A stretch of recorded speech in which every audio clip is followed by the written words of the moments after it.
Hello everybody, welcome to the stream. Where's Void? There's Void. I forgot to open up the game, so we're doing that now. But yeah, we're playing more Penacony. I was thinking about playing Tears of the Kingdom, but I decided against it. I do want to play more. I do. I feel like I'm not in like, I don't know. I'm not feeling the right vibe for it today. As well as the fact that I wanna play more Penacony. I want to get to the story. Because it's really interesting and yada yada yada yada yada yada. As well as my Switch, I currently have a shiny hunt set up. Thank you, Bit, for that like very big compliment from you. Holy shit. Anyway, yeah, I kind of have a shiny hunt going on my Switch. I got enough Herba Mystica to make one sandwich, and so I have been hunting Ditto, and which is, if you've shiny hunted or if you've played Pokemon Scarlet and Violet, you know that I am torturing myself with the shiny Ditto hunt. But it's fine. But because of that, I have the game just on pause right now, because of how I have the HUD set up. But so I didn't really want to like fuck that up or fuck with it right now to put Tears of the Kingdom in. So we're doing this. Not, it was like a 50-50, and because the Pokemon hunt thing, it's God, I'm stuttering. I leaned towards doing Penacony. So yeah, let me bring us over to this scene here with it. It should capture in a second. I haven't changed it. There it is. Alrighty. I am not in the right spot right now, but that's fine.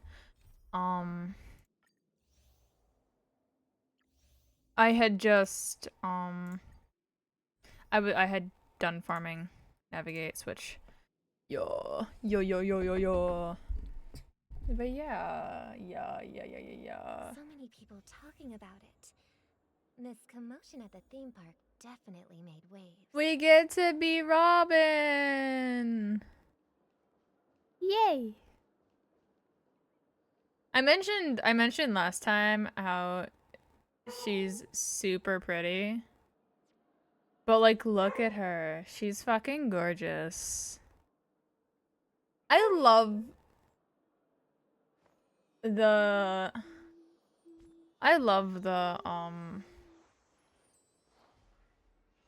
Starrock character design. So Firefly was dead, then she was no longer dead. And Robin was dead. But we know Sparkle has had a habit of pretending to be Robin. And now Sunday is dead ? Aventurine is somewhere.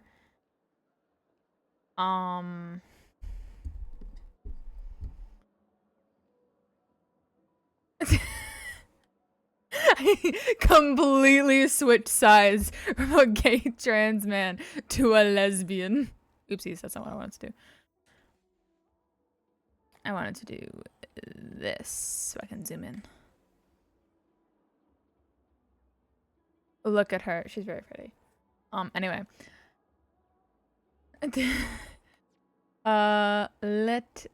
So last time, so she was asking people about like the thing falling, the tokens falling from the sky, which was a thing that Aventurine did.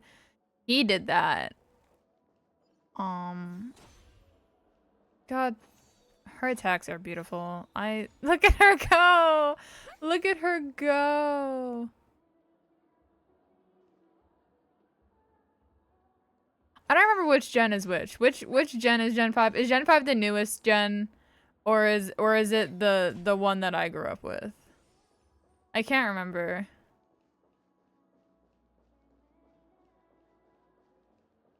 Gen 5 was Zip? Okay. Yeah.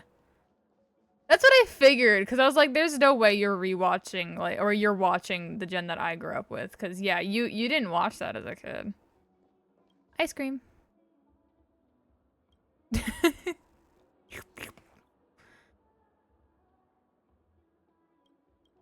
Ice cream.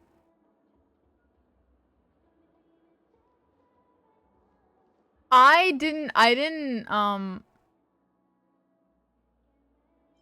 I didn't grow up with 3. I grew up with 4. I grew up with Friendship is Magic. Or at least that's the only one that I watched as a kid. I grew up with 3's figures. But I didn't grow up with 3's show. I grew up with 4's show.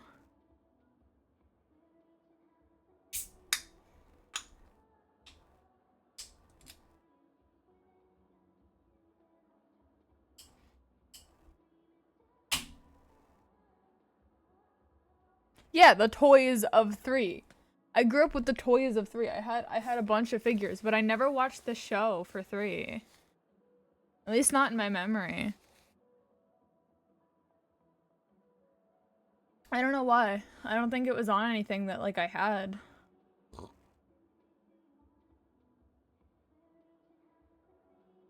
I also had some Gen 2 toys as well. I had some really old ones. Alright. I'm fine with that.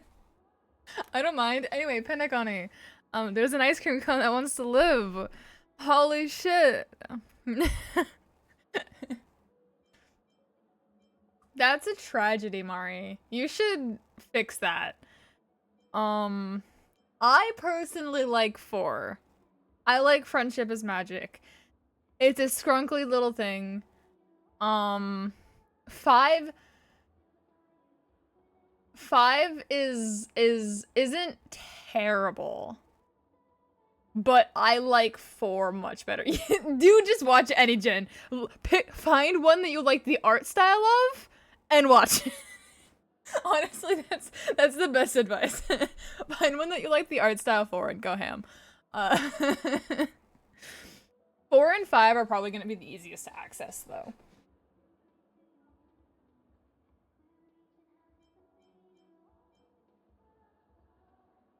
Listen. I have things to say about the show style for 5, okay? I have words. I have words. I also was not entirely conscious while watching 5. So,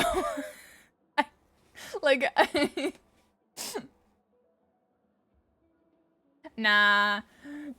Don't worry, Mari. It's a fun. They're fun shows. They're fun little shows.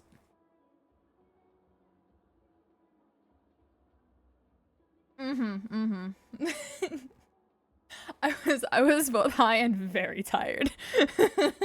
Like I was or one or the other or both or something. We watched it over multiple like periods of time. I don't think I was conscious for the most of the movie. I think I woke up like halfway through it. But yeah, I don't really care for Gen 5. But it's not terrible. It is. It kind of is. I think you should. Because it is delightful. You need to find a favorite pony and pick a favorite pony. And yeah.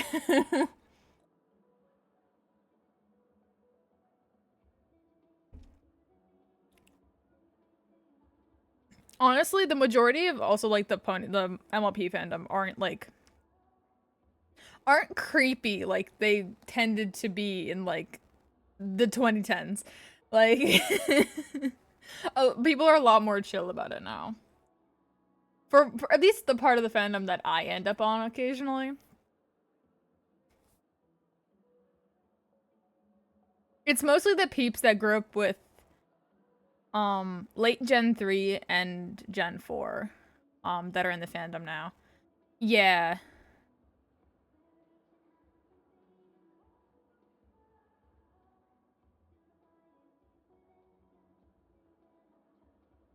Mm-hmm.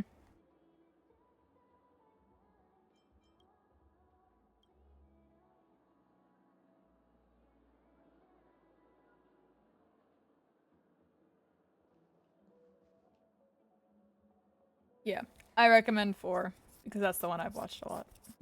I suppose 5 is also good because yeah, 4 has a lot of seasons. It has a lot of content.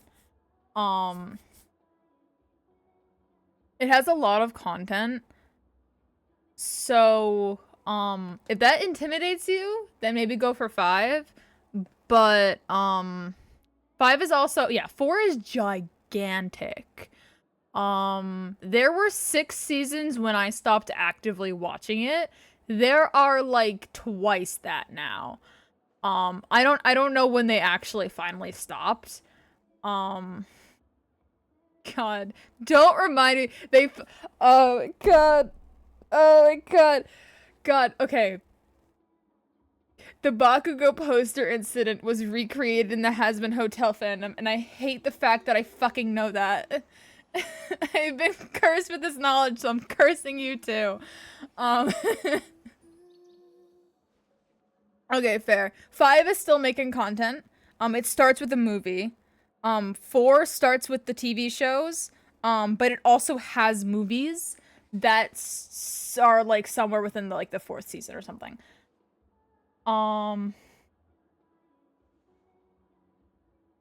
I don't know of the Gojo figure incident, and you know, I don't really want to. Yeah, 3 would probably be difficult to find consistent stuff of, unfortunately, because it was a late 2000s, like just a mid 2000s show.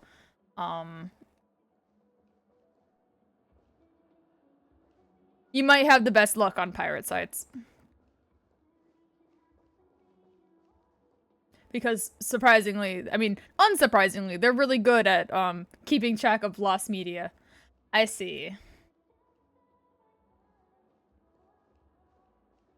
Because then when the big streaming sites take it down, it's still on the pirating site, which is nice.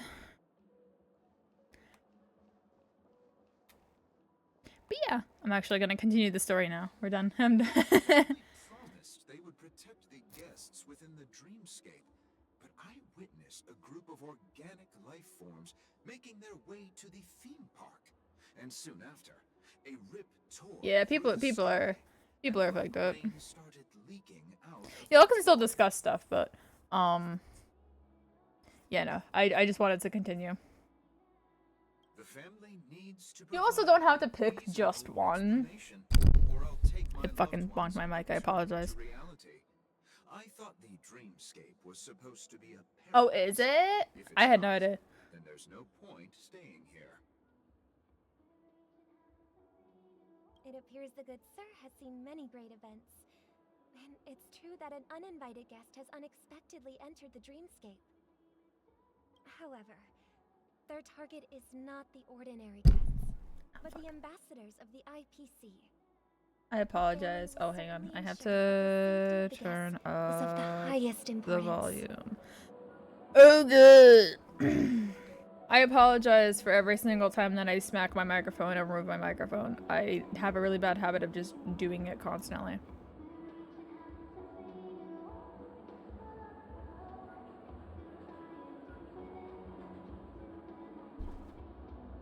Miss Robin, I know the Bloodhound family has already sealed off the theme park and has control over the situation, but it won't resolve the problem. The family can try their best to protect their reputation, but as a guest, I don't wish to gamble with my life. But as you can see, sir, no innocent bystanders were affected in this incident. Perhaps the dreamscape is not as perfect as promised, but there's no place safer than dreams under the family's rule. I believe you know this better than I do. If this incident happened in real life, how many people would be able to walk away from it? I could stay here, but keep in mind, guests come to Penacony to enjoy the dreamscapes. They do not wish to be entangled in a conflict between the family and the IPC, so Let's not have any more unnecessary incidents. Of course. With the Charmony Festival about to commence, we will spare no effort in our preparations. Rest assured. To express our apologies, the family has arranged this gift for the guests. Thank you for understanding.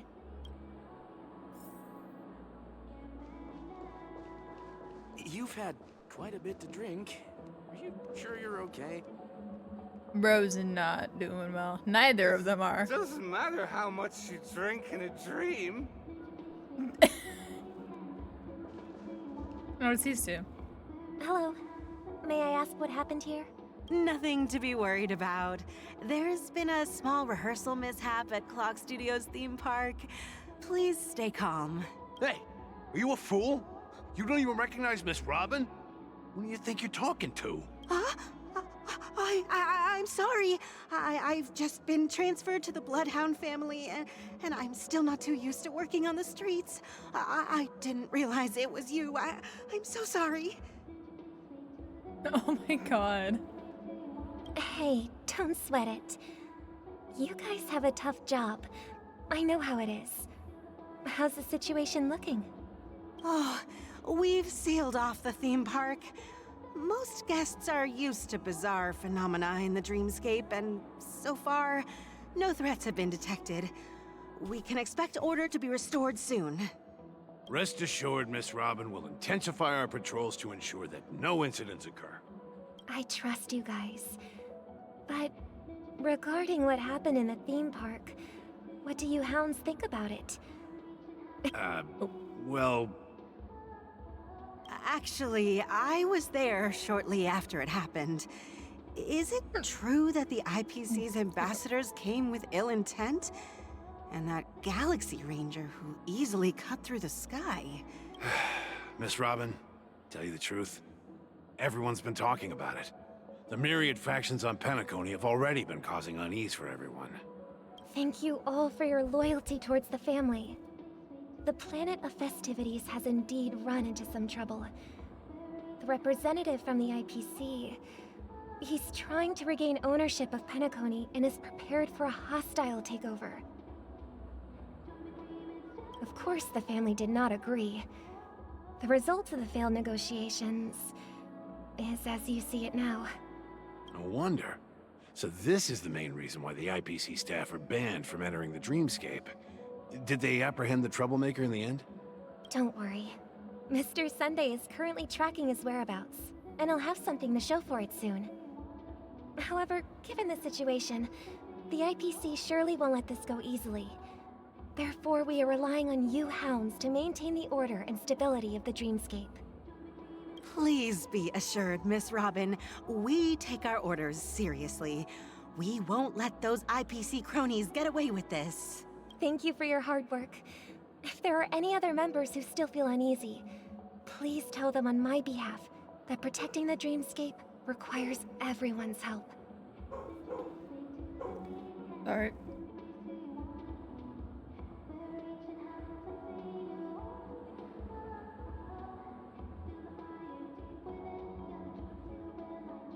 I'll be right back.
I am back. This is a small gift prepared by the Iris family for the guests. There's one for you too. Please, open it at the Charmony Festival for an unexpected surprise. I can't believe I received a gift from Miss Robin. It feels like I'm dreaming. Fair. I am in a dream. If trouble comes knocking on our door, we're not afraid to go to war. Rest assured, the Dreamscape's peace will be protected by the Bloodhound family.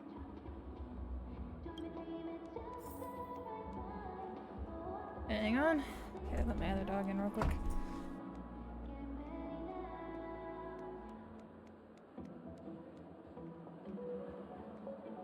You've had quite a bit to drink. Are you sure you're okay? It doesn't matter how much you drink in a dream. Real though.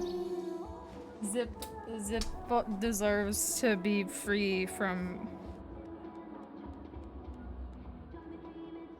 Zip deserves to be free from Gen 5 as well as free from everything.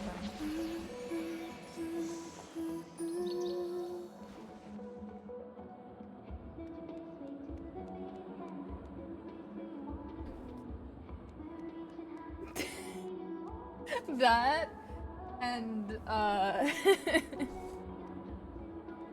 gender non-conforming Pegasus.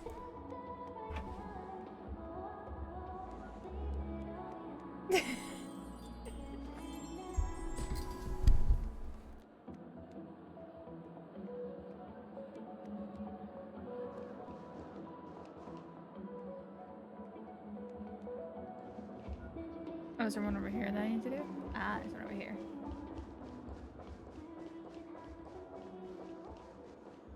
It loves their feathers and bird motifs and feathers and wing. All that kind of stuff. Miss Robin? That's the renowned cosmic superstar, Miss Robin! I didn't expect to meet a fan here. I'm honored.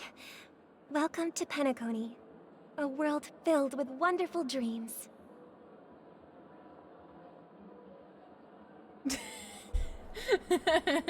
Yeah.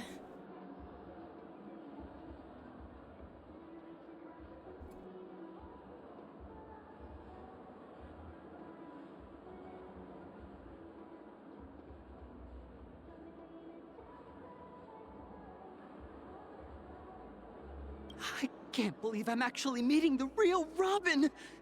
Shouldn't you be preparing for the Charmony Festival? Preparation is important, but the ceremony is fundamentally about sharing the Great One's harmony with everyone. If there's a chance to sing with everyone, I will not refuse. Regarding the recent mishap, I understand it negatively impacted some of our guests. As a member of the family, it's only right for me to come forward and offer my apologies to everyone. But, are you sure it was actually a mishap? Everyone saw those chips descending like rain and the red light tearing through the sky. Claiming it was merely special effects seems a bit far-fetched. Plus, I met that generous gentleman. He looked really out of it and kept talking to himself. Is this also part of the performance? Everyone, please do not panic. I believe that the family will give everyone a satisfactory answer in due time. Even if you say so, Miss Robin, it's hard to believe. Right? Like, how are special effects that hard to believe when, like, it's literally a dream? Some people just never listen, do they? It's never ending. It just goes on and on. I'm getting really tired of this. Miss Robin?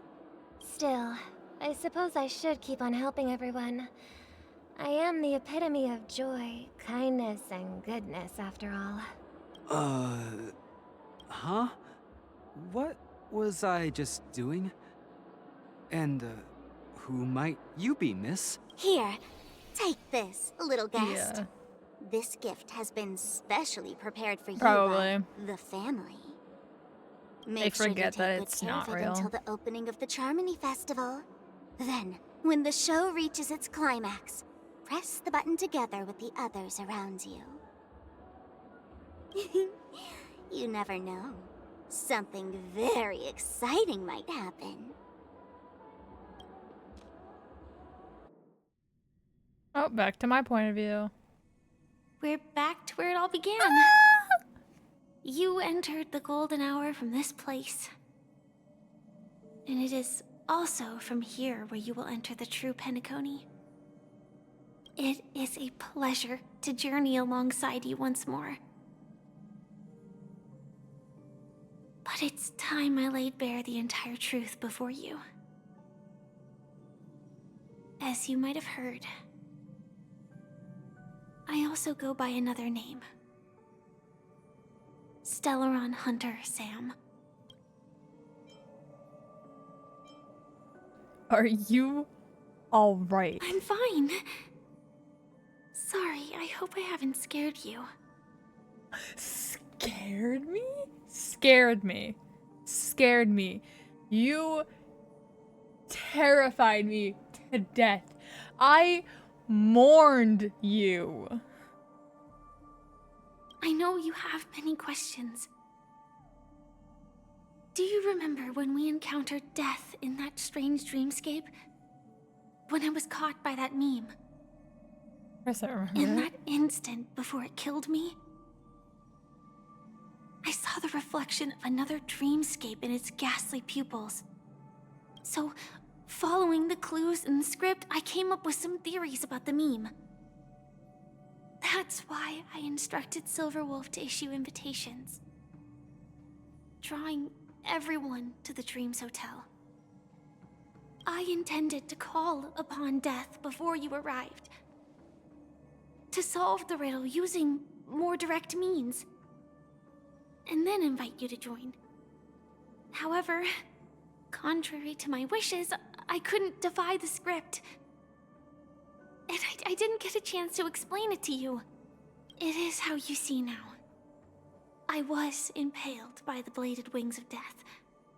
The heavy pressure of concentrated memoria miasma exploded in my mind as if it was actually reality. But after the momentary numbness subsided, I found that my body was absolutely unscathed. I was still alive. And it was just as I thought. I had arrived at a place starkly different from this beautiful dream. Beneath the dreamscape of Penacony lies another, more chaotic, more primal memory zone. Its name? Land of the Exiles. And so, then I returned to the hotel in the dreamscape, hoping to tell you of its existence. Yet I could not reveal my own identity. So, I could only divert your party's attention and lure you away from the battlefield. And after, all my attempts proved futile. It wasn't until not long ago, when a crimson blade of light shattered the high wall of the dream, causing you all to fall far into the abyssal depths of the dreamscape, that I was able to awaken you and your companions one by one. And that's it. That is all that's happened so far. I know understand. it's tough to believe all this without reservations. I just want to say, you are very close to the final answer. Just one more thing needs to be done.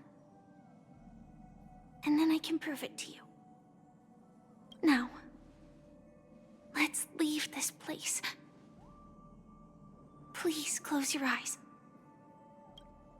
Take a deep breath and visualize the dreamscape's outline in your heart. And remember, you must not open your eyes at all times. 3, 2, 1. Don't be afraid. The one who has come to greet us has arrived.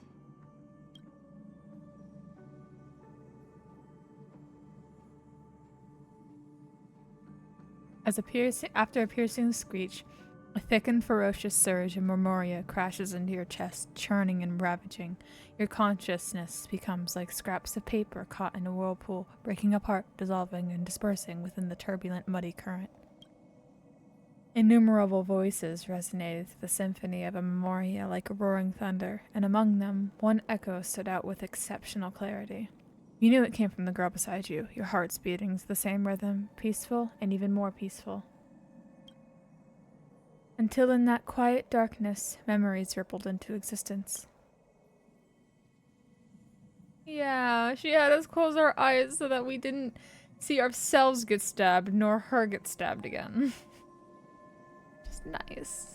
I never knew you could do this. Do you have a driver's license? I do. Blade in a fucking suit looks so weird. Like, look at him. That is surprising. Why? Because this is Japella, the city of sins? No, it's nothing. I'm just thinking that you haven't slept in 20 system hours. Are you sure you're okay? I'm fine. I'll survive. Same goes for you. I'm not so sure about that. Slow down a bit. Infiltration is over. Feel free to activate Sam anytime you like. There's still some time before the next part of the script unfolds. Let me stay a little longer in this body. A long silence ensued. Neither of them brought up any topic, seemingly accustomed to the silence. Yeah, I'm more surprised that he could drive as well. It wasn't until much later that a soft sigh once again broke the quiet in the car. Such a long tunnel. Didn't feel this long when I set off. In half a system hour, it will lead us to Kafka. And then comes the downfall of the Japella Brotherhood. Is that also part of the script? It's in your script too. Sorry. I didn't notice. Their destiny won't change just because of your selective ignorance. I told you before. It's a bad habit. What about you then? Is this the moment you finally find the death you've been looking for? As always, it's a blank slate. It's not on this planet. Why the sudden inquiry? Because I'm currently in a car with a sleep-deprived driver. I just want to get there in one piece. This car has full self-driving capabilities. I'll just put my hand on the steering wheel. Will that do? Hey, don't take everything so seriously. Elio would always say there's only one type of destiny. The inescapable type. He can see the future, and we, likewise, are aware of our predetermined end. But before that moment arrives, we can still choose what we do. We all have this right, don't we? After today, Japella's name will disappear from cosmic history, and the Everflame Mansion will take its place. In the not-too-distant future, you'll receive an invitation. Oh, so this is... like, this is not, like, recent, it's a bit ago. That's your next stop. Land of the Dreams. Penacony. I hope you find whatever you seek there. Be it answers or salvation.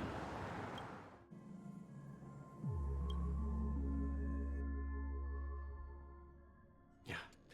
Glad to see you're safe and sound. Well... You're here too? Close your eyes. This is the answer. Isn't it incredible?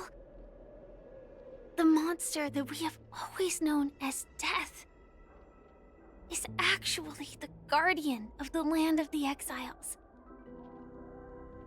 It abides by a certain rule, abducting people from their dreams and bringing them here. The question that has been perplexing us, does death really exist in the dreamscape, appears to be a cognitive trap. It was laid by those orchestrating events from the shadows to cover up the truth behind the disappearances and the existence of this fortress known as Dreamflux Reef. Every emergence of that meme is related to the Watchmaker. Since Dreamflux Reef is where it brings its captives, it's likely that many of our long-standing questions will be answered in this. The atmosphere here is starkly different I from the put my beautiful hands dream. off the controller when I'm listening. There are no regulators here like I the actually family. hit the button so often. And they all look like they're mildly dazed. But from the whispers of the residents, I've heard a familiar name. Gallagher. Gallagher. It's that man again. Always in the right place at the right time. Though that does save us the trouble of looking for him. Himiko and March have already made a move. Get ready. We're about to set off. The real dreamscape, the Alrighty. land of the God, I'm all exiles. tangled up in my headphone cord. Before we go, should we speak to everyone first? Yes, I would like to speak to everyone first. Ooh. Nom. Nom. Did I not nom it? Okay, I did nom it. What the fuck? Okay, I was just walking for whatever reason. I couldn't run.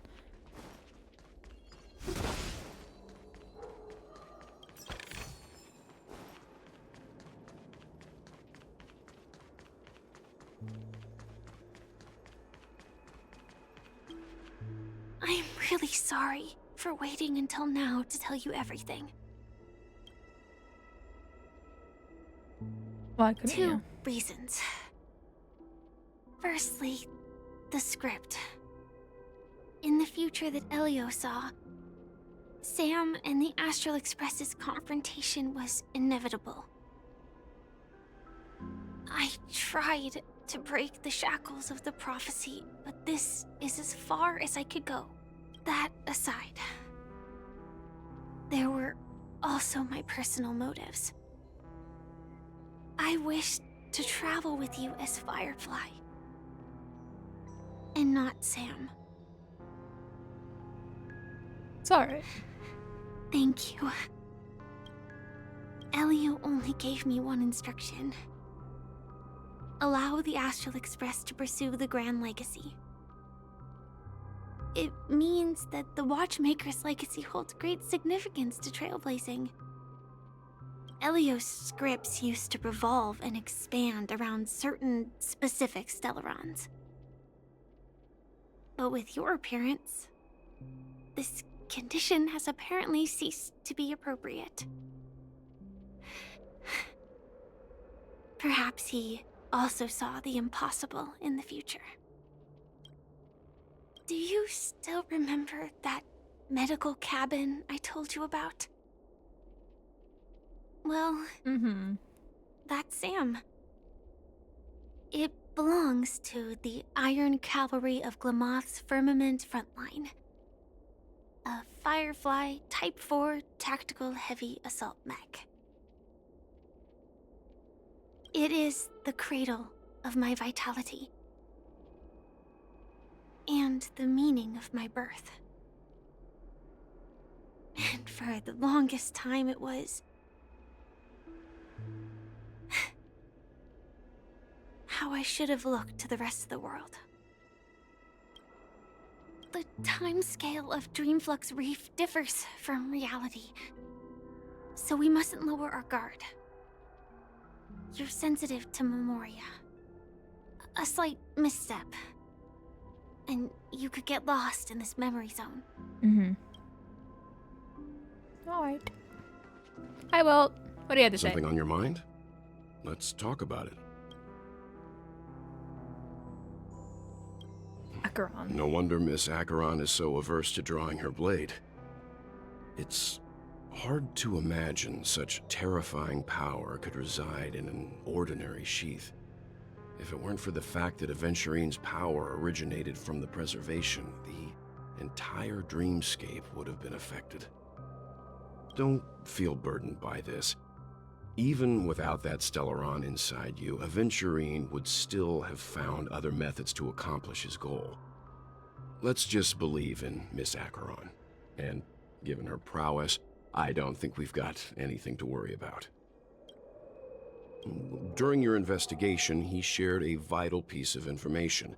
Mikhail, the former watchmaker who collaborated with the family to construct the Penacony we're familiar with today, had a falling out with the family for specific reasons. But this is precisely where the problem lies. You were clearly investigating a murder, so then why, as a security officer, is he changing the subject to talk about his past with the watchmaker? And now, with Firefly mentioning his name again, it's hard not to be suspicious. Before we found you, she'd already revealed her Stellaron hunter identity and shared a lot of information. Who would have thought that the Molten Knight's true identity was actually a young girl? For her, this is a secret that she cannot allow others to know. That being the case, I think we can believe she's willing to cooperate. But she didn't reveal all her secrets. I just can't shake the feeling that her situation is different from that of the typical dreamer. And I hope that doesn't lead to any dangerous predicaments. I hope you've regained a little composure. We'll move out when you're ready. Okay.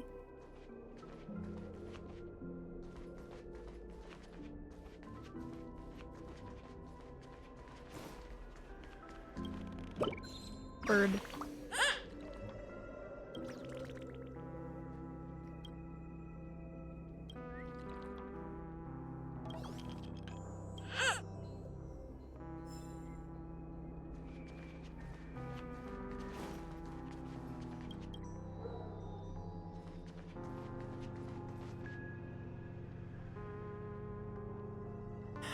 I'm sorry? That was certainly a description for that scenario.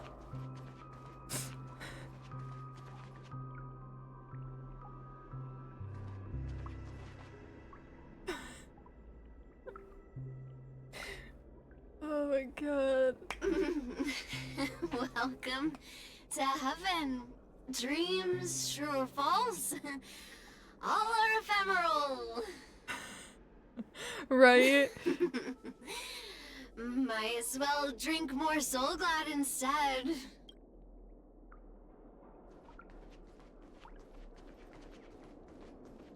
Keep going straight down this alley, and it'll lead to an elevator. Inside than my own house.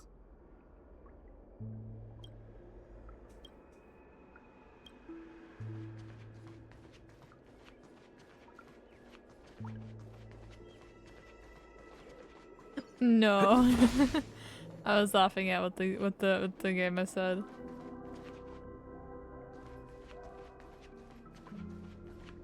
Bro's vibing, dude.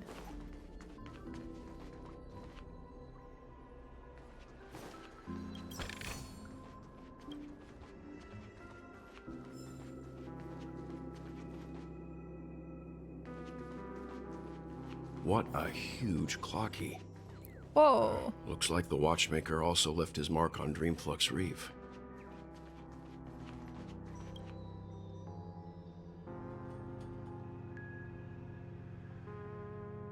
Giant clocky here is the street's proud landmark. Children from other neighborhoods all look upon it with great envy.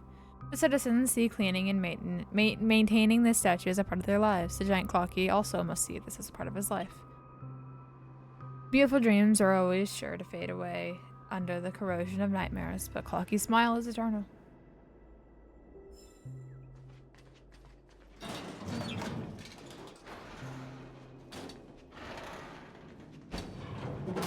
old style elevator door.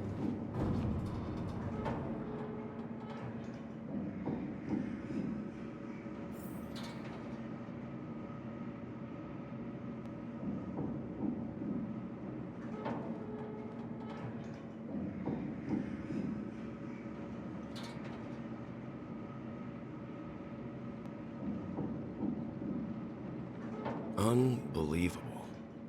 To think there's a settlement of this size within the dreamscape. And all beyond the family's reach.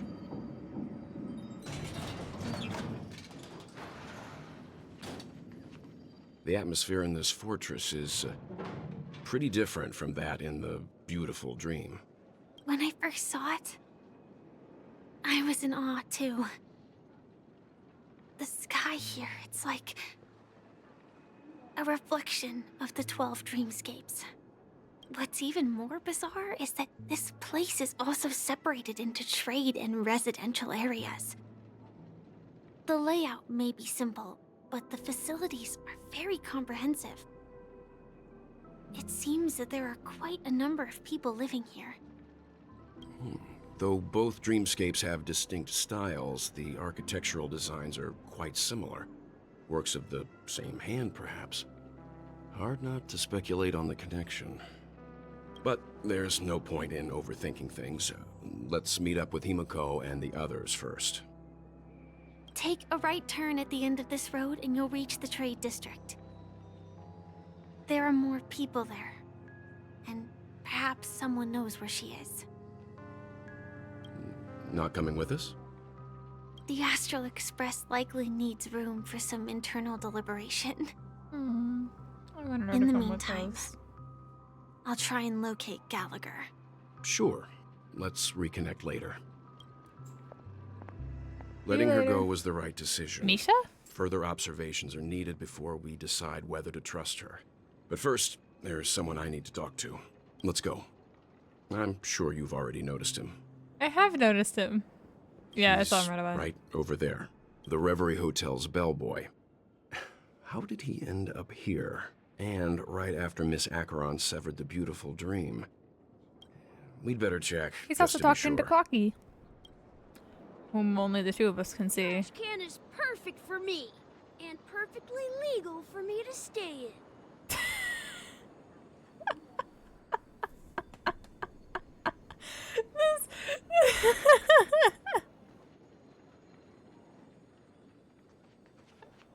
I love him so much. Now I can't talk to him. That's tragic, dude. Look at this guy. He's so real for that, though. That's so funny. I've been keeping an eye out for trash cans I can interact with, but there haven't been any that I've seen, which is tragic. Hi, Misha. Huh? You're the guest from before. We meet again! And a new friend. Forgot to introduce myself. I'm the hotel's bellboy, Misha. Misha! Hello, Misha. I'm Welt. We met in a dream. Oh. And Welt who can might see him? this be? Tick-tock! Old friend and new friend! Let's high-five!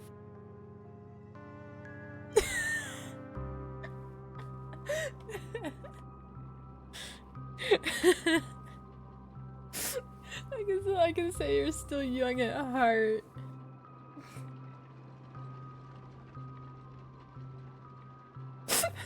I'm pretty sure he'd just look at me like, sure. Your, memory zone meme? Nope. Clocky is a good friend of mine. We all live here. How did you two get here? This dreamscape isn't supposed to be open to the public. So, Oops. this I did it is... again. How did you two get here? This dreamscape isn't supposed to be open to the public. I skipped a lot of this one. I didn't read all of it, I so. wonder if it has something to do with Sleepy. So, this is your home? Your home?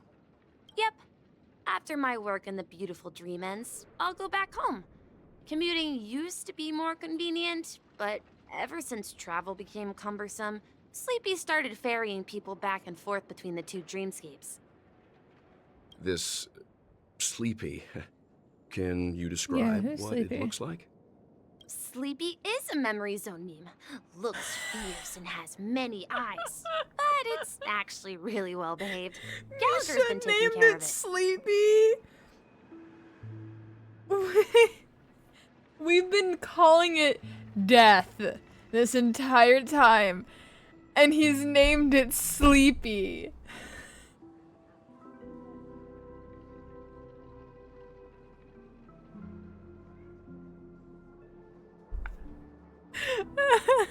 Based on the description, that meme is indisputably death. A nightmare for the family, but With for the legal people who name live of here, dormancy. well, that couldn't be No, further I from the see truth. how I see the extremes. You got death to dormancy to sleepy. I see it. I see it. Doesn't make it less funny though. Death? Not in a dream, surely. Sleepy's just a little aggressive, and sometimes messes up by fetching the wrong guess. But it would never hurt anyone. I see. Has it brought back any guests recently? Say, in the last day or two? We're currently investigating a missing person case that occurred within the beautiful dream. I see. Then you'll have to speak with Gallagher. But he's currently busy hosting a visitor from the Oak family and specifically Sunday. asked not to be disturbed. Mr. Yang, the person you're looking for, is it Miss Robin? Just as I thought. Considering what happened with Miss Firefly, this doesn't come as a surprise. If you're looking for Sorry, I Miss keep Robin, moving my mic. I can lead the way. She told me that she'd be willing to meet with outside guests. Yay! She's If okay. it's not too much trouble. Also, we're looking for our missing companions. A woman with red hair accompanied by a girl with pink hair. Have you seen them? Oh, I haven't. But please, rest assured.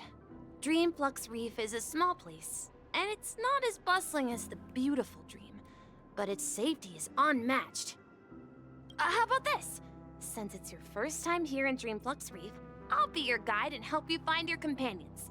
And then we can all go visit Miss Robin together. She's gone to Mrs. Grace's to visit the children. She won't be leaving anytime soon, so there should be enough time. All right then. Okay. We'll follow your plan. Well, we now know the answer to both murder cases that have caused such commotion in Penacony. As for the intentions of the mastermind behind it all, we're still none the wiser.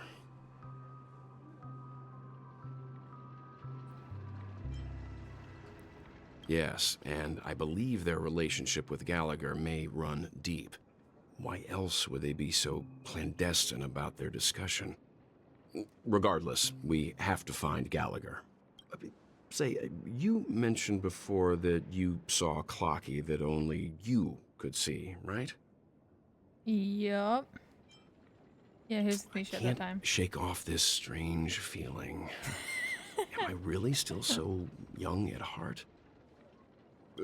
Forget it. It's not important. We'd better just follow Misha.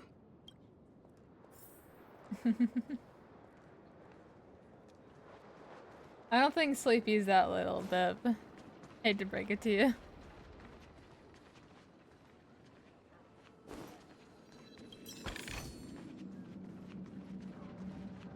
Everyone, look! From here, you can see the most spectacular view of Dreamflux Reef. A black hole? No. An accretion disk formed from consolidated memoria? Was Dreamflux Reef built on such unstable memoria?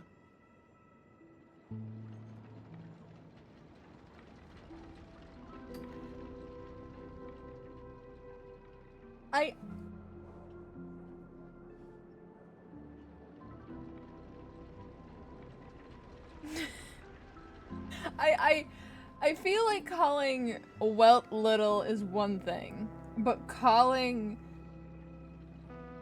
the demonic creature with a million eyes, it's like 5 times our size, little.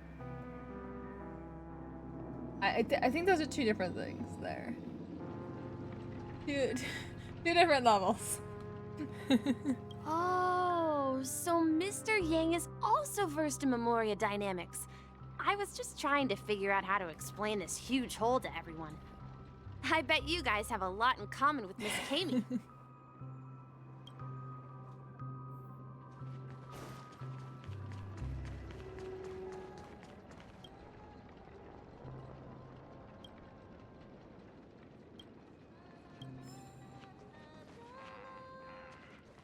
Look, there she is. My calculations are finally done. In another 10 system hours, the above dream will swallow the dream below. My hypothesis was correct. This place will cease to exist as the dream devours everything. Who are you all, and why haven't you left yet? This place is about to disappear. Then what are you doing out here? I'm Kami, a dreamscape surveyor specializing in Memoria dynamics, and this is my life's work that I'm researching. See that huge gaping hole? It was just a narrow rift many years ago, but now it's grown into a giant hole. The surrounding Memoria has been flowing towards the other end of the hole at a constant velocity, slowly but surely. But the scary part is, according to my calculations, the flow rate of Memoria has recently changed, and it's faster than ever before. It's almost as if something is sucking it in from the other side.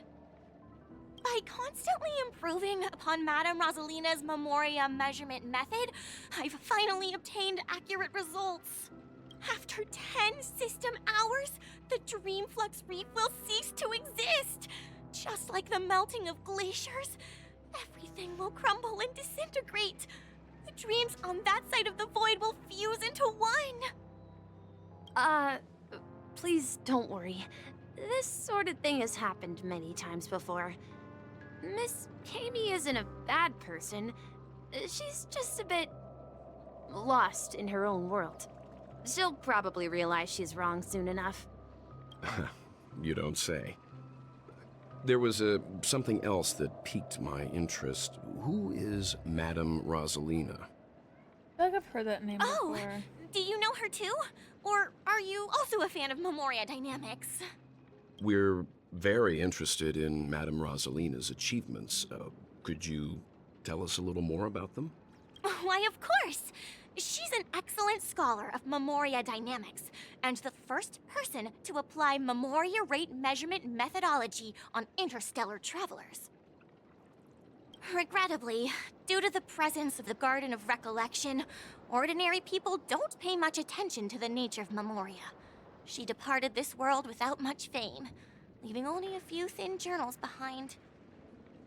I came to Penacony to learn more about my idol, and went to great lengths to seek out Dreamflux Reef, all because this is her final resting place. Prodigies always meet their demise prematurely.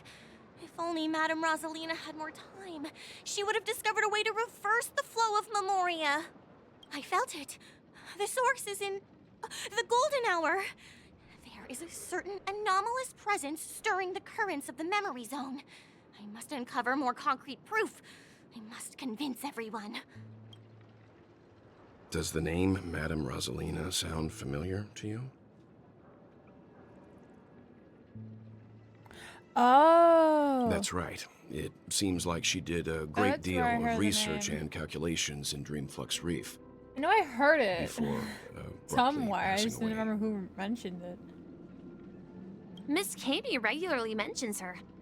I hear Madame Rosalina passed away during the prison war. She could see the Penacony of today. Its people building homes in the memory zone. I bet she'd be really happy. Perhaps. Our destination is the commercial district. That's where the largest crowds gather in Dreamflux Reef. We might be able to find the others there. Well, there's March. Let me go! Ghost! There's a ghost! Don't come near me! Oh my. I'm human and so are you. Can you get a grip? Mr. Yang and Mr. Trailblazer, I've been waiting for you. She said my full government name. Quickly, come help. I bumped into a member of the family on the way here. He was so scared and I just wanted to calm him down. Mr. Trailblazer. Let me go! Let me go! I've only done good in my life. Why can't I rest in peace after death? Well, this is how it turned out. You scared him this badly? You're a regular comedian. He thinks he's dead. Although, when I first fell in, I also thought the same. Dear guest, this is not the afterlife. This is Dreamflux Reef. That's right. Did you hear that? Repeat after me. Dreamflux Reef. You're talking to someone invisible. If I'm not dead, what am I? I shouldn't have pushed my luck and tried sleeping in my dream. Curiosity kills the Papeshi. Invisible? Stop asking! You'll alert the monsters. All the dead are right here. All of them. You're not talking about the Memory Zone meme, are you? Don't say that name! It's all your fault. They're coming! Oh.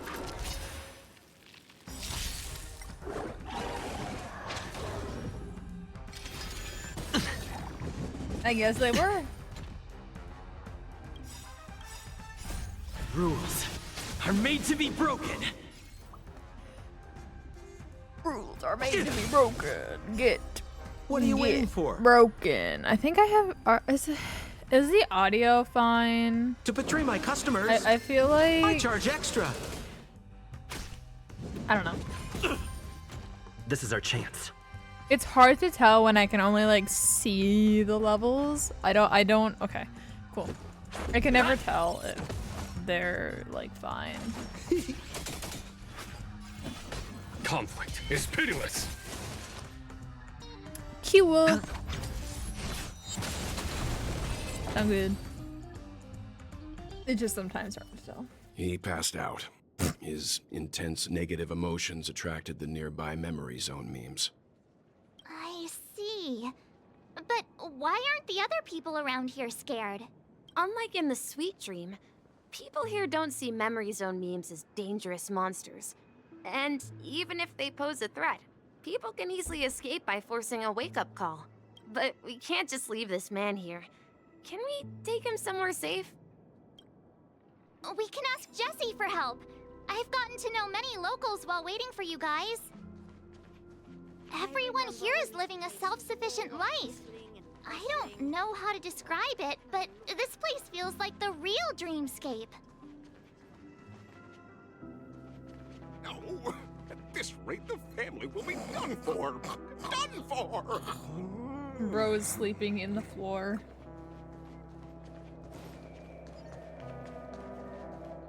Oh, it seems like the vents are the new trash can. At this rate, the family will be.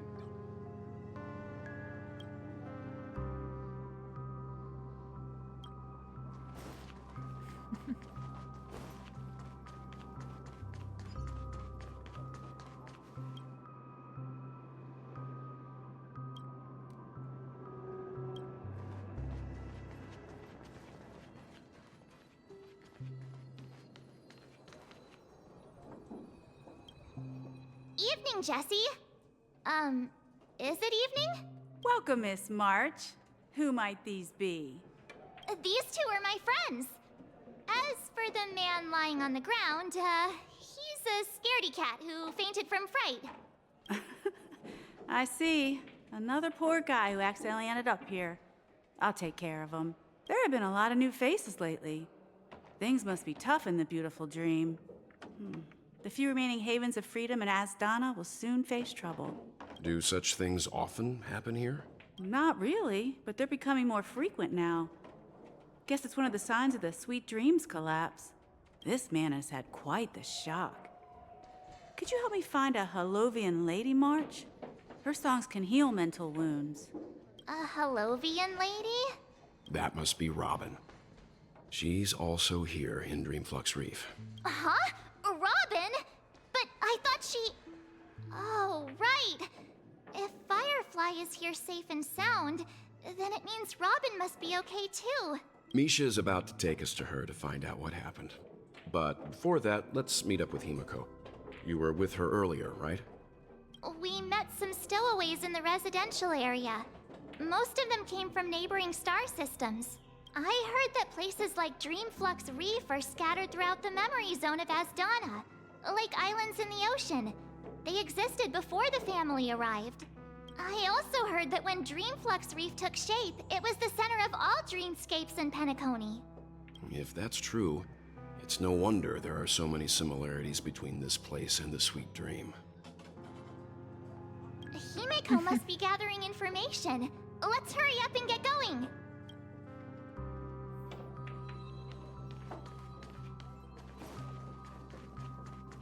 I knew you couldn't hold your lips. Himiko! This is where we split up. She can't be too far away. That guy looks like a main character. So that's how it is. I never imagined we'd gather the remaining details here. To borrow Gallagher's catchphrase, what an unpredictable twist of fate. Himeko, here they are. Ah, perfect timing. Now that everyone's here, I'd like to introduce everyone to Micah, who's partly in charge of the Land of the Exiles. Micah, these are my companions. It's a pleasure to meet the Nameless. You know us? I've been keeping an eye on you since the day you arrived in Penacony. We would have met under more appropriate circumstances if Dreamflux Reef hadn't been isolated from the 12 dreamscapes. Yeah, he feels too NPC. Like, his clothes aren't extravagant enough. If he had fancy pants on, and not just jeans, yeah.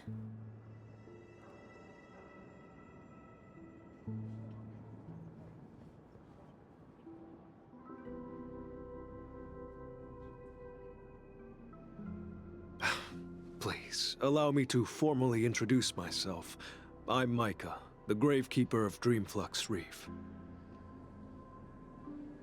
Gravekeeper? Javon. I also think that she's just a bit too NPC in her design and stuff. She's closer than Micah, but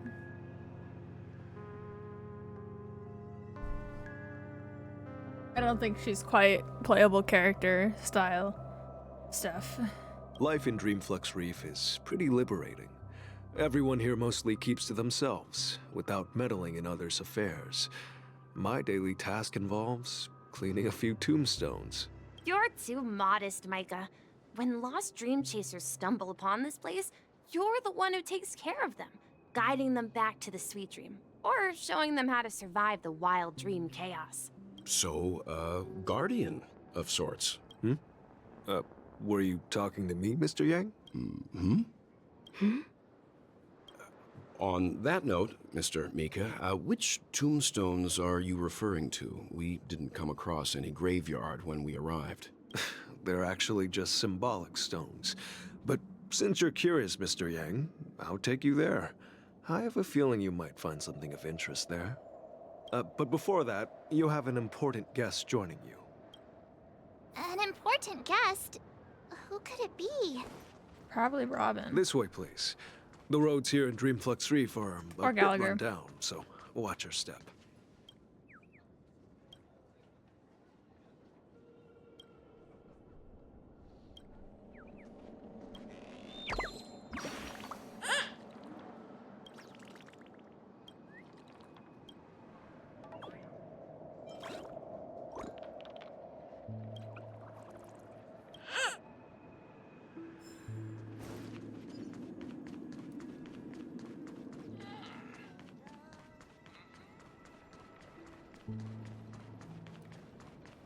It's Robin! There she is. Everyone sang so wonderfully. It's not often that I tried this music style, but I've gained some valuable insights from it. Oh, I can't thank you enough, Robin. Well, these kids have made incredible progress in only a few days. Oh. Greg? I get to meet the character that... Or Gary. Gary, who you keep calling Greg.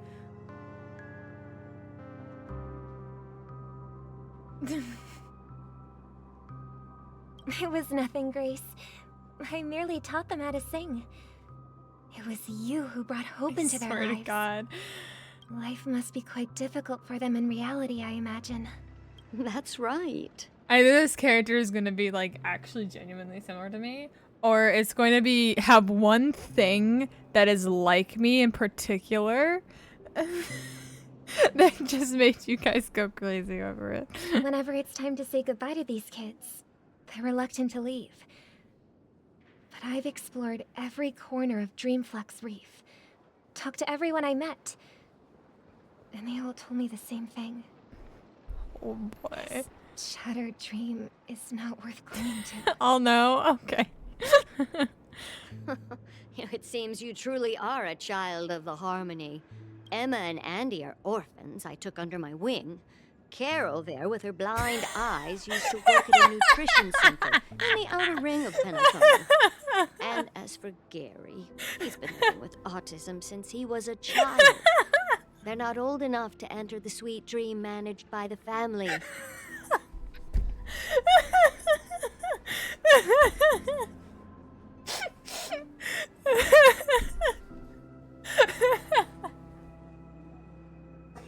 Orphans! Blind! Autism.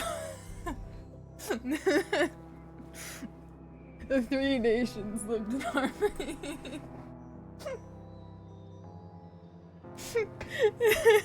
And then the family attacks.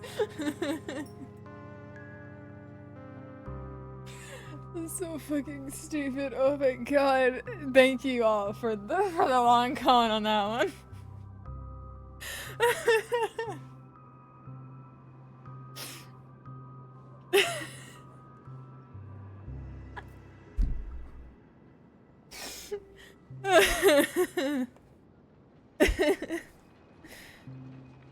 If we compare people to birds, these kids are like fledglings with impaired wings. But in this dream, well, they can fly freely. Even if they stumble along This is the only way, time he's well, they're still mentioned that's relying on tragic. their own strength. It's that one.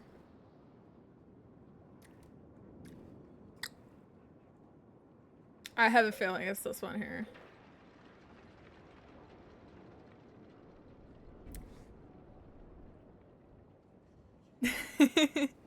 And me, an old lady with no legs. Well, without this dream, I couldn't even walk toward them. I'm glad that you found a new life here in Penacony. It's just... Don't worry, Robin. Dreams have their significance, but they aren't everything. Both the children and I understand this. No matter how long we fly through this I dream, understand. we will one They're day return like to reality. in the dream, the blind girl, she can see again, and in the dream, this old lady who does not have legs can stand and walk again. But how does being in a dream help the autistic child? I think that's something really funny to think about. Right? Like, also, 2 of them are orphans.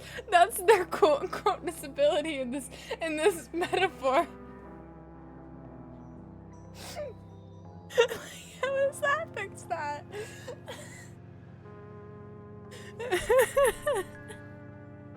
Like, I guess they can have parents that, like, take care of them here, but they can also have parents in the real world that take care of them. Like, they can gain parents. Unless I just straight up read it completely wrong. Yeah, orphans. Oh no, you're so real for that though. Yeah, yeah, I could play with my special interest for the rest of time. I suppose you're right about that one. But you know what? Emma and Gary aren't plagued by their insecurities anymore. No, and Carol is learning how to cope with her blindness.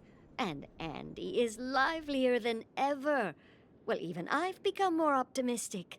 You see, in dreams, we learn how to live. Once we return to reality, we learn how to survive. And should our feathers be damaged, then we share our wings with one another. There's no need to covet an illusory sky and dreams. Though I do love this old lady, like, We have taking the in all these right kids. and That's the adorable. ability to fly towards And a helping broader them, like, horizon. deal with the things that have happened to them in life. To It's a help them deal with the relief hand to they've see been you dealt. safe and I like sound, that. Miss I think that is really cute, unironically.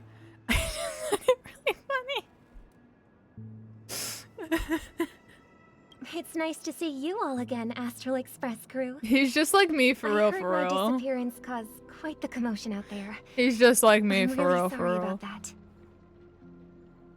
Since you're here, can we assume that you're fully aware of the situation in Penacony? Ever since I returned to Penacony, my voice started to change, until it gradually faded away. At first, I thought it was a temporary ailment, perhaps due to having been away too long. I thought maybe it just takes some time for my body to acclimate to the high concentration of Memoria and Asdana. But now it seems the root of the problem goes way beyond me. There are elements around me that don't align with the harmony. And losing my voice is just one of the signs of the Sweet Dreams collapse. The Sweet Dreams collapse. That memo keeper mentioned the same thing. So it's real. While I was away from Penacony, the boundaries of the 12 dreamscapes kept expanding outward. But whenever I mentioned the anomalies in my dreams, the family heads refused to talk about it. Only my brother was willing to respond.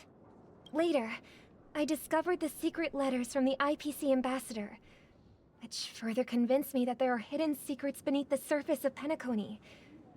So, following the clues in the Oak family's dossiers, I found my way here. The land of the exiles. Concealed by the family under the guise of death.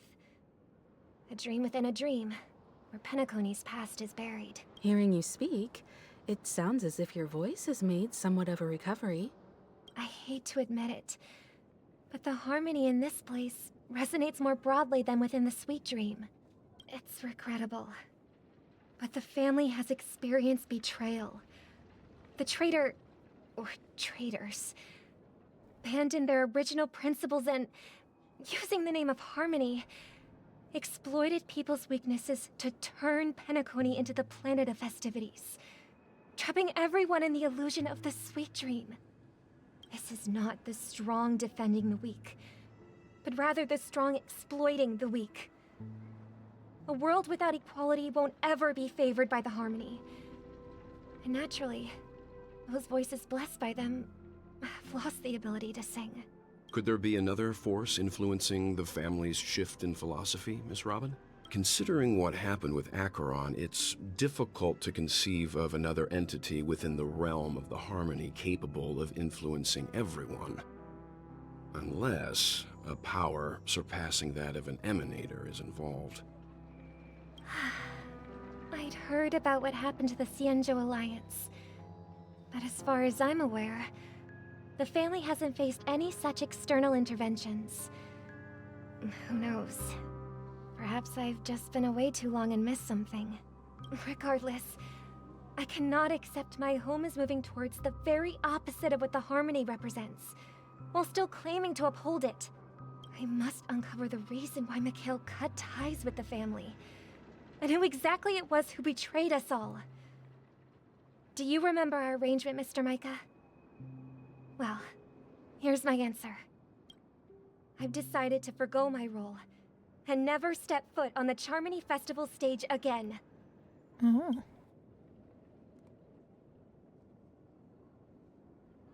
Look here, brother. A little bird. Looks like a fledgling Charmony dove. But Charmony doves don't live here. So how did this little bird get here? Maybe its parents abandoned it? It looks weak and frail.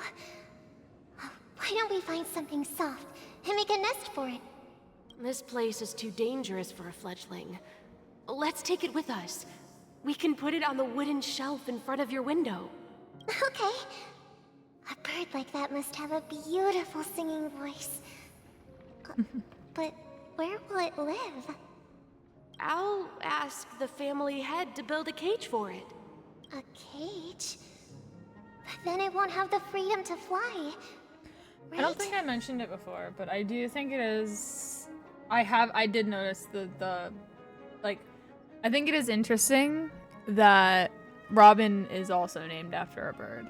Like a robin is a bird, and it makes me wonder if there is a bird out there that has like Sunday in its name. Like, where does Sunday's name come from? Is it also a bird, or is it something else? Or did his parents come up with Robin as a beautiful name and then didn't have any like idea of what to name the other one and went, what day of the week is it? Okay, Sunday. Like I feel like there has to be some significance behind the name Sunday, but I don't know. It's the day, like it's just genuinely the day. Maybe there's a bird that is named the day Sunday, but in a different language. I don't know. I just think it's really weird. Like, Robin, bird, they have wings. It's, you know, she's singing and like robins sing and you know, they have wings and then it's just Sunday. The day. Or whatever. They're also the oak family, which is a tree, and birds live in trees, yada yada. You know, it feels so out of place, and it's always slightly bothered me. And I want to know why. Where does his name come from? Let's see.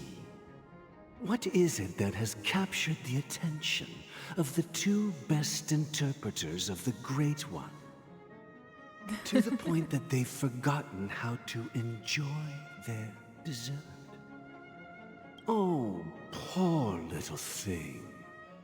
Doesn't look like it's doing well. Do you want to rescue it? This voice does not give kind voice. This voice gives butler who has an evil agenda to murder everyone and rule the world. I do. But I don't want to lock it up in a cage. Tragic. Even if it's small and not fully feathered and can't sing, it didn't come into this world just to be locked up in a cage.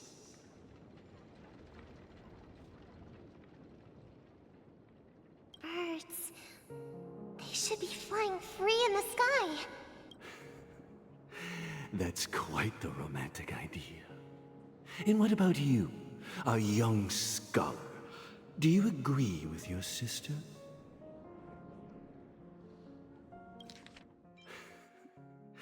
That's quite the romantic idea. No, okay. I thought I like recognized the voice. But if we leave it out in the wild, it won't survive for more than a few days at best. Ah, I see.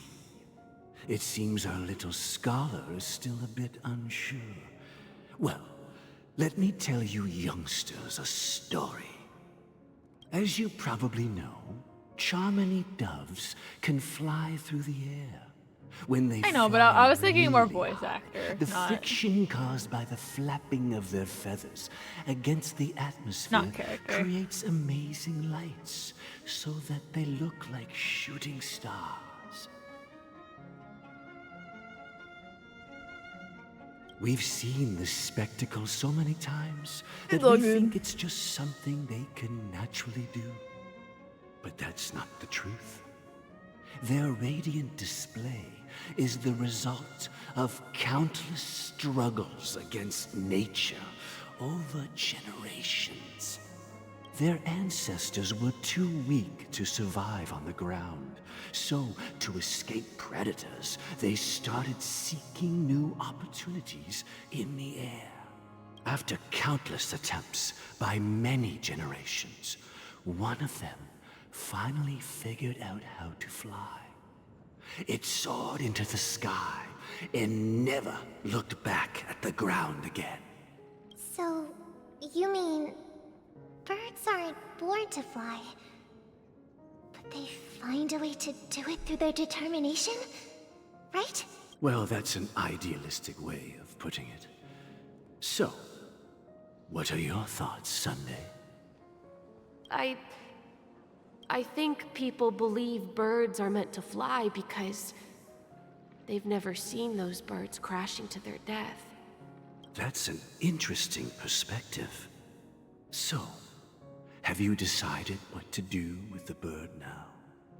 For now, I'll keep it in a cage until it can take care of itself because I want it to live, no matter what.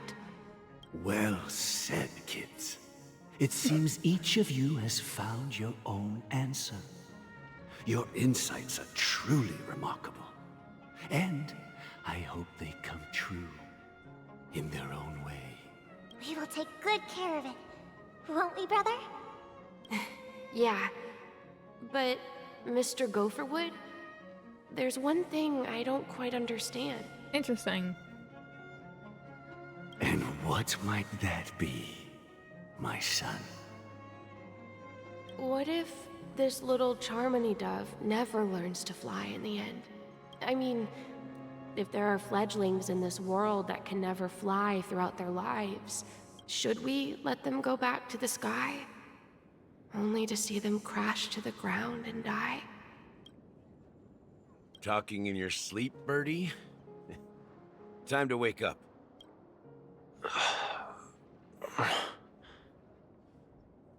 Look at him. Huh? Need a hand? I'm still alive? Yeah. Happy about that? Where is Robin? Tell me. Now.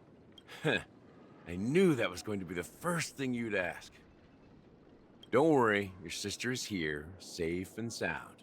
She's probably walking around the streets now. I don't think I mentioned it before, but I love the spikes that are on Sunday's wing. Like, they're really cool. Love them. If I were you, I'd be more worried about myself. After all, right in front of you is the guy who just stabbed you in the chest with a dagger. If you wanted to kill me, you wouldn't give me the chance to speak. Just tell me your demands, lackey of the Watchmaker.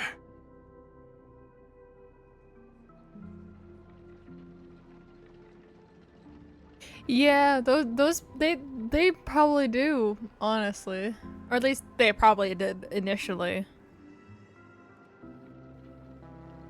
So, Maybe figured they out who can't I really am, huh? move them. No wonder you had the guts to go against the Dream Master and the Four Families. Looks like I made the right choice. I mean, they don't ever seem to really move them at all.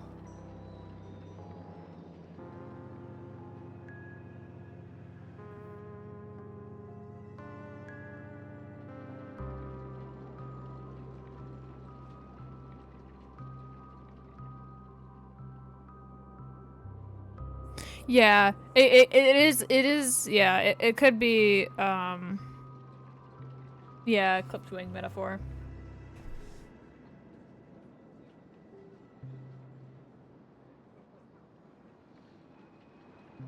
Cause like, I was thinking that they're more just cartilage, almost like ears, just they have feathers on them. Then,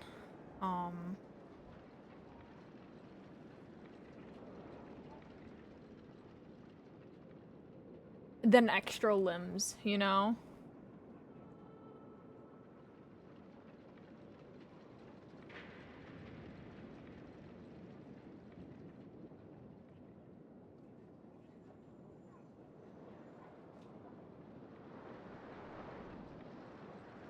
Ah,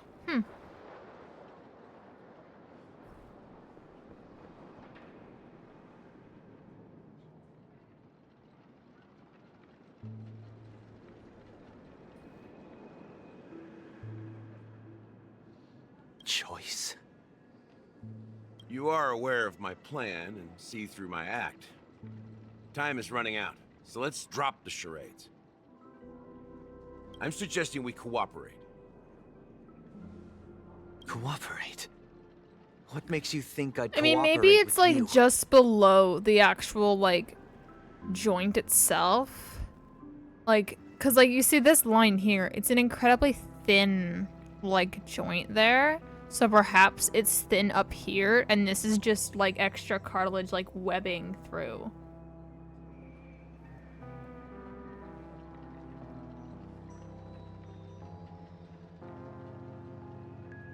You know? You can see on this one where the joint is.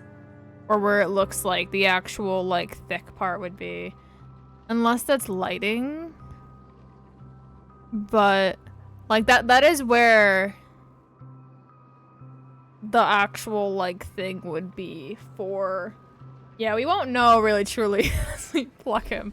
But yeah, like that's what I would imagine, right? And then it gets thicker as it gets up to the base here. But like, yeah, so it's probably like just barely through the webbing cartilage that is likely the base for at least the wings like here. And then the actual feathers are the only thing that's like way down here. At the very tip is only feathers.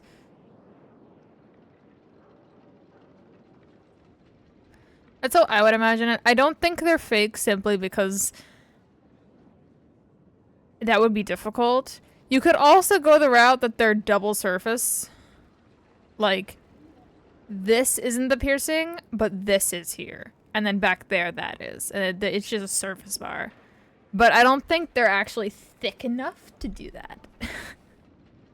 So I do think that that is probably the more likely solution there. It is interesting though. Yeah, I don't think it is thick enough for it to do that though. But it's also possible that the person who designed Sunday and specifically his little things didn't put this much thought into it either.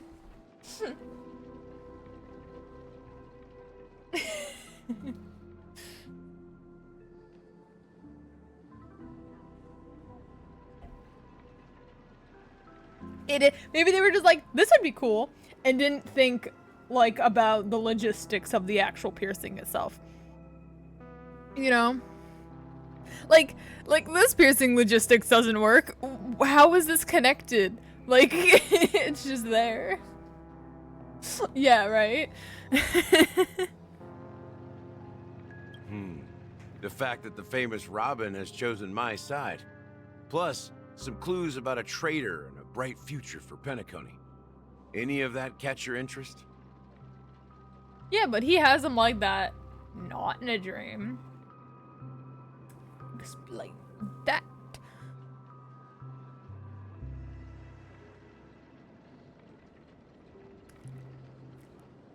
I find it hard to believe a man who's full of deception.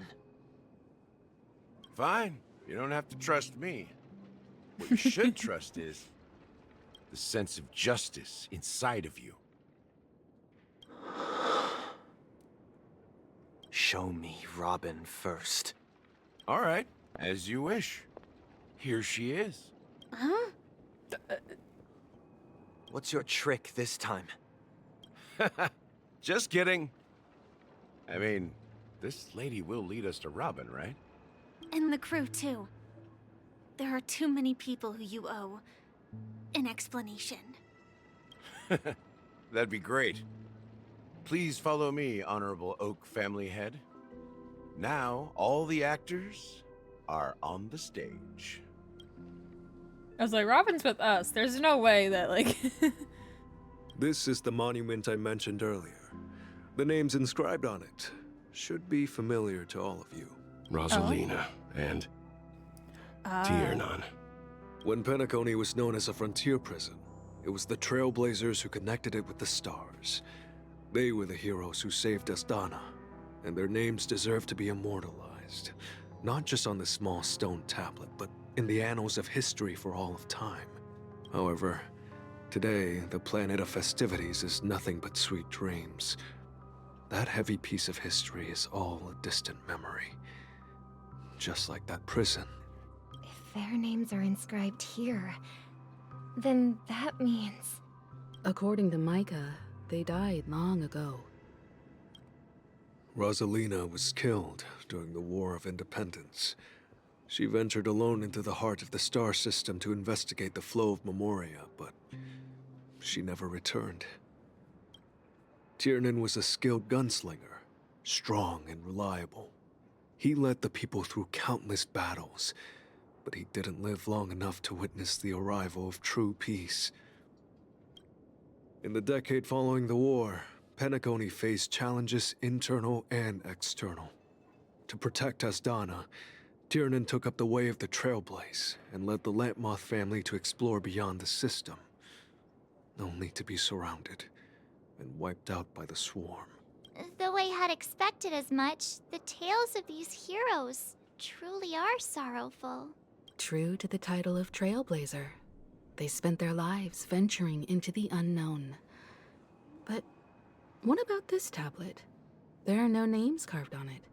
When Dreamflux Reef was created, its owner was still alive. However, he insisted on erecting a monument for himself, saying that it will happen someday. Here we meet again. Everyone from the Astral Express. Robin.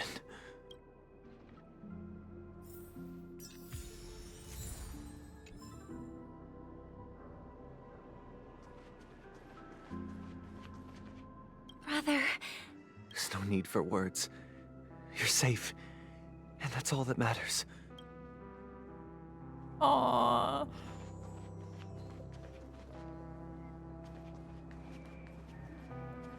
I brought Gallagher here. It's time to face the truth. I feel like I'm about to have a nuke drop on my fucking, like, mind right now. I promised to give the siblings some privacy. Yeah, so no, let's he talk about does our really business care first. about her, and What do you say? I do really love that detail. That, like, as, like, cunning as he can be with other people and, like, how brash and cold he can be to other people, he cares so deeply about Robin, and I think that's really nice. I think he sees it as literally it's them against the world. Like, she is his only true ally. And she's the only one that he needs as an ally.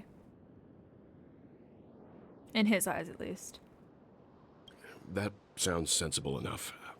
Since you went through the trouble of gathering the family heads, the crew, and the Stellaron hunters, I'm guessing you have something important to say, Mr. Gallagher? Oh, is it that obvious? The look on your face is practically screaming, I'm the one behind all this. You're right, Mr. Yang. It is indeed time to come clean on everything. The siblings already know what they need to, and they've made their choice. But you, Nameless, arrived a bit late. So it's only fair that I answer your questions. Before we begin, let me reintroduce myself. I'm the founder of Dreamflux Reef, the deputy of the Watchmaker. I figured the and first part because of when the he one arrived. who sent out that invitation. And he is the type of person to be like, it'll happen eventually. that is, he seems like the type of person. As Gallagher, the history fictionologist, I humbly extend my greetings to you all. History fictionologist? So what, everything you told us was made up? Well, don't worry. Almost everything I shared was true. Well, except for the part about the family accepting me back. I double-checked with Micah, and everything he said about the family, the Watchmaker, and Mikhail is true. Thank you for your understanding. Now let's get down to business. I'm sure you're all wondering why I went through the trouble of setting up this battle for the legacy. inviting different factions and stirring up a ruckus all over Penacony? Well, it all boils down to something very familiar to all of you. The Stellaron. The Stellaron? But how is that possible? Penacony is a free-flowing interstellar hub. There are no signs of contamination whatsoever. You're totally correct. So, care to take a guess at what that means? There's someone manipulating it? Well, what should I say? I expected nothing less from the person here who is the most familiar with Stellarons. The sweet dream doesn't come out of thin air. If you think of the I probably memory don't zone as reek the of sea, contamination. creating the land of the dreams is I'm like using its filling that abilities. wild ocean with earth to make an island. To achieve this feat, without the help of an Emanator of Remembrance or Enigmata, the only way is to use a Stellaron. And that's not something you can achieve with a simple wish. It requires vast quantities of knowledge, time, and manpower. I'm sure you get what I'm hinting at. In Azdana, the planet of festivities itself is a Stellaron disaster. The planet of festivities itself is a Stellaron disaster? It all started a long time ago, back when the Watchmaker and his crew liberated the frontier prison. They faced countless challenges as they began building Penacony from the ground up. That's when the idea of using the Stellaron came into play. The Stellaron first entered the Azdana system during the war. The Nameless warned everyone against the folly of attempting to tamper with such a power, and most heeded their words. But there are always people in the shadows with ulterior motives. The turning point came after Tiernan's death. With two of the Nameless gone, the Watchmaker had to go to the front lines. It was at that moment his rivals saw an opportunity. By the time a representative from the Montour System's family arrived at the Watchmaker's call, the Stellaron had already been activated and was seeping into the primordial synesthesia dreamscape.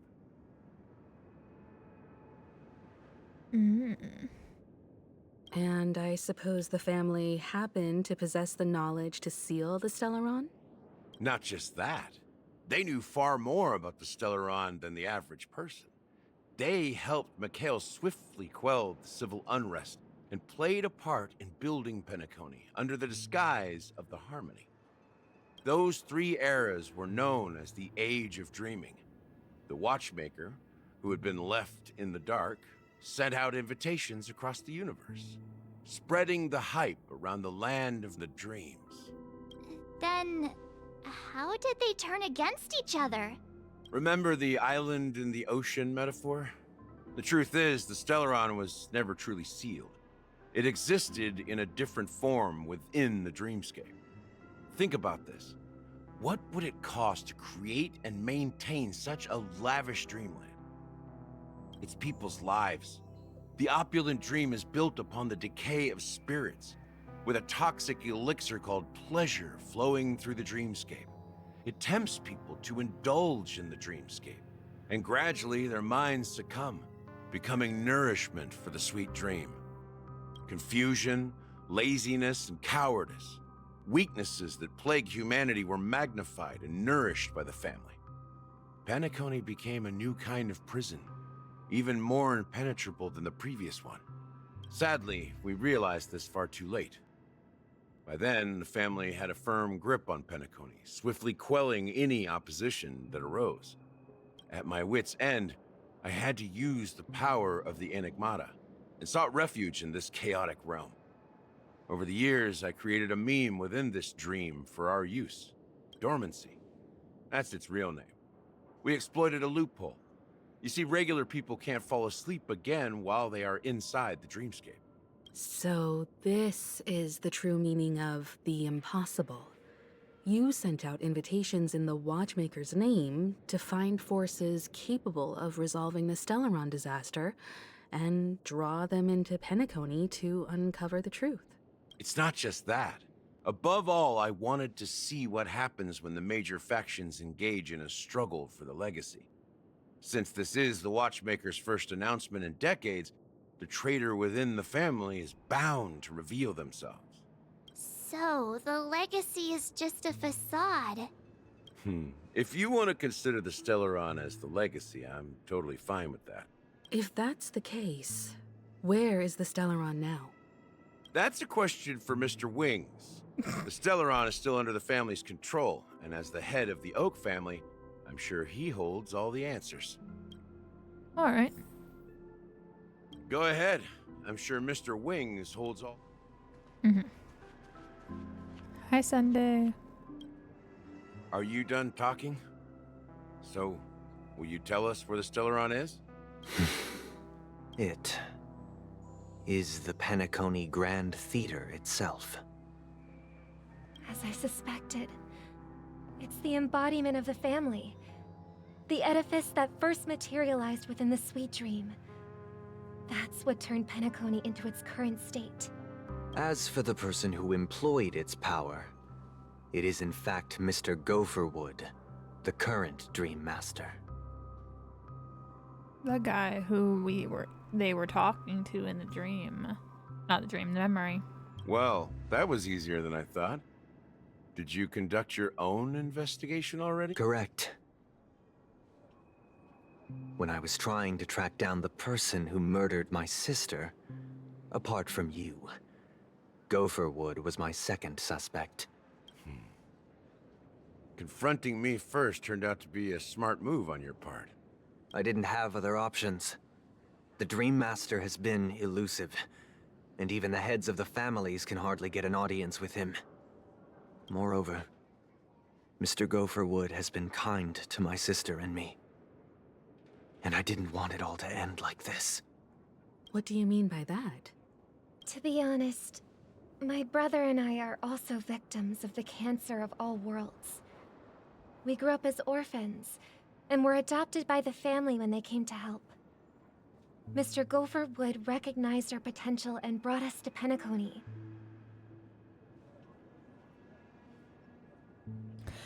I find it so interesting though, now that I see them side by side, is that their color palettes are very similar, except hers is more saturated. Like, her wing has this purple on it, and her hair is a lot more like a light blue and a saturated blue.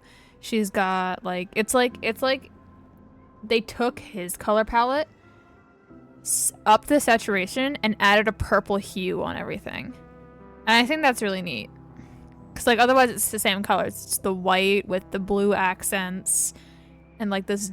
We even see the purple here on him with the dark purple with these gold, other gold accents as well. The only really the big difference is their eyes, though she has a little bit of yellow, and he's got a little bit of blue. Don't know where the green really came from though. That one is a little more random. But considering green is on neither of their color palettes anywhere except her eyes. But it could just be how they draw the women's eyes a lot more vibrant and a lot more big. And they needed an additional color in there to kind of smoothen the transfer between yellow and blue. Probably to make it look a little less threatening. Because when he has his eyes fully open and you see the blue, it looks very threatening.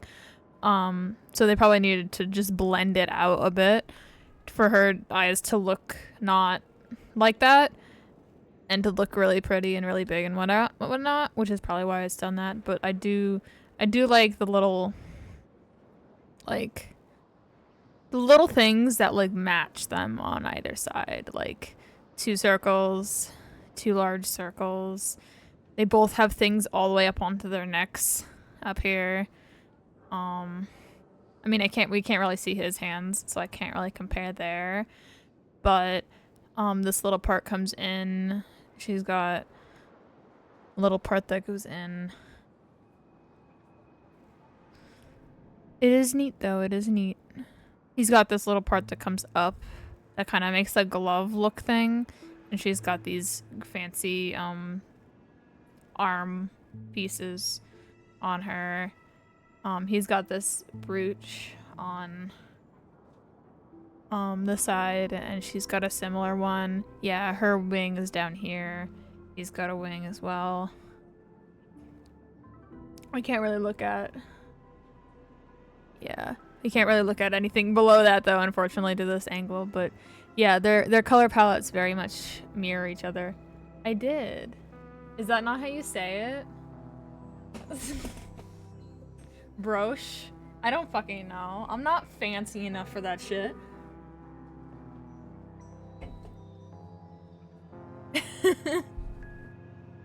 Brooch? Okay. It's a brooch then.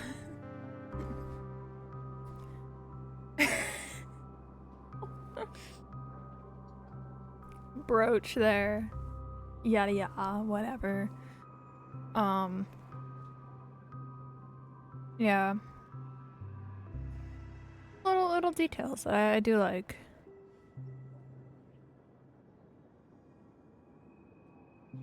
Also, their hair is similar. Like, he has this little piece here, and she's got this little piece here. And then the centerpiece, and then face framing.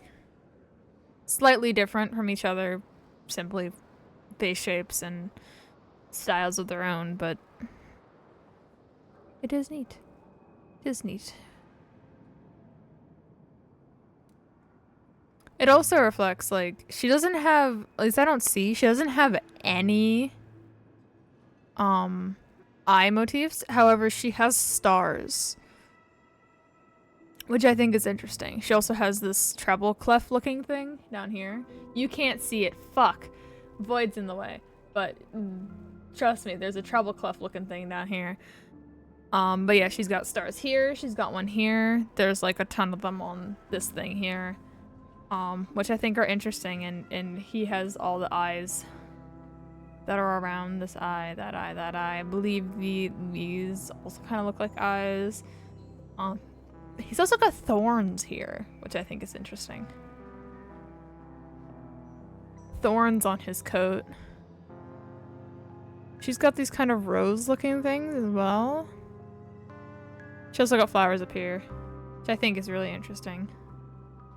Anyway, enough analyzing. Enough looking at their things. Stand by and watch Mr. Gopherwood become an enemy of the Harmony. Okay. I won't use my voice to support an evil cause. I won't step on that stage and sing, no matter who the traitor is, or what orders they give me. I won't let the Charmony Festival become an event that destroys Harmony itself. You're the paradise in our dreams. Indeed. For the paradise in our dreams.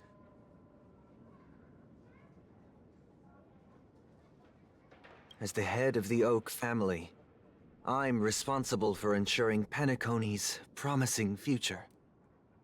Robin and I will head into the Sweet Dream and confront the Dream Master. And if it turns out that the family has truly strayed from the Harmony, I'll fight alongside you. We'll put the Charmony Festival on hold and make sure Mr. Gopherwood pays for his blood debt. The enemies you are about to face aren't like this old dog here, who can barely even bark. Wings, eyes. More thorns, interestingly. It's hard to see these because they're so far away.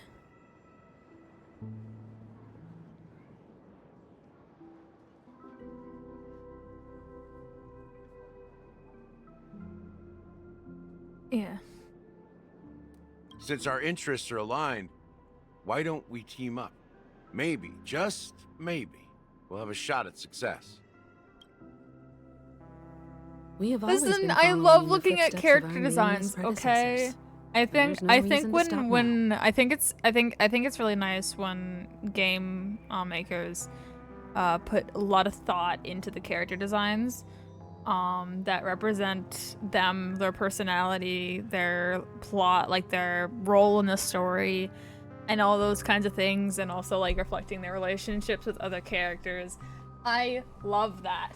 Absolutely love it. And I just like pointing it out on characters that are very like clear about it.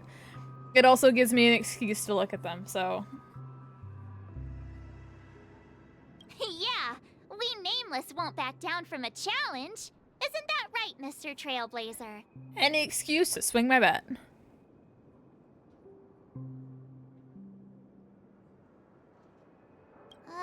That line actually makes me a bit nervous. Okay, Mari. Good night. Rest assured, sitting on the sidelines isn't in our nature. Mr. Sunday, Miss Robin, I'm willing to accompany you on behalf of the Astral Express. Having a third party present should help with negotiations, and could make all the difference if things get ugly. Thank you, Mr. Yang. Thank you all very much. The Charmony Festival is about to start, and time is against Yeah, us. we got like less than 10 hours now, I think. We must hasten. Everyone, let's gather over here. We still need to make some preparations. I'm so very excited right now. Hi, Weld! I may have been quick to step up to the plate, but confronting the Dream Master could be a very dangerous affair. Huh? Even you're saying that, Mr. Yang? How powerful is that Dream Master? He's the leader of the families of Penacony, and he has the entire power of the Harmony behind him, not to mention the Stellaron in his possession. We must proceed with great caution. Maybe you can just stay behind this time, Mr. Yang? No, that won't do. Even if we count Robin as an ally, something felt off about Mr. Sunday just now. Although, I can't quite put my finger on it. I have to make sure he won't turn against us when things start to get dicey. You're still carrying the keepsake the IPC envoy gave you, right? May I borrow it for a moment? What'd he give me again? Oh, right, he gave me his coin. I want that. I knew it. My coin. As I suspected, this chip Aventurine gave to you is actually a miniature transmitter. If I'm right, he intends to use it to track your location or contact you when needed. As it so happens, this may actually be of some use in the current situation. Aventurine? Is he still alive? And what does he have to do with our mission to confront the Dream Master? We could team up with them. Remember what I said earlier? Working with the IPC is a way to keep the family in check. If negotiations go south and the family show their true colors by going after the Stellaron, I'll use this transmitter to send a message to the IPC. It'll be just the opportunity the IPC ambassador was hoping for. The only question mark in all of this is Aventurine's current status. But the IPC is always listening, especially senior strategic investment department heads like him. Getting the message across shouldn't be a problem. Good luck to you, Welt. Well, you take care too. If anything goes wrong, don't worry about me. Just make sure to seal the Stellaron. Spoken like a true hero. Even if the Dream Master is innocent, the family's corruption runs deep. I won't make the same mistake Mikhail did. Let's wish him the best of luck. Don't you have something else to tell us, Gallagher? Oh? Why would you say so? Before we departed, the conductor asked us to inquire about the 3 Nameless in Penacony. We've already collected intel about Rosalina and Tiernan, so the only one left is Legwork. If I'm not mistaken, we've already met him somewhere, haven't we? It's not enough to say meet, but the answer is pretty obvious. After all, I've hinted at it in quite an evident way. I've been watching over you ever since I received the reply from the Astral Express, and I've seen the great effort you all put into linking different realms together across the cosmos. And now, after getting this far all in one piece, you have truly proven yourselves. Miss Himiko, were you the one who repaired the Express and got it sailing through the cosmos again? Yes. And you two, young Nameless, you have very interesting life stories and extraordinary skills.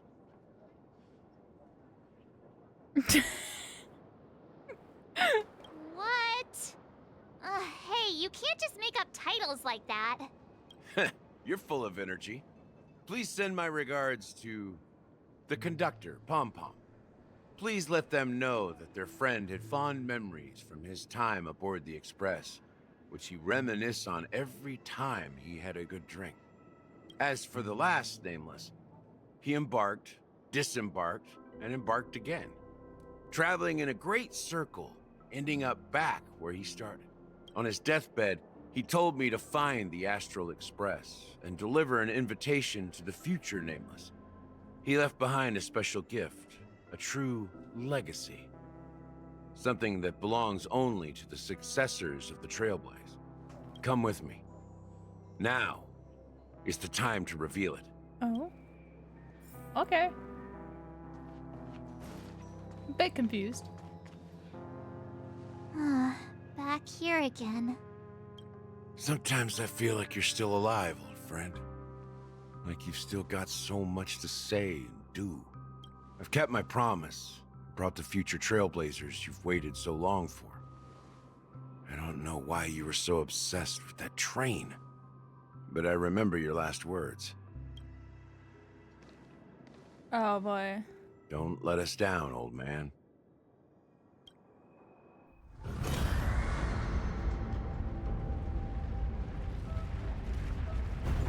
I think this is gonna be the mental nuke that is going to happen. Yeah. Yeah. I predicted the mental nuke a little bit too early, but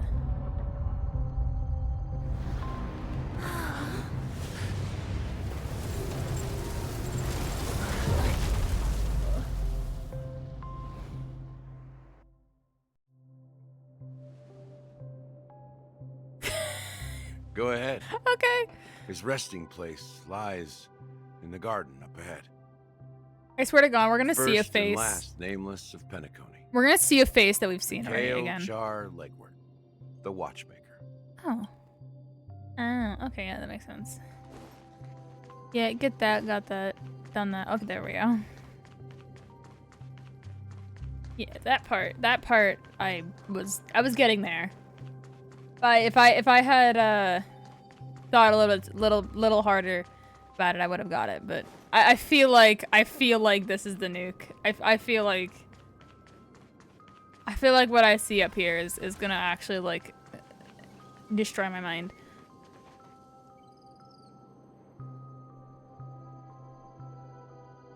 Beneath the sea of the memory zone, in a garden closest to the full moon and the water, an elderly man rests on a recliner, enveloped in utter silence. The watchmaker, Mikhail Charlegwork, has passed into that endless, timeless dream where no sound could awaken him. Sure enough, the watchmaker is the third nameless. Even I could guess that one. The legacy he left behind was a dream bubble. I believe inside that bubble, there's something that holds meaning only for the nameless. After all, when I checked its contents, I found nothing inside. Maybe some Trailblaze runes? Even more mysterious than me. I want to touch it. Well, Can I touch it? let's have a look. Okay.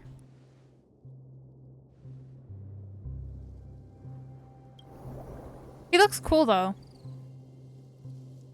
You press your hands against the dream bubble, and the thick, viscous memoria converges under strain, then stretches outward from your fingertips, as if weaving a delicate web. It gently cradles your palm. A chill travels from your fingertips, carrying with it a myriad, that's the fucking word, myriad of vibrant and intertwined memories, as experience would suggest. But this time, you see nothing at all.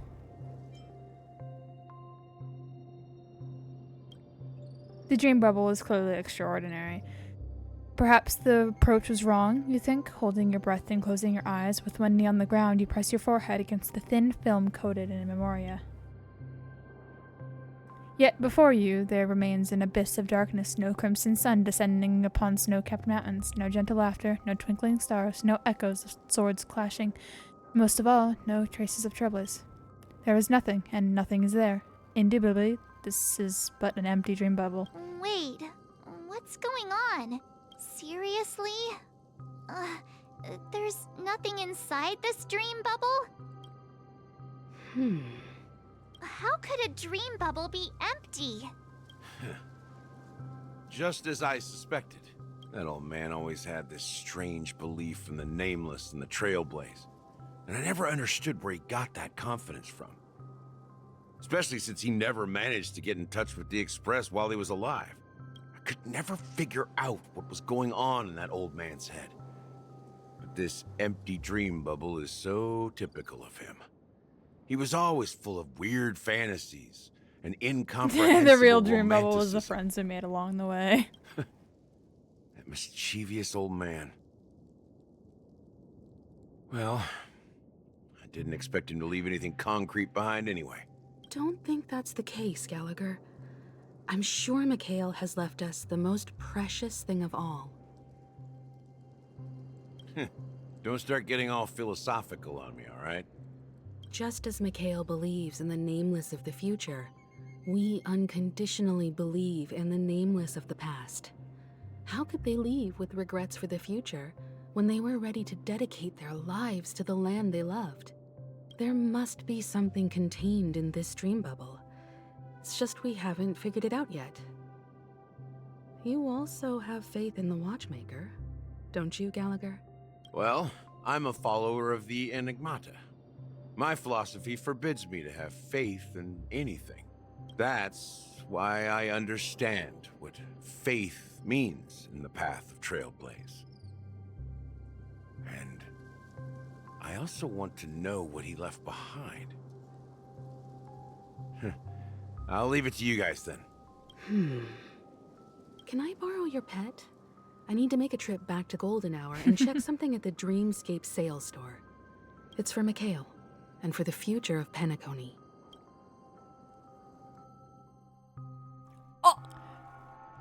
Welcome to the Reverie Hotel. I get to play How as may I help Boo-Hoo. you?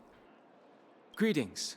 We're the Nameless from the Astral Express, and we'd like to check in. The Astral Express? But I thought... Yes, my companion's already checked in. My name is Dan Hung, and I believe my personal information is recorded in your system. I see, but your companion said you wouldn't be coming due to a change of plans. Now the plans have changed again. And you are... Me? I'm Pom Pom, a new nameless who's also with the Astral Express. He's my fellow trailblazer.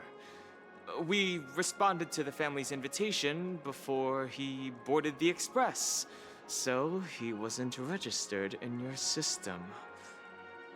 Is it possible to accommodate him as well? Oh, I see. Another one of the Nameless had a similar situation. Seems like a lot of people are joining the Trailblaze these days. Since there's a precedent, it shouldn't be a problem. Just give me a second to contact your companions. I'm sorry, dear guests, but it seems I'm unable to reach the other members of the Astral Express. What do you mean by unable to reach them? My apologies. This is the first time I've encountered a situation like this. However, the system indicates that those guests are still in the dreamscape. How about this? Give me their room number, and we'll go check on them ourselves. I'm afraid that's not possible. I need to verify both of your identities before I can share any guest information. How about you just wake up someone? Oh no. Let's say, Welt? I'm sorry, but there are strict rules go. regarding forced awakening. It cannot be done without the proper clearance. So nothing works, huh? What's your solution then? Are you saying we sleep here?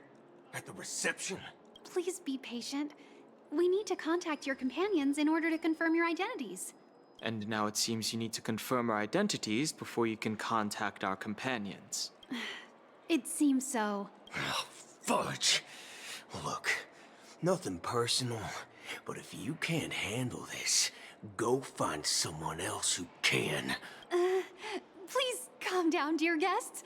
I do recall that Mr. Sunday, the Oak family head, personally handled this issue earlier. Oh, please wait a moment while I contact him. Bro, she's impatient. I don't think she's trying to give us a hard time. She really just doesn't know what to do. I have a bad feeling about this. You tried to contact them on the Express earlier, but they didn't respond. Something doesn't seem right. I need to leave for a moment. You can stay here with the receptionist. Sure thing. Just don't keep me waiting forever. Don Hung seems pretty worried about his companions. I should give him some space. Stressing out about it won't help anything. Oh no! Oh no!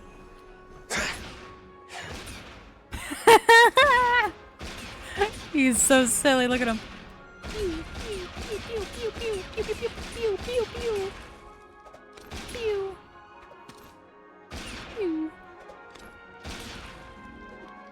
He's so silly. Oh, I love him. I love him. I love him. Oopsies. I wanted to do.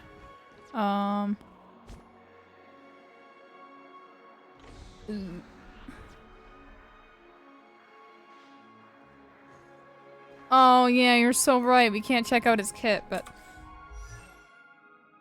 can I? Am I able to? Oh, I can't.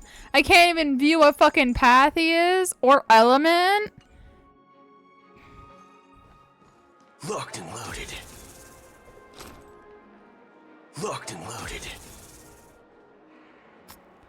I don't even know what that does.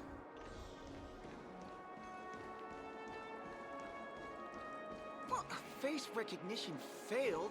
Lousy robot. Yeah, I just don't know them. Sure, yeah. I'm still pulling for him, regardless of what he is. What is he? Nick, they do have his whole deal finished. He's coming out in 5 days. And this patch came out like 12 days ago. He's a physical hunt? Huh, okay.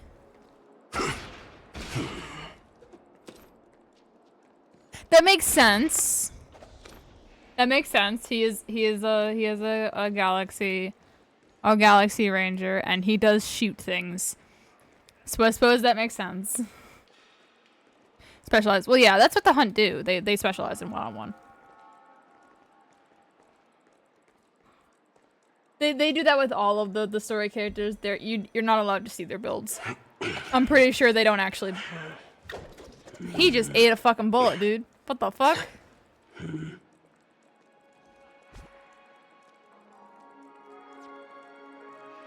He just ate a fucking bullet. Yeah, but they don't.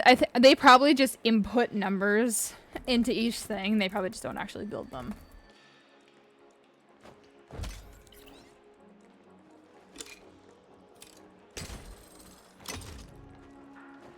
It's got a fucking. Is his hand a revolver? Or does he just store bullets in there?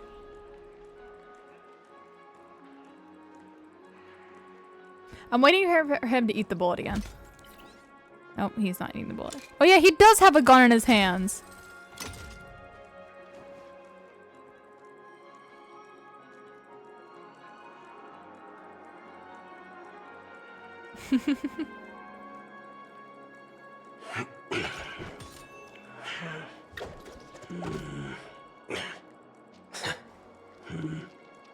Yeah, he just straight up eats it.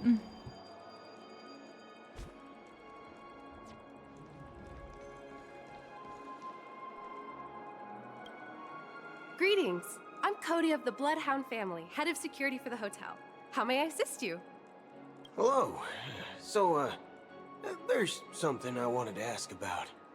I've been hearing some unsettling rumors about certain incidents that might affect the Charmony Festival. How dare you call those the icky spiky teeth? How dare you? I love the shark teeth. Do you think there's anything to be worried about? I've traveled all the way from the Hayaii Federation, and I don't want my trip to be ruined. What do you mean? Wait. You haven't heard? I'm not sure where you heard those rumors, but they're completely baseless. I can assure you, as a representative of the Bloodhound family, that everything is going smoothly for the Charmony Festival. At present, all of the families are focused on making sure the festival starts on time. Even the Dream Master himself has arrived. So don't worry, your trip won't be in vain. That's a relief to hear. She doesn't appear to be acting. So, it seems that even the hotel staff are out of the loop. I apologize if you hear me breathing.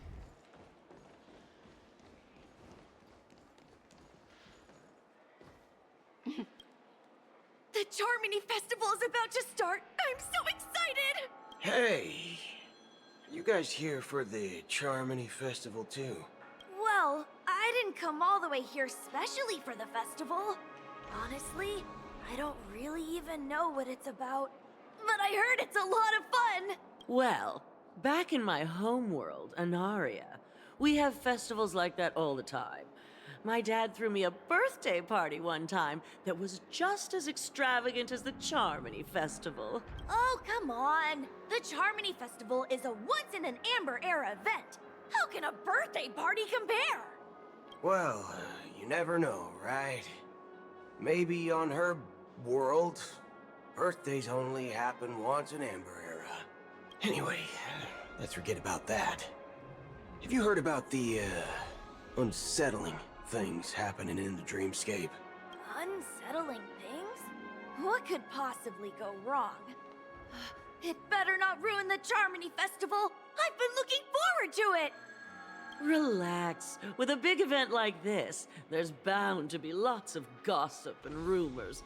Don't worry. If anything does happen, the family will be on top of it. Oh, that's a relief. I didn't come all this way to see the festival go down the drain. Well, looks like I won't get any fudging clues out of these two. They're clueless. Back already? Hasn't she returned yet? Nope. I'm starting to wonder. Sending her to contact Sunday was a good idea. Neither the staff nor the guests seem to know anything about what's happening in the dreamscape, and wherever we go, all we see is people enjoying themselves. Definitely not a good sign. I agree. Another unusual thing is that the Oak family is supposed to be in charge of organizing the council and managing everything inside and outside the dreamscape. However, I walked around the hotel, but didn't meet a single member of the Oak family on such an important day. Well, I'll be forked. If I remember correctly, the head of the Oak family is that Sunday guy. We shouldn't linger here too long. Let's go back to the Express for now. Not so fast. Have you ever robbed the IPC, bro? If you run away now, everyone will be chasing after you. Are you suggesting we sit here and do nothing? I wouldn't say do nothing. But let's stay put for now. Even if the family has ulterior motives, they couldn't have anticipated us showing up here. We're the surprise factor for them. They don't want to attract unwanted attention from certain outsiders, so they won't do anything reckless. See? The IPC lackeys are keeping a close eye on this hotel. If I were a family member, I'd find an official excuse and keep the surprise factors here. If we just wait here, that would be like walking into their trap. Of course, we don't need to walk into their trap. I gave a backup plan to the memo keeper. If it turns out we won't be allowed to enter the dreamscape, she'll order a drink for me in the VIP lounge at the hotel. In reality... a secret signal. That's right. Oh, a concrete object can indeed help the memo keeper establish a connection with you. But Boot Hill, if you have more backup plans in the future, I hope you'll let me know in advance. I'm sorry, but it's one of my quirks. I have too many unreliable friends.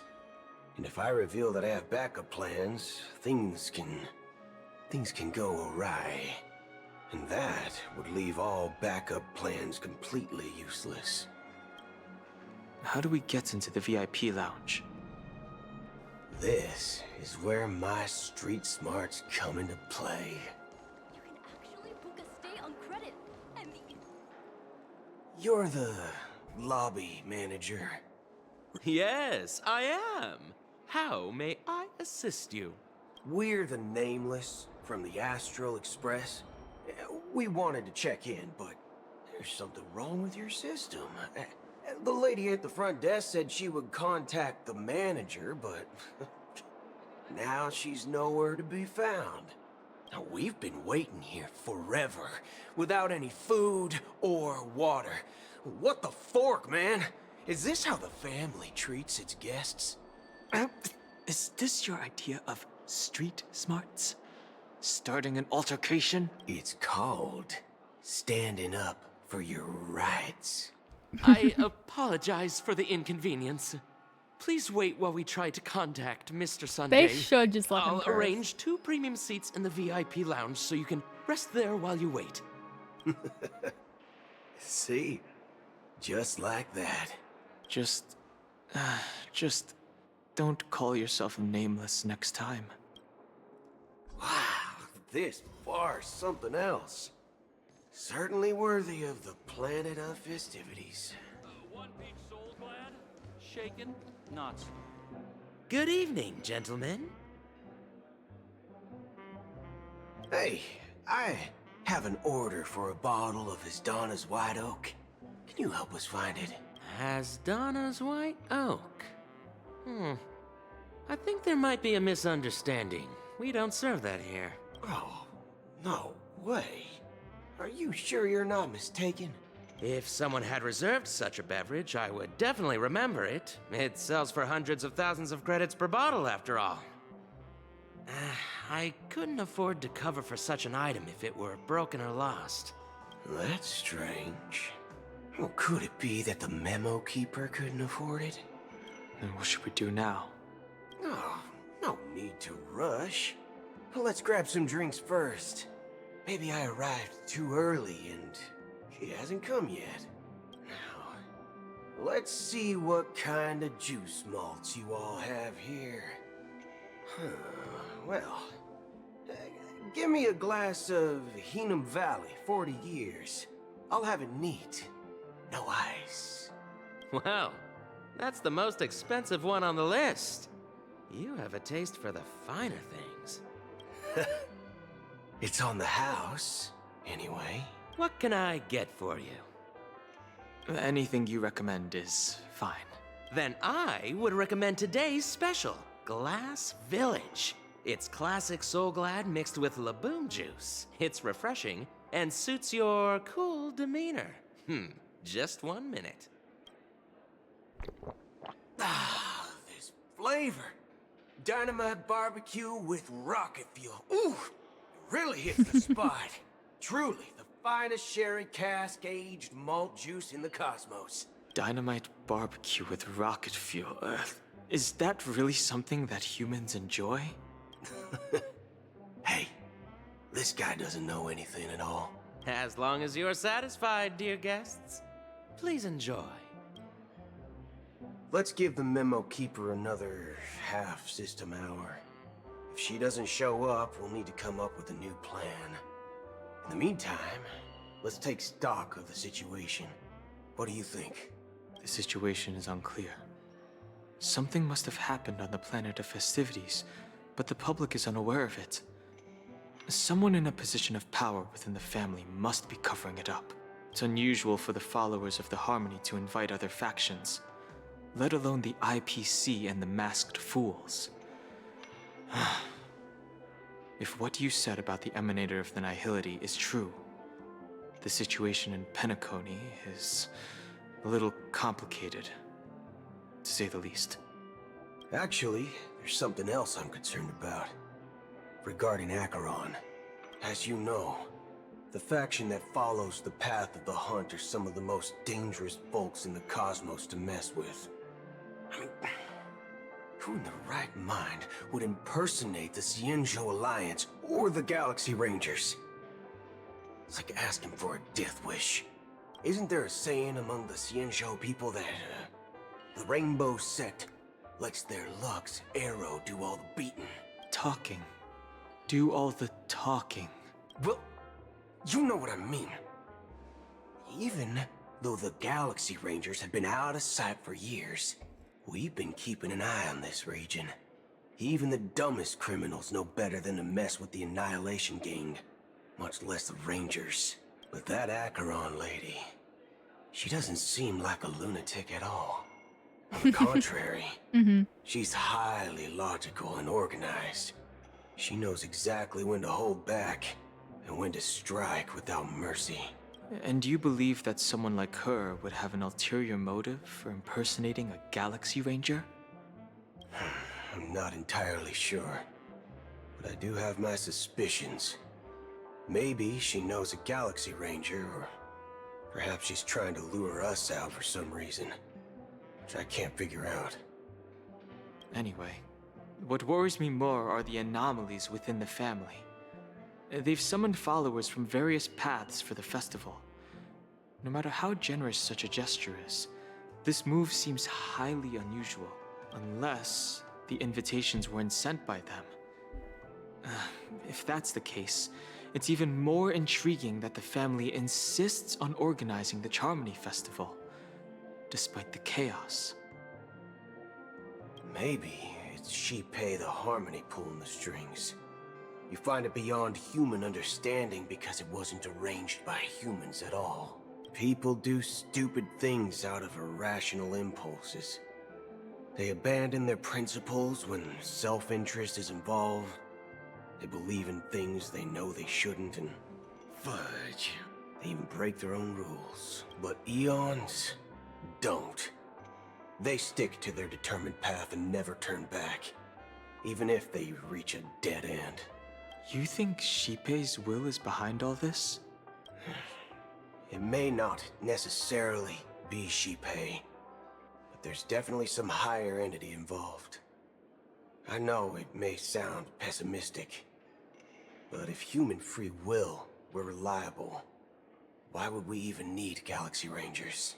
It's much simpler when you boil it down to the eons and paths. Like how Lon always follows the path of the hunt, or how the Express stays true to the Trailblaze despite Akavili's disappearance. But in my opinion, Akavili's fall holds significance for the Nameless. Oh, so you're saying the Nameless now have to take responsibility for their own choices because their absolutely right leader is gone? Exactly. I believe the purpose of the journey isn't just about following a path that's always considered absolutely right. It's more about doing your best to choose the right path for yourself among countless possibilities, even with limited insight and judgment.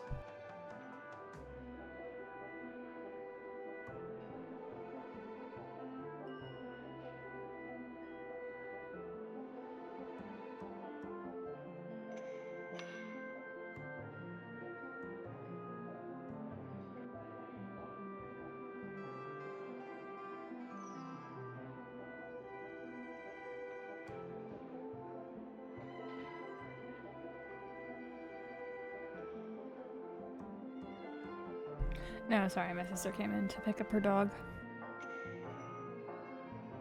I don't know what you've been through, but I agree that people must take responsibility for their choices, because no one else can do it for them.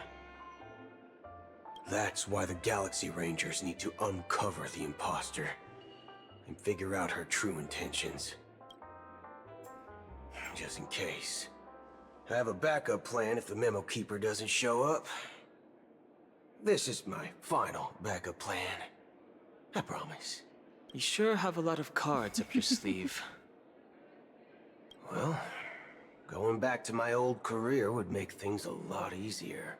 By the way, when you were walking around the hotel, did you happen to see any important-looking guests? What's your plan? It's simple. We just grab some hostages and use them as bargaining chips with the family. Or maybe we can even take their identities. Boot Hill, we're not taking hostages. No need for that. We'll return to the Express now. Wait, are you getting scared? Draw your weapon. Let's make a big scene. Are you leaving, esteemed guests? Would you like to cancel that Asdana's White Oak you just ordered? Huh? Asdana's White Oak? But didn't you just say... Ha ha. Looks like you are a bit intoxicated, esteemed guests. You ordered a bottle of Asdana's White Oak just a moment ago. Looks like your Memo Keeper friend has finally arrived. Oh, right. Sorry, my memory's not the best. You know, too many modifications and all. Anyway, let me check. Well, fork me. It says Donna's White Oak, all right. And there's a note. I'll be waiting for you on the Astral Express. No mistake. That's her message to you. She knew the hotel wasn't safe, so she suggested we find another place. Well, looks like we took a detour, but now it's back to the Astral Express. So, what are we waiting for? Let's go. You're back? 2 guests just boarded saying they were looking for Boot Hill, so I told them to wait in the parlor car. Oh, just in time. 2 guests? Yeah, or 2. Look, we welcome all passengers on the Astral Express, but sneaking in like that, you have no regard for etiquette. My apologies, conductor. It was an oversight on my part. I assumed you were already acquainted with the garden. Given the chaotic situation in Penacony, the Nameless are the only ones we can truly trust right now. You are the Memo Keeper. Pleased to meet you, Dan Hung. I've seen you in others' memories. And as for Boot Hill, this is our first face-to-face meeting. I hope you enjoyed that bottle of Astana's White Oak. You sure have a refined taste.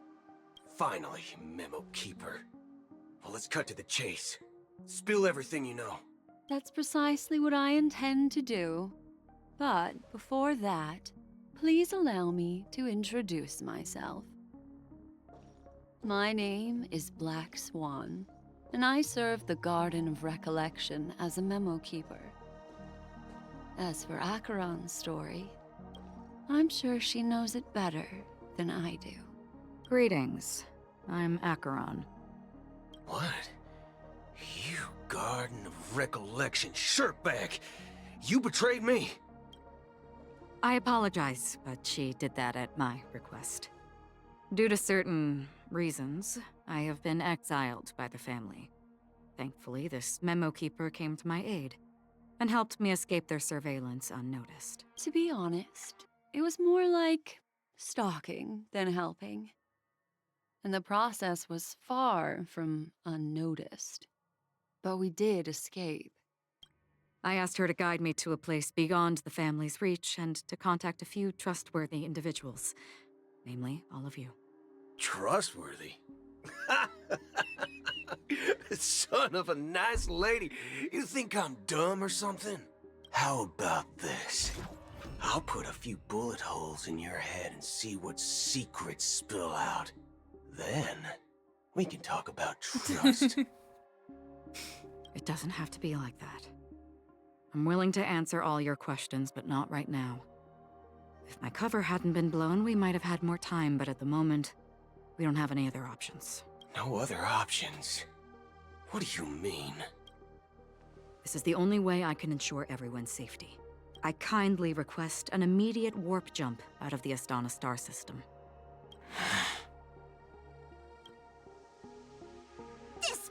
Ranger is requesting? As far as I can tell, she's not a threat and seems to be telling the truth. I've briefly traveled with your companions and know their whereabouts, Dan Heng. Please rest assured, your nameless companions are safe, but they need our help.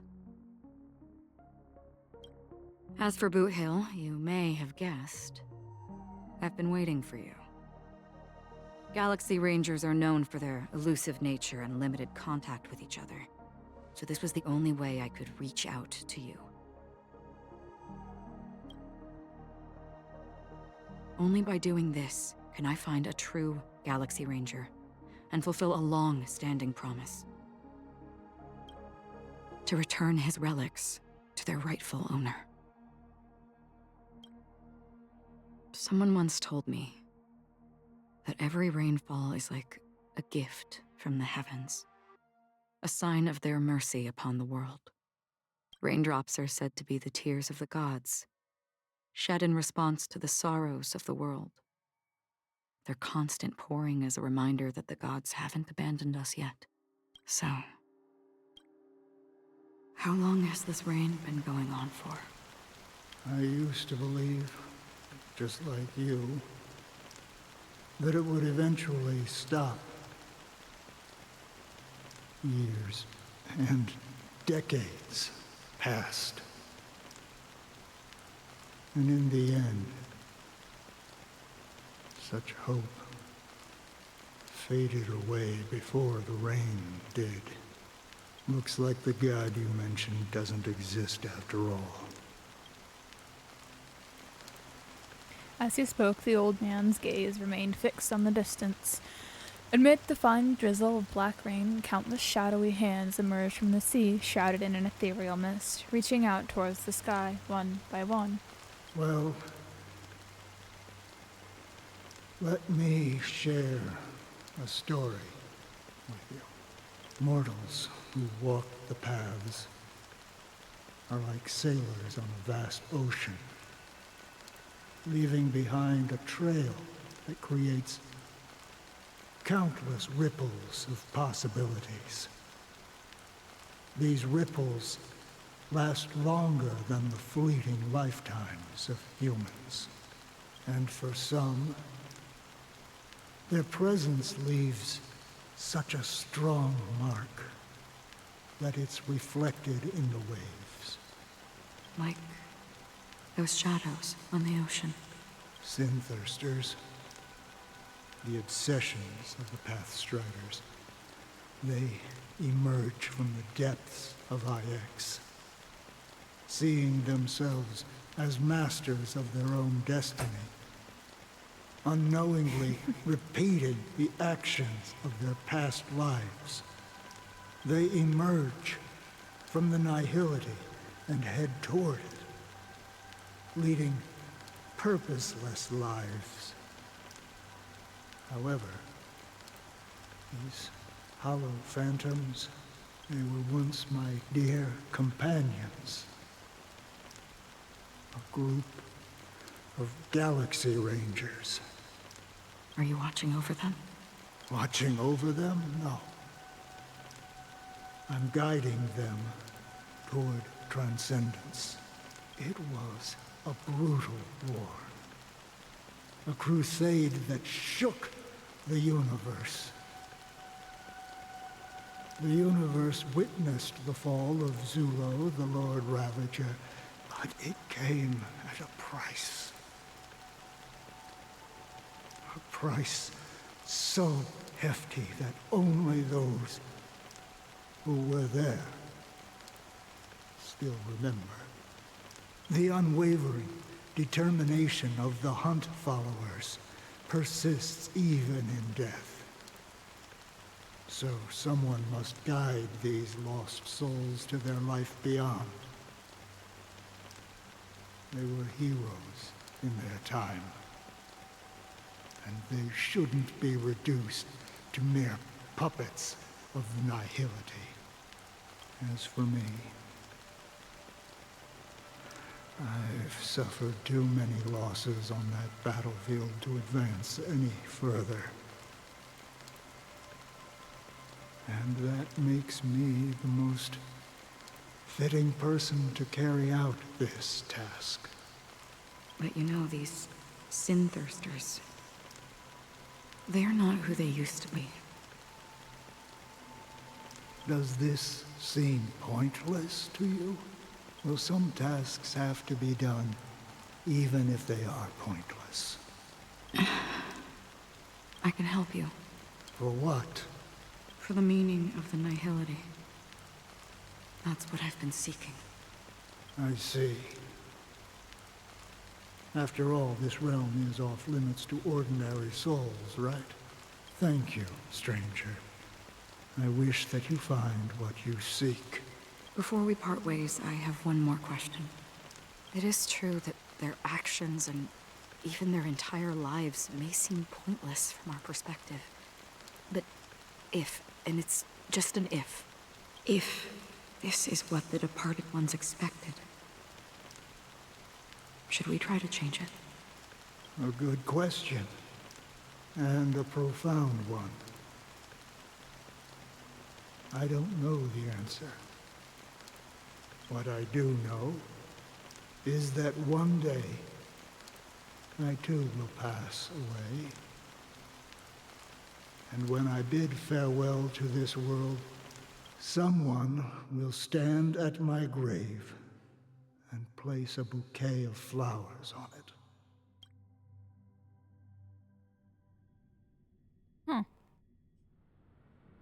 9 hours. Real quick, I gotta go bathroom. So I will be right back.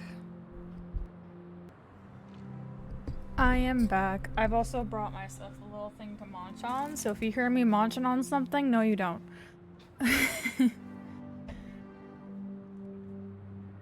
When I appeared as a child, my speech, mindset, and soul reflected immaturity and innocence. As I grew into adulthood, I left behind my childlike side. I humbly request your blessings, esteemed advocate of Shipe. Come to me, my kinship. I have sought their presence with us. As you wish. I have faithfully served Bro the is Alfalfa family ethereal. for nearly a decade, promoting the path of the harmony to the best of my ability. However, I made a mistake yesterday. While I was preparing dinner for the family head, I accidentally dropped a prepared dish on the floor. Out of laziness, I lied and claimed that everything was ready. Although the head has dismissed me as punishment, it has been tough to sleep with the guilt still gnawing at me, as I worried that the seeds of evilness may have taken root in my soul. So, I confess to you now, to seek atonement for my sins. Do you sincerely repent and vow to change your ways? Yes. Have you examined your soul and confessed all your sins? Yes. Are you willing to accept the process of atonement?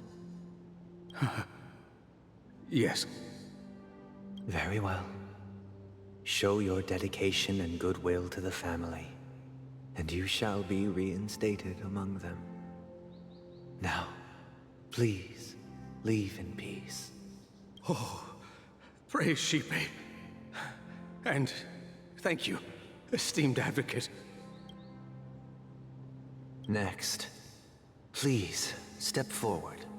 I wholeheartedly confess to you. Please, pardon my sins. Rest assured, I have implored their presence to be with us.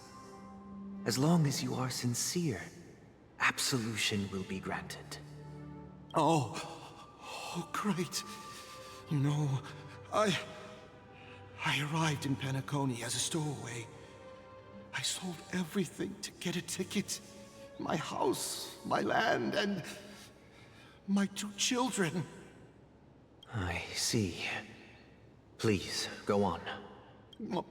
My children were starving, and I hoped they'd have a chance at survival if they became slaves here.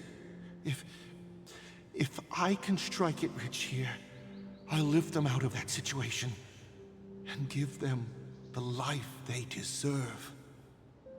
But the Bloodhound family got wind of it. They're on my tail, hunting me down. I thought I could bring my kids here. It was all my fault. All my fault. Yeah, I have no idea.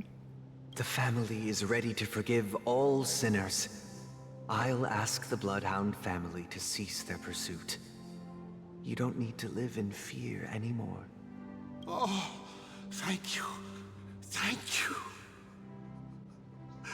I'll work my hardest to redeem my children and make them part of the family. Praise the harmony!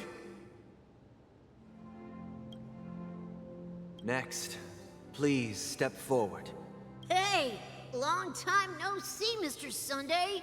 The most esteemed individual in Penacony, and the next leader of the Oak family, right? I have sought their presence with us. Let us proceed. Sure. Let's just get this over with. I have sinned. Please forgive me. I wasted half a pizza at breakfast, and a bottle of Soul Glad. That's it. Nothing more. Can we wrap this up? I've got a robo-ball game to catch, you know? Do you seek to atone for your sins through good deeds? My sins? Well, starting to sound like a saint, huh? Well, let me tell you something. Neither the family nor you have the right to judge me. You think nobody knows what your precious family has done? About the watchmaker? Huh? Don't kid yourself, Featherbrain. Those dream chasers might be fooled by your act, but don't fool yourself. Before you start spouting off your holy verses, answer me this. Where does the power of the Oak family come from? And your power? What makes you think you can sit there all high and mighty, looking down on everyone else? Well, I've spent enough time in confession today to enter the Harmony's paradise, right? Then I'll take my leave. Good luck with your election, and, don't make me regret my investments in you. Oh, revered triple-faced soul, hear my doubts. Who can judge the strong when their power hides their crimes? Who can vouch for the weak when they will pay any price to survive?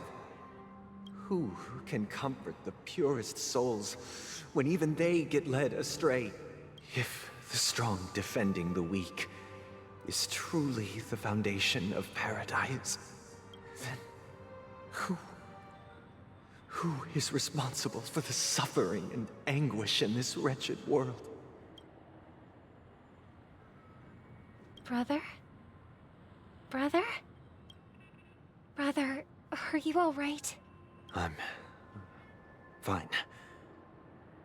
I've been working long hours, and I just made a trip to Dreamflux Reef and back. So, I'm a bit out of sorts. But it'll all be over before we know it. You've been working non-stop on the Charmony Festival, Mr. Sunday, and no one could have predicted this incident. Even if the Stellaron does pose a grave threat, I still feel sorry for all the trouble we've caused you. No need to worry about troubling anyone. The Charmony Festival was meant to spread joy and harmony across the cosmos. But now that we know the truth, I'm afraid we'll have to cancel it. It has always been our wish to make everyone happy, so... we'll do our best to explain everything to the Dream Master. I'm sure he'll understand. Even if the negotiation does not go smoothly, I'll refuse to go on stage. Without the Chord Master, the Harmonious Choir would not arrive. and the Charmony Festival would be just a grand performance, and nothing more. I'm relieved to see your determination. You know, since arriving in Penacony, we haven't had any contact with this Dream Master himself. I'd heard of the heads of the 5 major lineages, but the Dream Master is a mystery to me. The Dream Master rarely grants an audience, even for us. But, given the urgency of the situation, he's agreed to meet us in person. Perhaps you'll be the first guest to meet the Dream Master in years, Mr. Yang. Let's hope we can reach a consensus that satisfies everyone. Indeed. Let us hope so. It's about time. We'll have to get ready for the meeting. I apologize for any inconvenience caused by the urgency. The hand that he holds behind his back is the same side as his quote-unquote clipped wing with the on his coat.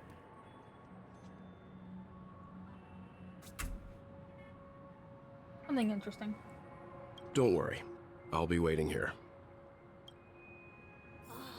Dear, it's Mr. Sunday! Hey, come over here! Looks like someone needs help. Let's go check it out.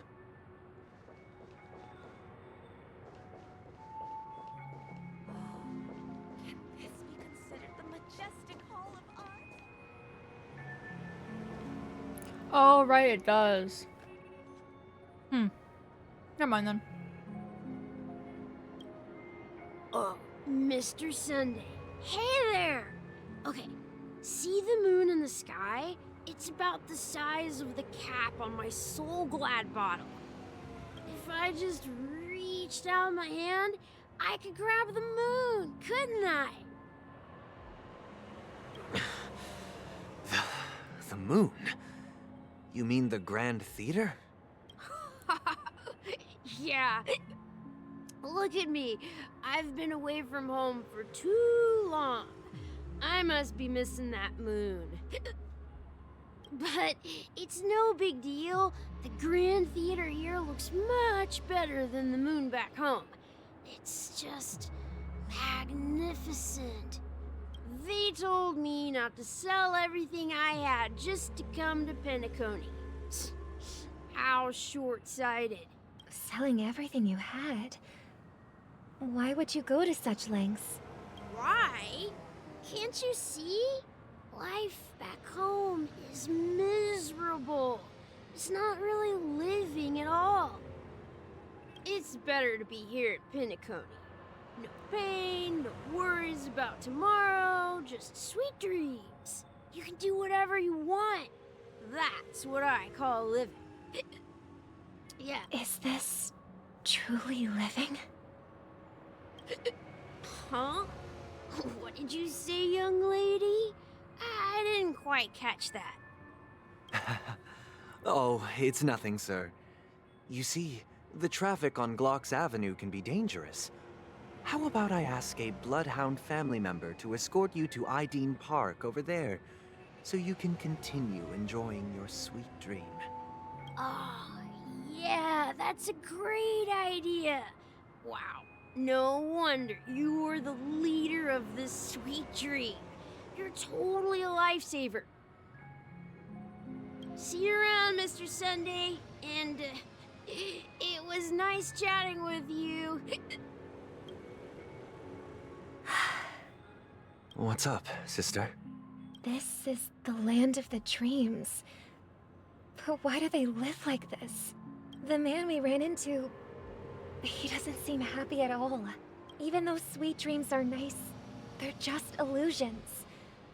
But for him, they're the only way to survive, even if it means giving up on reality. That's not really living at all. I suppose you have a point. But, in my opinion, that's how most people live their lives. Why do you say that? You think that man is not actually living, but that's not quite accurate. Even without Penacony, people create their own illusions called self-value. People believe they have a predetermined value to fulfill. Gaining value means gaining power, and those deemed worthless are seen as the weak. However, value doesn't come out of thin air, and there's a limit to it. To accumulate value, people have to take from others.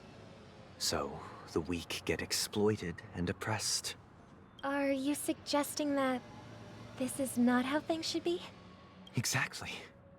But, ironically, people don't think there's anything wrong with it, because they uphold the illusory notion of self-value.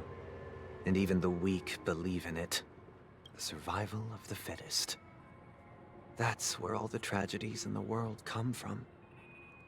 People come to the sweet dream in Penacony to escape from that reality and find solace. No tragedies exist here, only happiness, although in its nascent form. Isn't that the same paradise we yearn for in our dreams? Perhaps that man is just an exception. Let's not jump to conclusions. We should experience the dreamscape ourselves, just as I did at Dreamflux Reef. Yes, seeing is believing. Oops. Maybe I hit it too fast.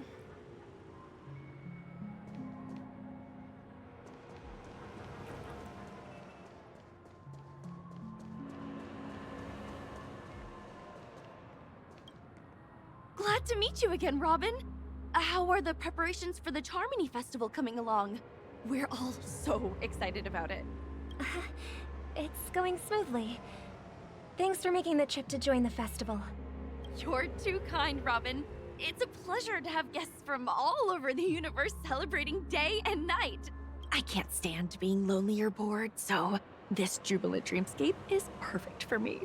But if this went on forever, would it get boring too? Nah, not at all. Who would get tired of having so much fun? Every day, you get to wear fancy clothes, explore all sorts of dream bubbles, indulge in delicious food without gaining weight, and you never get old or sick. As long as you can afford a room, this place is the ultimate paradise. But you know that only a few things can be brought back from the dreamscape to reality, right? That's exactly why I don't plan on bringing anything back. Just enjoying the dream itself is good enough for me. I mean, I'm not one of those long-living species. I only have around 60 or 70 years in this lifetime, and there's so much to worry about. Being happy here is pure bliss. Only in this sweet dream can I truly feel like I'm in control of my life and fate. Who would want to go back to reality after experiencing this bliss? I see. I genuinely wish you all the happiness in the world. And I wish you a fantastic performance, Robin! I'm off to the Blue Hour for the ball. See you later. Seems like that guest's perspective didn't resonate with you either. She had a valid point. I could sense her genuine happiness. It's just that... What you're trying to say is, she thinks she's in control of her life. But in reality, she's just escaping from reality and seeking solace in this sweet dream. Once she steps out of this sanctuary, everything will be lost. Well, she did make mention of being able to afford a room. Didn't she? However, the paradise in our dreams, it doesn't have to end. No. And the paradise we yearn for shouldn't be just a fleeting dream either.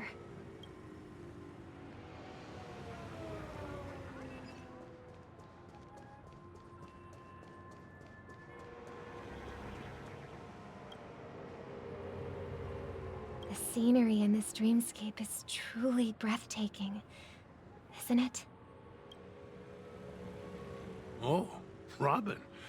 Can't believe I'm meeting you in person here. What an honor. You're right. Even though time stands still in this dreamscape, it always feels fresh. I find something new every time. A philosophical mind. I hope I'm not intruding. Oh, not at all. No. With little time left, I yearn for meaningful conversations, especially with someone as esteemed as you. Do you mind if we chat? It's my pleasure. No need to be formal. Just speak your mind. You said, with little time left. Please, forgive me for being blunt. But is that why you came to Penacony? Yeah.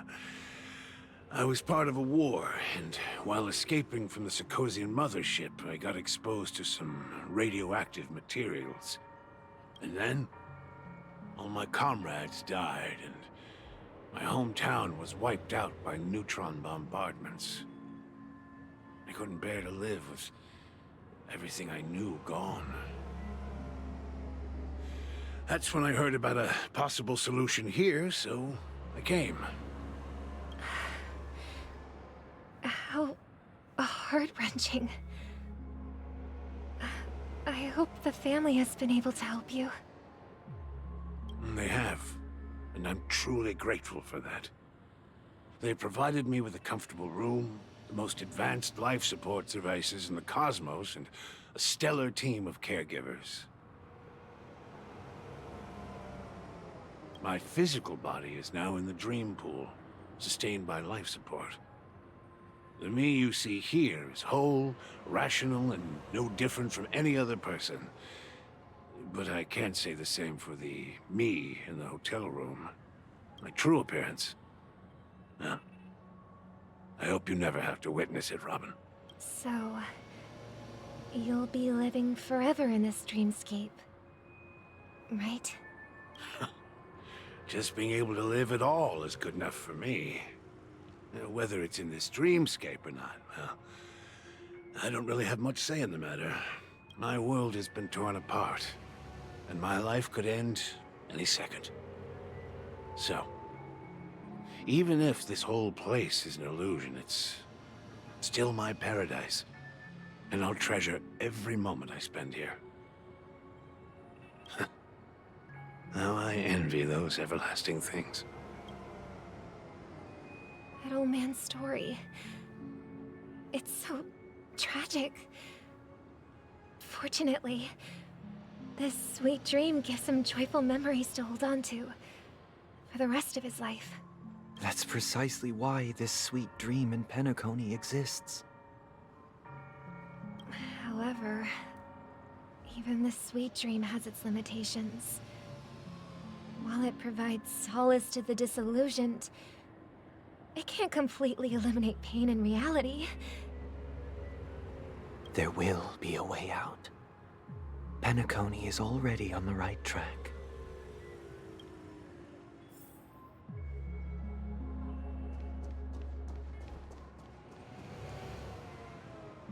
Uh-oh, Sparkle's doing sparkle stuff. Look what we have here. A lovely young lady. Wait, is that me?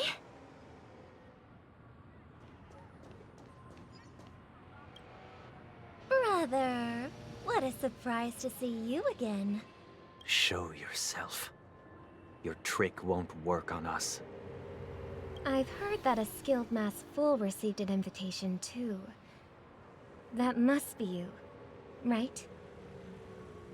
Did you enjoy yourself? Barely. The people here are way too gullible. A little bait is all it takes for them to bite. And they run away at the slightest hint of danger. In other words, they're naive and cowardly. Now that you've had your fill, it'd be wise to leave before it's too late. The music of the harmony doesn't tolerate discord.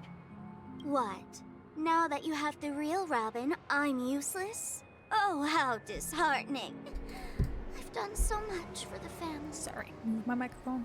You should be thanking me, because if it weren't for me cleaning up this mess, Penacony would still be in shambles. Don't you think? That was a personal request from the head of the Iris family, and it has nothing to do with us.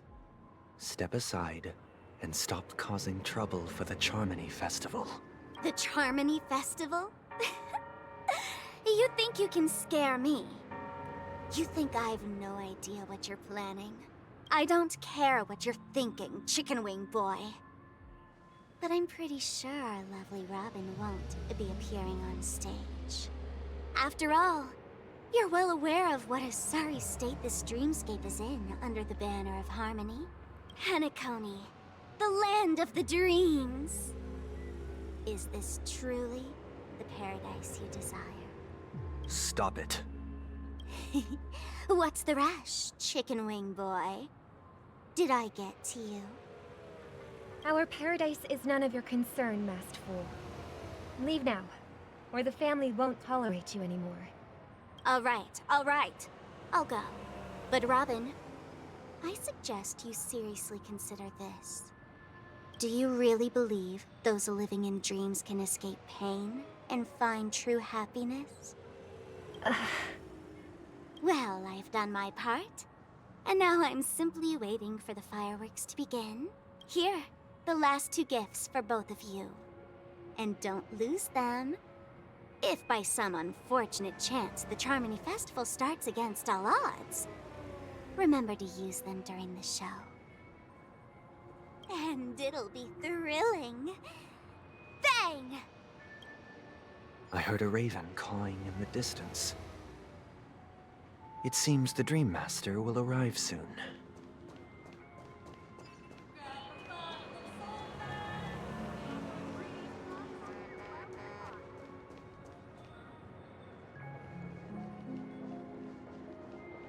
Alrighty.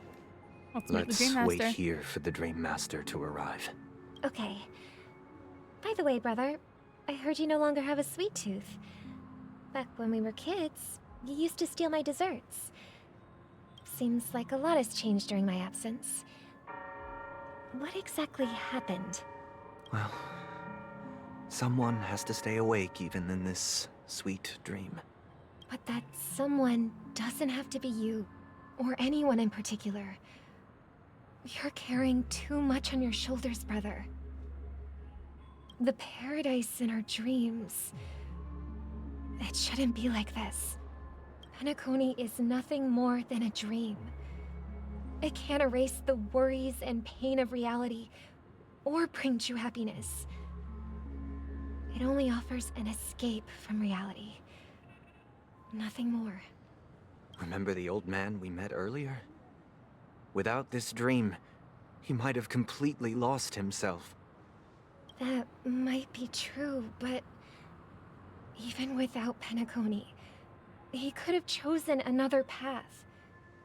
As far as I know, the Intelligentsia Guild has been promoting their rehabilitation techniques for a long time now. That path may have been more ordinary and challenging, but now he is receiving hospice care in a comatose state, and his fate is sealed. Is Penacony granting these people a future? Or is it taking it away from them? Well, don't forget this. Not everyone really has a future. The future for humanity is like the sky for birds. People mistakenly believe that flight is inherent to birds because they've never witnessed those birds crashing to their death. Do you remember how we took in that little Charmony dove when we were young? Yeah. We took care of it. Provided food and water, groomed its feathers. And later, when I decided to leave Penacony, I opened the cage and set it free. Well, I didn't mention what happened to it in my letters because I didn't want to upset you. Shortly after you left, it crashed to its death right in front of your window. I had surmised as much. I knew you wouldn't have avoided mentioning the bird for no reason. Despite that unfortunate outcome, I still believe it was the right decision. Birds aren't meant to spend their lives in cages. They belong in the sky, even if they can't fly. But here's the thing. If there are birds in this world that can never fly, can we really assert that they belong in the sky? Are you implying that the same goes for humans too? Let's take the Astral Express as an example. The Nameless made tremendous efforts to bridge worlds, gaining fame across the universe. However, only a few extraordinary individuals can endure such a perilous journey. That's because the pursuit of the Trailblaze exceeds the capabilities of ordinary humans. Otherwise, why would this path be filled with broken rails, an abandoned express, and even a fallen Eon? That's just sophistry. If that were true, then only the powerful would have the right to determine the future. Unfortunately, that's exactly what happens. Another name for the future is self-value. While this world has its fair share of heroes who inspire people and garner admiration for their heroic deeds, the majority of ordinary people will never become heroes in their lifetime. Some are born weak and vulnerable. Some find themselves trapped in unfortunate circumstances. Some fall victim to malice and cowardice. When it comes to survival, everyone is equal. And the weak can only watch as their value gets constantly diminished by external forces. That's why we should care for the weak and support them as if their suffering were our own. That's what the Odes of Harmony have always taught us. While the Harmony holds noble aspirations, the strong will always be strong, and the weak will always be weak. Even in this carefree dream. Human nature contains greatness, but it also harbors inherent weaknesses that can't be eradicated. In the end, if people can't even secure their own survival, they won't care about the illusory future of equality. As long as the law of survival of the fittest prevails, there will always be fledglings crashing to their death. But if people don't live for the future, do they merely exist for survival? If even you, my brother, don't believe that the Harmony will save the weak, then which Eon can make our dreams come true?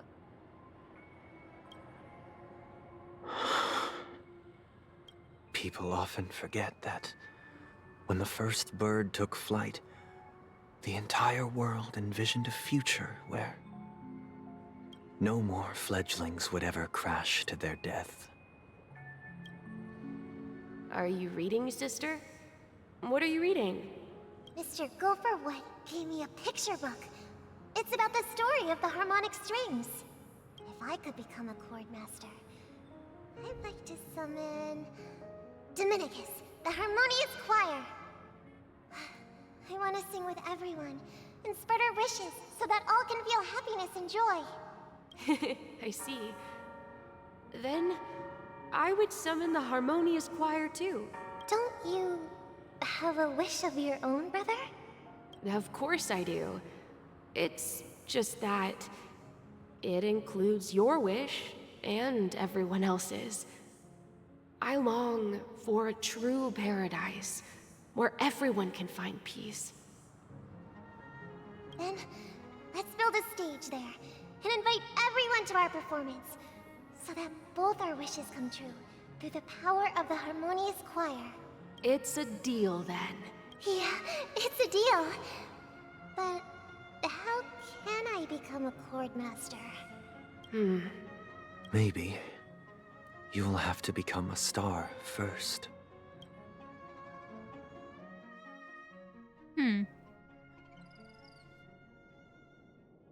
You're back sooner than I thought.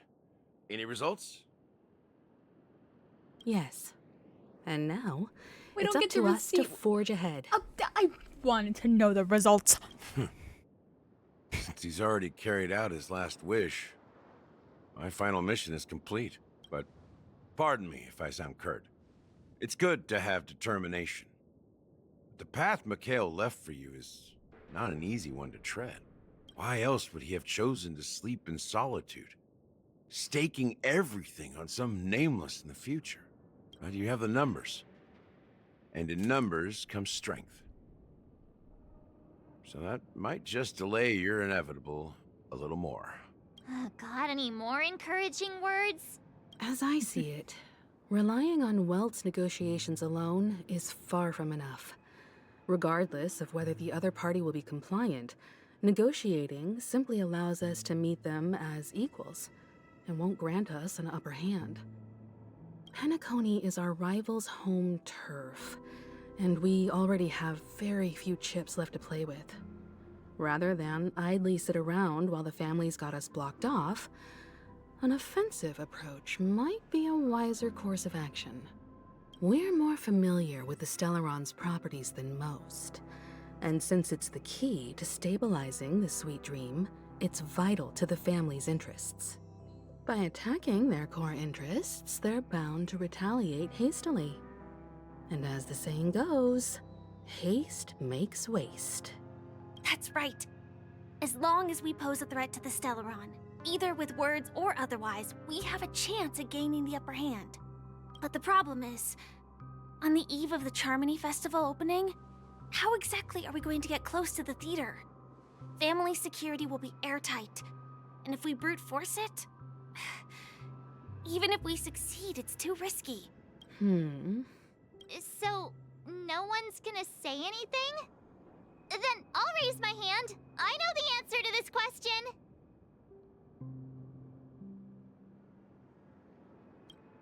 You have an answer? What's that supposed to mean? You'd better believe it.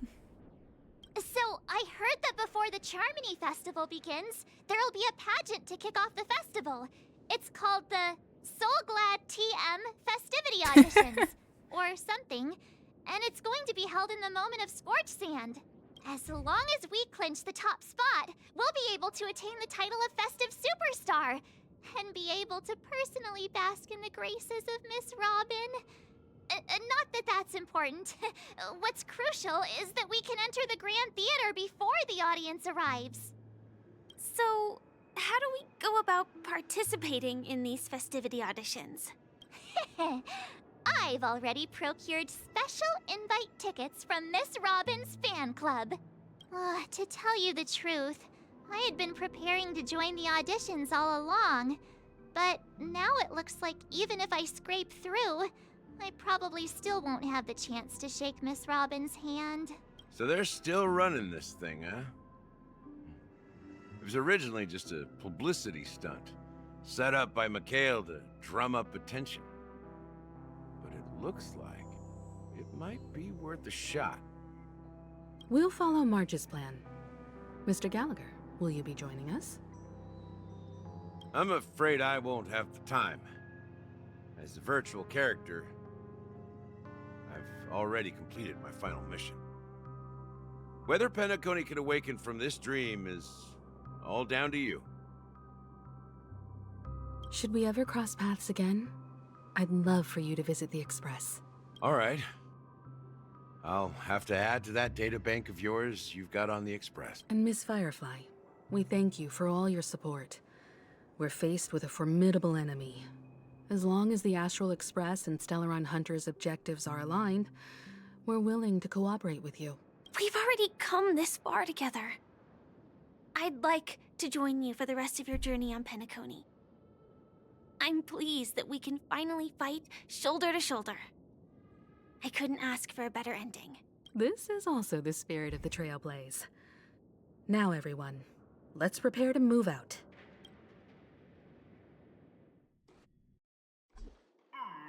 Ladies and gentlemen, welcome to Scorch Sand Hall. This is where challengers thrive and dream chasers shine, all under the watchful eye of the entire universe. If you have ambition, dreams, and the drive, dear friends, the next Oh boy. of Penacony's Charmony Festival could be you. Oh, wow, they've really outdone get excited! Behold, here come 4 friends with spirits high and full of zeal. Are you aspiring to be the superstars of the festival? Is he talking about us? Yes, you! There's no doubt about it. I see you have all the potential of a superstar in you. Excuse me, you 4. What are you hoping to get out of all this? As the last group of contestants, how confident are you in overcoming all of the challenges? Would you be open to a brief exclusive interview with us? It'll be quick. Your journey is long and fraught with peril, yet under a sky blanketed by banners, you vie for the crown. The sword and rose! Protect the beauty! The beauty! Magnificent and majestic! A knight's head is hard as steel. Brother Lance's focus is stubborn as a heel. We don't all have to be winners, but if we don't have fun, we'd all be sinners. People are pouring in. Kinda feels like all sorts of baddies are showing up. Let's get in there quickly and enter the competition. Ladies and gentlemen, please make way. Make way. Coming towards us now is one of Penacony's top 10 wealthiest tycoons and the soul-glad business empire's founder, Mr. Dean. Allow me to introduce myself. I'm the director of Soulglad's factory, Dean Lida. My 4 friends, introduce yourselves to the audience across the cosmos. Hello, everybody. I'm Himiko, a nameless from the Astral Express, and these are my companions. Don't you guys need to hide your identities? Can't hide it anyways. Penacony is plastered with our posters. And because the Astral Express is so well known, the family won't dare to make any rash moves.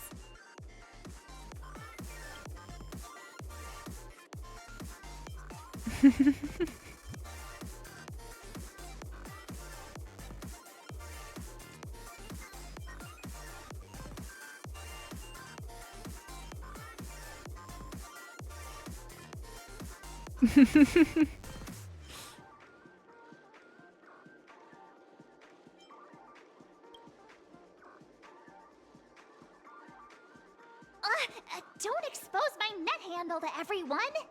Hello, everyone! I'm March 7th. I'm an ordinary girl who loves adventures. Hello, everyone. I'm Firefly.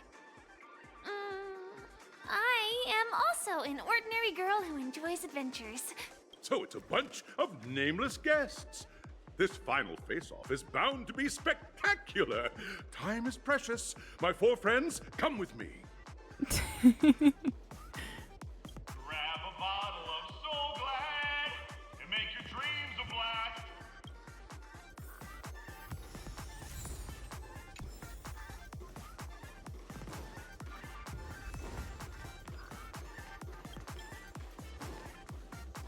This place is buzzing. That's right. This venue is a miniature representation of that time known as the era filled with boundless possibilities.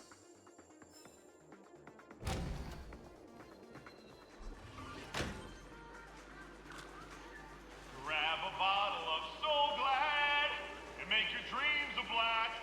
Nameless, your arrival reminds me of the grand occasion when Penacony was first established. I was still a young, bright-eyed lad back then, lured here by the watchmaker's ads, full of zeal and ready to make my first fortune in life. Once, during a particularly grueling day, I passed out and was resuscitated by a drink from Mr. Sousa. That sweet taste has since been etched in my mind, and that was what drove me to create the Soul Glad that we all know and love today. The dream-chasing era was truly a wondrous time. Oh, I miss those days, and the watchmaker. Scorched Sand Hall is my homage to that time of boundless possibilities. I wholeheartedly hope you make it to the finish and emerge as the next superstars of Penacony. Now then, Is there anything you'd like to say before the competition officially begins?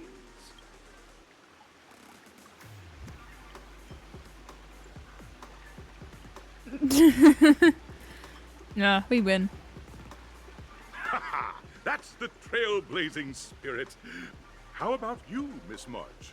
Hello, everyone!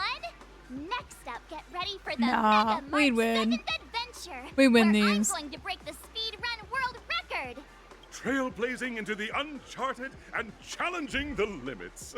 That's Miss March 7th for you. How about Miss Firefly? I hope that by the end of this journey, everyone will have achieved the outcome that they hoped for. Ah, a wonderful wish. Miss Himiko, what are you expecting from your team? Safety first, everyone. Simple words, but full of warmth. Waiting for you are 3 stages, each connected to that era. The first 2 stages offer 2 distinct paths to choose from, with unique challenges on each route. And in the last stage, you will face off against a champion who has defended the title to this very day. A beloved contender whose noble virtues are unrivaled. Those are the rules. Simple. Everyone clear? Now then, I hereby announce that the 33rd Scorched Sand Festival of the 20th season, sponsored by Soul Glad Enterprises, has started. Alrighty. Everyone, as the Charmony Festival is drawing closer, we must reach the end as quickly as possible. Factoring in efficiency and safety, splitting up into 2 groups is the best choice. March and I haven't known Miss Firefly for too long and aren't overly familiar with her. It'd probably be better if the 2 of you paired up. Okay. Fine by me. Let's do it. All right. I don't have a problem with that.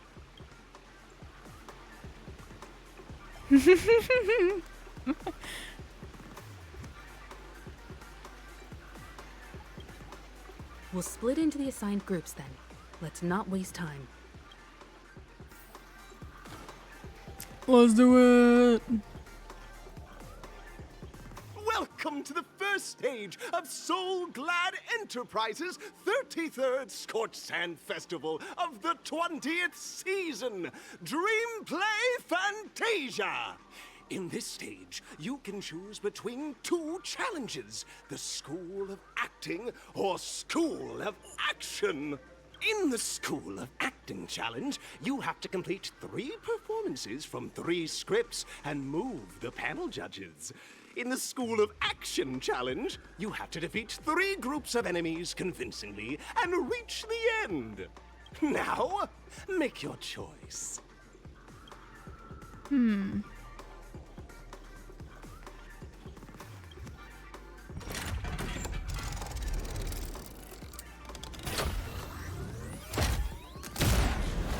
Oh.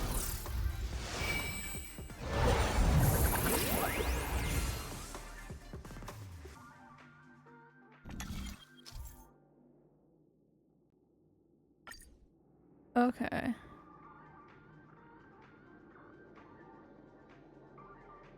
I don't know.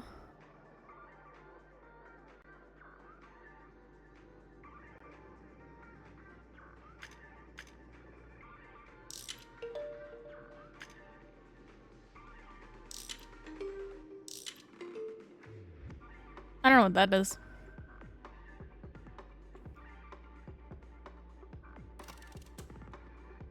Ah, action. Okay, action and then acting.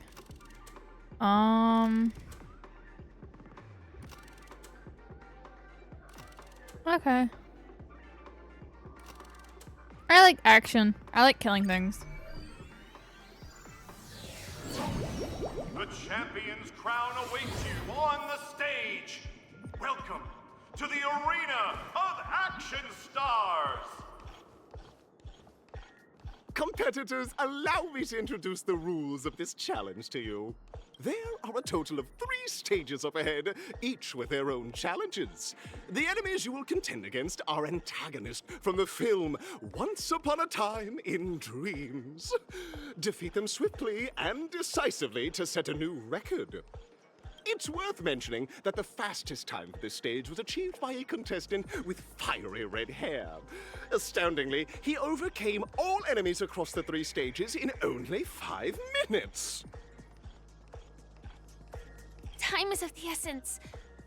Let's make this quick.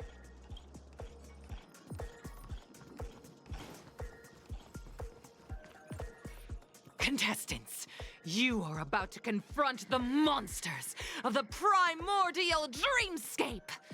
During this period, Penacony was nothing but a barren wasteland. The dreamscape was fraught with strife and disorder, with memory zone memes running rampant. As dream chasers who've come to Penacony, defeating them is your first step towards success. All the Soul Glad is ours! Don't even think about plundering the Soul Glad from us!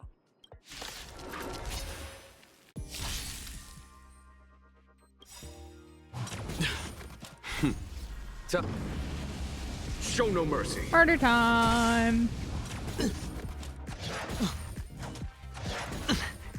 Hedge your bets. Let's make it quick. We're just having fun. A foregone conclusion. Here, this thunder.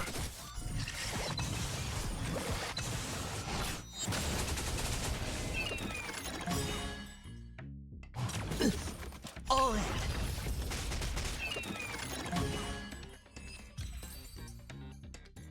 Soul Glad! My Soul Glad!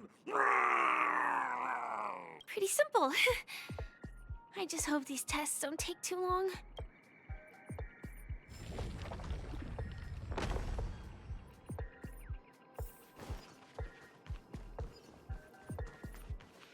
Congratulations on becoming the first group of dream chasers!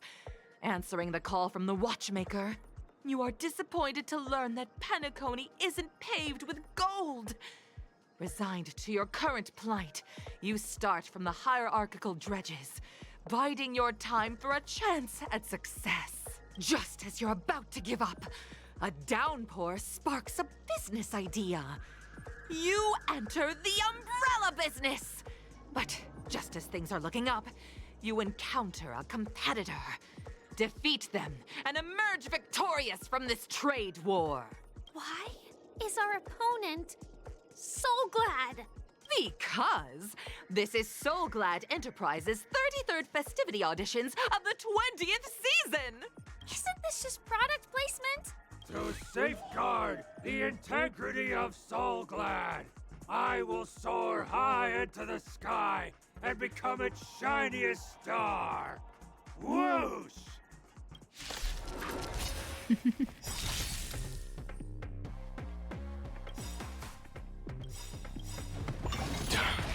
What are you waiting for? To betray my customers? I charge extra. Rules are made to be broken. The dice have been cast. Bust. Or maybe I'll take it all.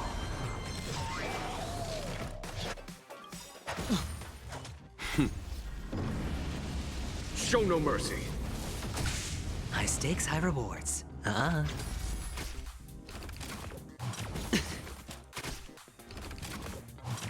Was that it? Let's go. More That business, gets rid eh? of those guys. This will hopefully get rid of Conflict is pitiless. more health. Okay, they're gone. That one is gone. Watch your head.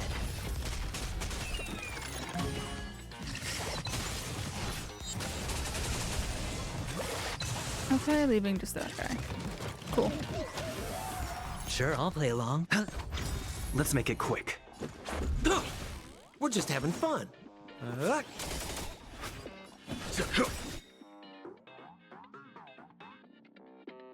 No, I'll wait, because he's gonna throw. Yeah. The world kisses me with pain, and I provide with Soul Glad in return. Whoosh!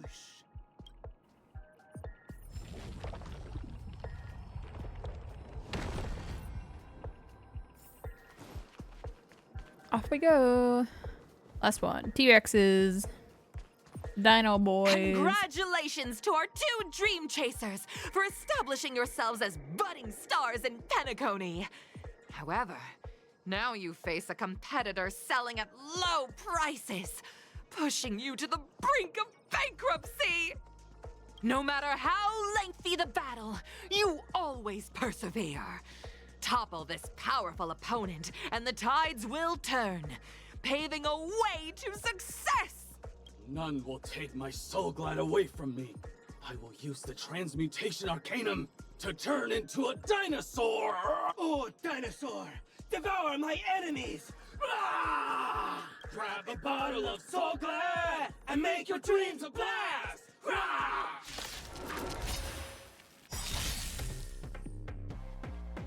What are they weak to? It'll take more than that.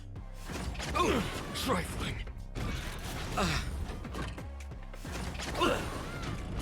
All in.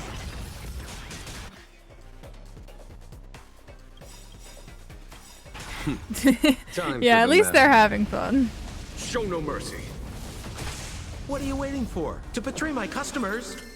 I charge extra. Rules are made to be broken. The dice have been cast. Bust. Or maybe I'll take it all. Let's go.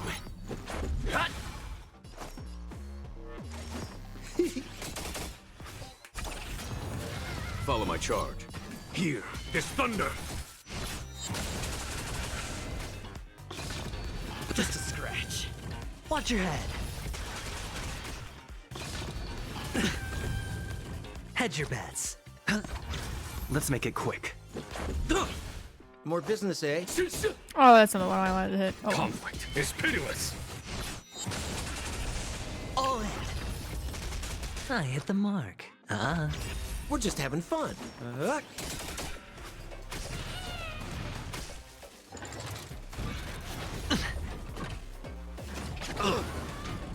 Let's go.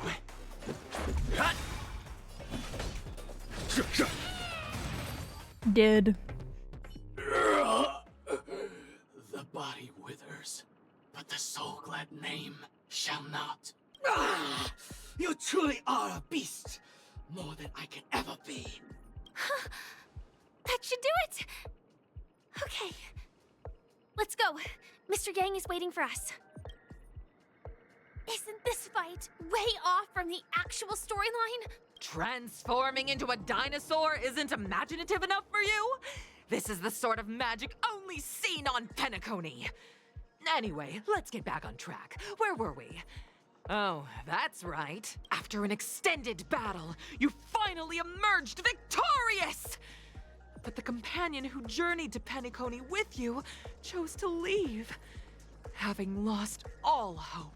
In the years that followed, you encountered each other once more on the prosperous streets of Penacony, but dared not call out to one another.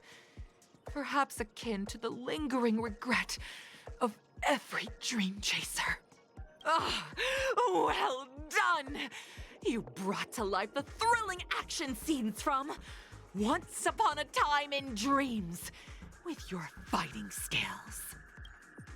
Looks like we won! Let's hurry up and get to the next stage.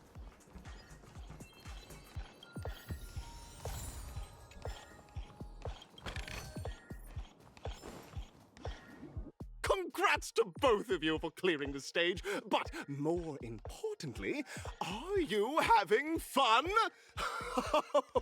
Fun is more important than success. Look at the time!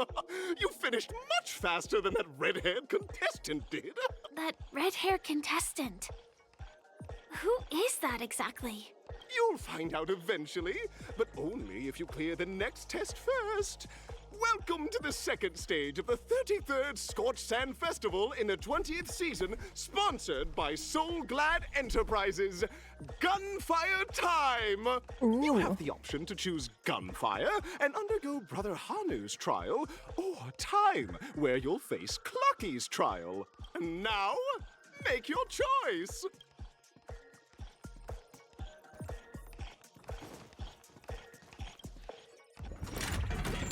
Off we go!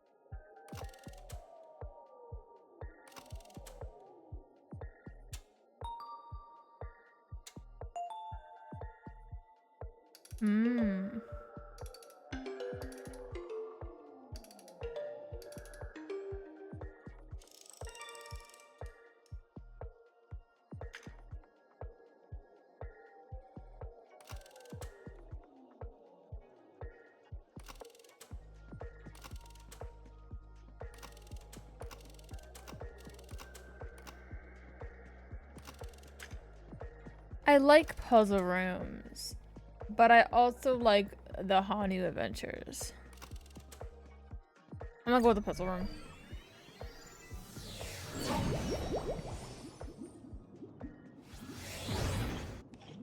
Dear friends, welcome to the wonderful world created by the Watchmaker. Awaiting you up ahead is the titular character from the beloved Clocky animation, Clocky! It's said that the Watchmaker dreamed up the idea of Clocky when he was just a boy. Back then, he was merely an apprentice in a clock shop, and one night, he dreamt that all the broken clocks started sprouting arms and legs. Like a skilled pilot, he steered them towards the right path. As a classic figure who grew up with many, Clocky truly shaped a generation, solidifying the Watchmaker's pivotal role in popular culture. Contestants, may you have a wonderful time with Clocky.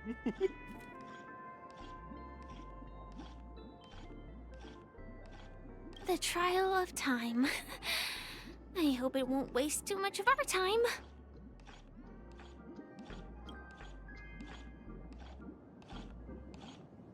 My Encrustable has betrayed me.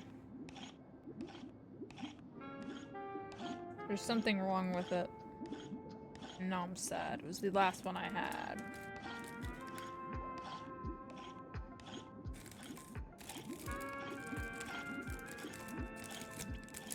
The bag probably popped and I didn't notice. Because one side of it is completely hard with this really wet spot on the top, whereas the other side just looks bad and is like wet as well, which they're normally not like that. Even when they're like freezer burnt, they're not like that. Nice. So, yeah. The packaging probably popped open at some point. So I can't eat it. Which makes me sad. It was the last Nutella one I had left.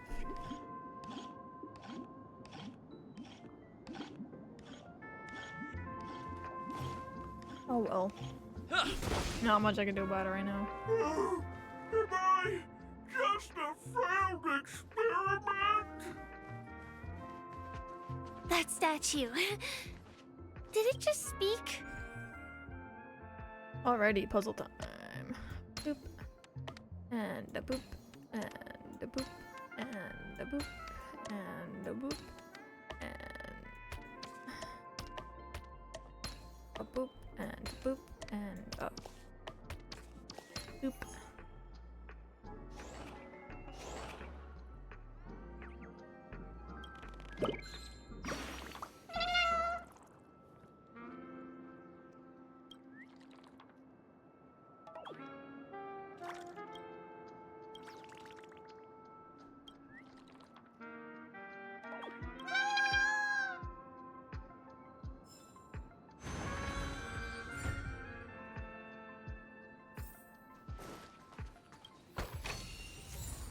I don't know if that was what I was supposed to do. Am I No. just a failed experiment?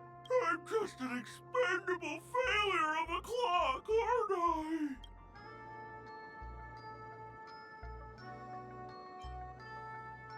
Play? So, I'm not just a failed clock, I'm also a failed toy.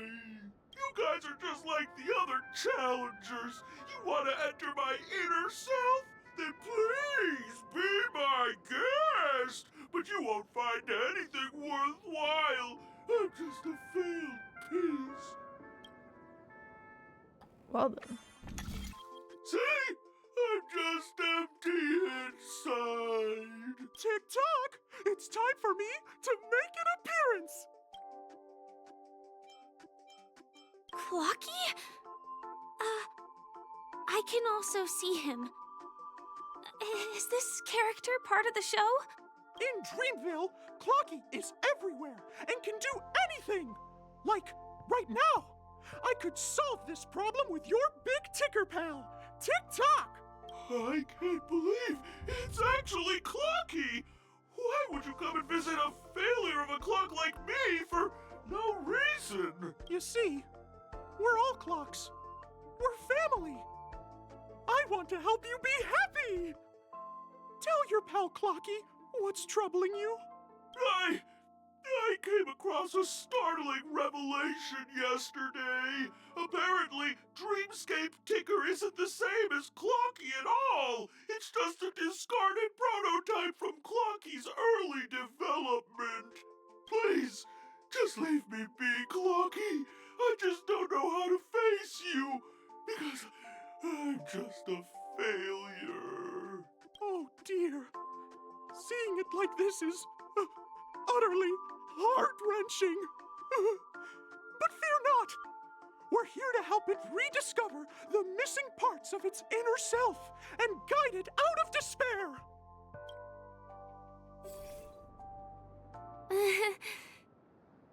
I guess even troop members can experience existential crises. Don't worry, miss. I've already pinpointed its missing parts. My brain is melting out of my Here, my ears. friends. Better use that What hamster does ball part of the next quest?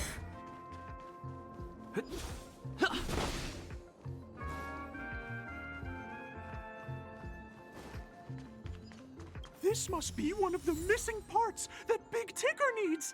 That's great! It was like, we went from fucking like, oh, the original watchmaker, oh, there's a traitor, oh, the Stellaron's gonna fucking blow up, oh, the whatever is gonna happen, oh, yada yada, and then now we're curing a giant clocky of Running depression, out of time. and you We'll have to know, use it if necessary.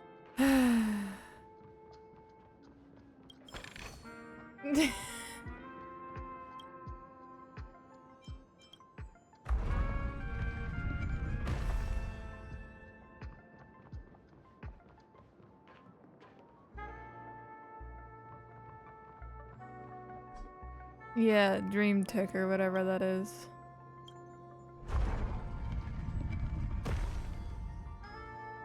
How does one, do I have to like, okay, well, regardless, the point still stands that we are curing a giant clock of depression. So.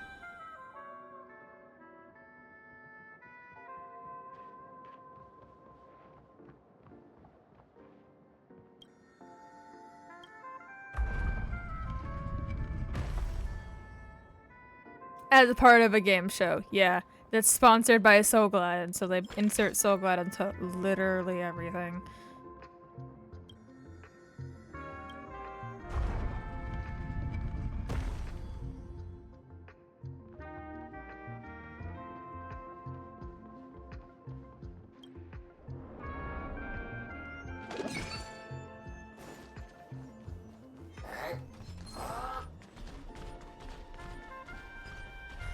Yeah, all to get inside the where the Stellaron is. I don't need to do that. Oh. Perhaps I do.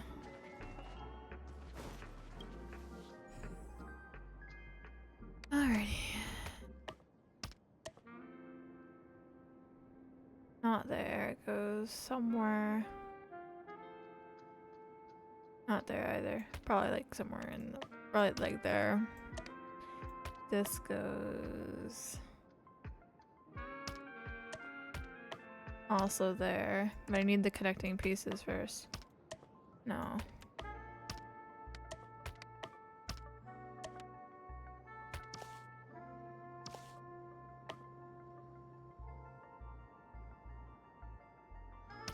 I'm picking up all of the wrong pieces first.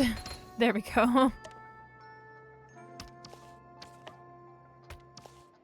No, I had it right the first time.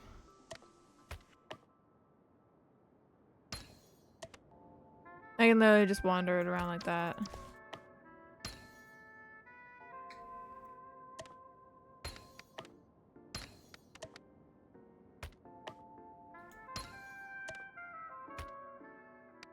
I literally grabbed every single piece that wasn't connected to one of the edge pieces before I grabbed an edge piece, which I think is really funny. But also in my defense, they were the first 4, so I think. Unless I was just grabbing out of the middle, then it's my fault. Help, Tweet! I'm about to end up as a roast dinner! Tweet! Tweet! Help, Tweet! This fella's body is boiling hot! Tweet! Is anyone there? Tweet! I can't take it anymore! Tweet! Oh dear! It's an origami bird! What's it doing in Beyond Overcooked's tail? Is that Cookie, Tweet? Please save me, Tweet! I'm being roasted alive, Tweet! A roasted bird? Oh, this is horrible! Let's save it, quickly! Hey, battle. Was that it? The dice have been cast. Bust. Or maybe I'll take it all. Rules are made to be broken. What are you waiting for? To betray my customers? I charge extra. You know what? Why not? All 4 of them. All in. Show no mercy. Just no dirty tricks, all right?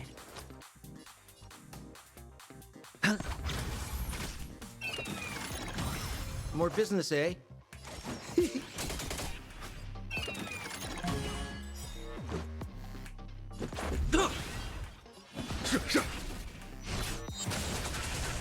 Sure, I'll play. We're just having fun. Let's go. There's no time to lose. Here Add more is steps.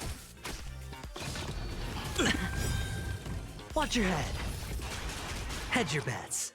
I like specifying that I'm adding just more having stacks to his like extra attack line god thing, because I know using a skill Let's make point it with quick. his attack doesn't do anything when there's one enemy except add stacks Follow my to it. charge. And I don't want people to think I'm fucking stupid. More business, eh?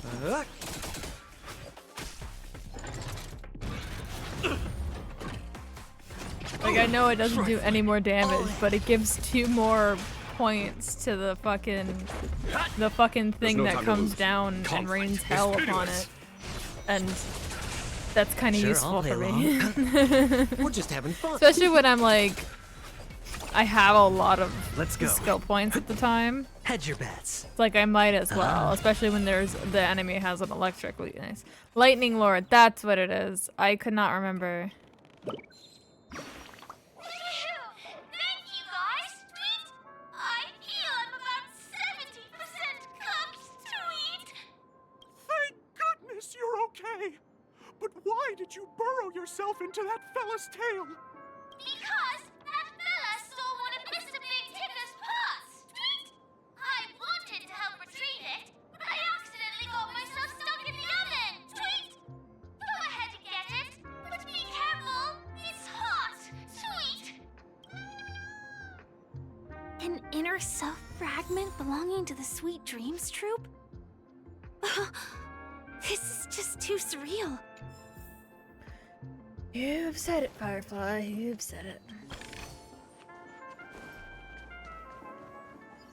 At least this place's like visuals are cool with the whole pinball machine type thing. But like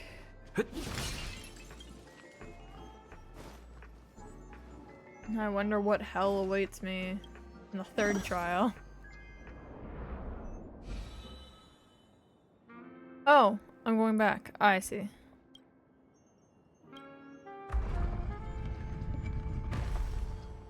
This would be March's idea though, like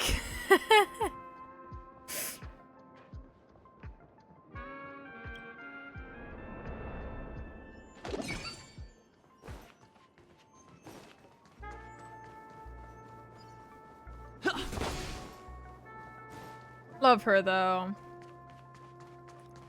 No, yeah, I just didn't think too hard about it. As long as you have these, you'll be able to find closure. Tick-tock. Wow! This sudden surge of joy! It's working! Tick-tock! Next, we just need to enter its emoscape, help connect its pathways, and we're done!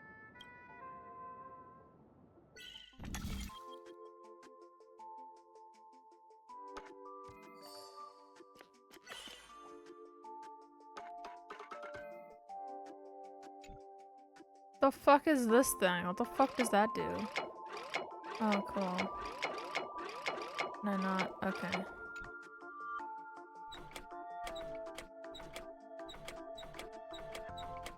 It's fucking useless. The fuck you mean? The coil is meaningless. Cool, thank you. Appreciated. Oh, do I need it? I see. How do I...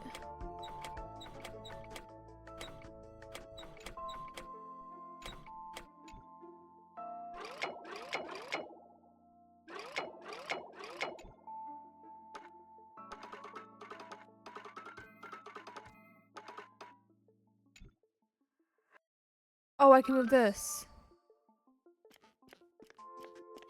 Oh, dear! What's going on? Holy shit, the fuck? Your inner self is a mess! I'm not qualified to be the real Clocky.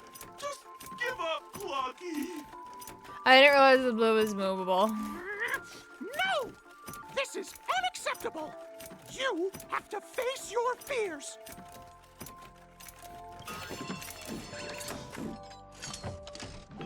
Ta-da! Success!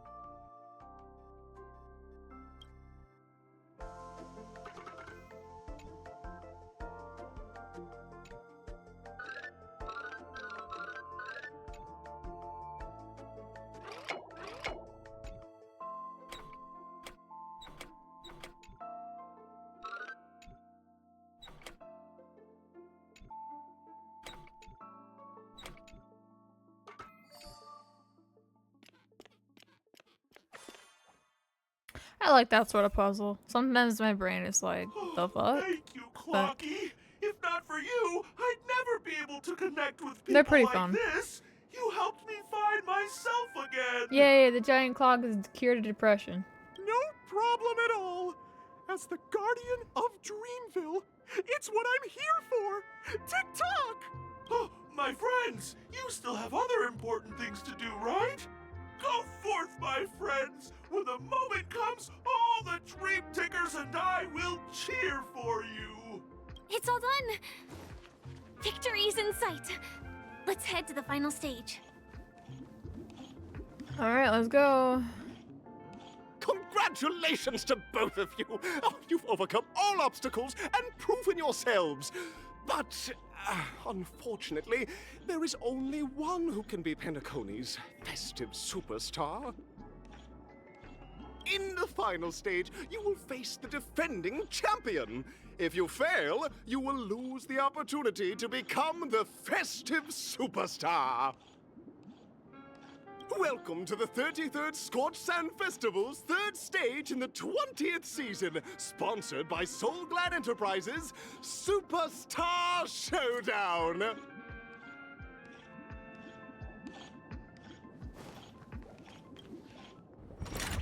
Off we go.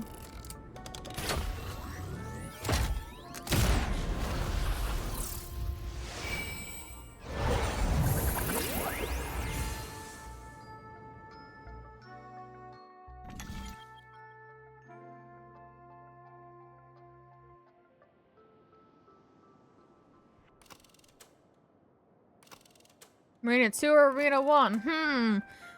Such choices. What are the little bits and bobbles I can move around?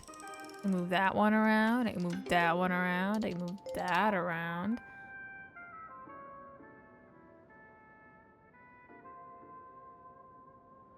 That's about it seems.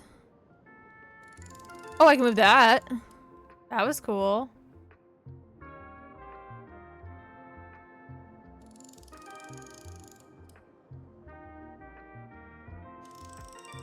Eh.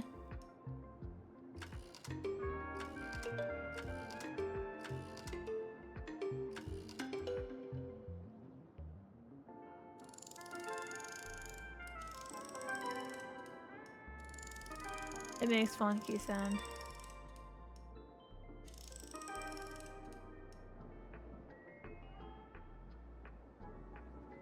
Yeah, I know it's the later thing. I know. I just find them fun. They make fun noises. Anyway. 1 or 2. 1 or 2. 1 or 2. 1 or 2. Let's just go with the first one. And get on with it.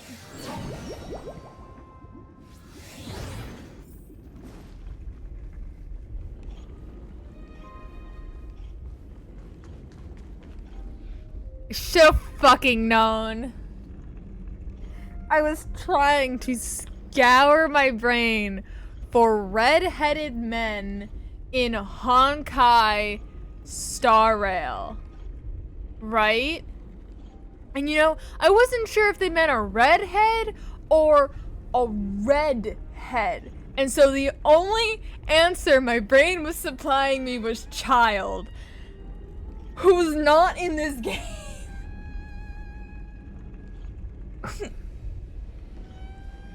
All I could think of was the fucking ginger. I couldn't think of anyone with actually like red hair. I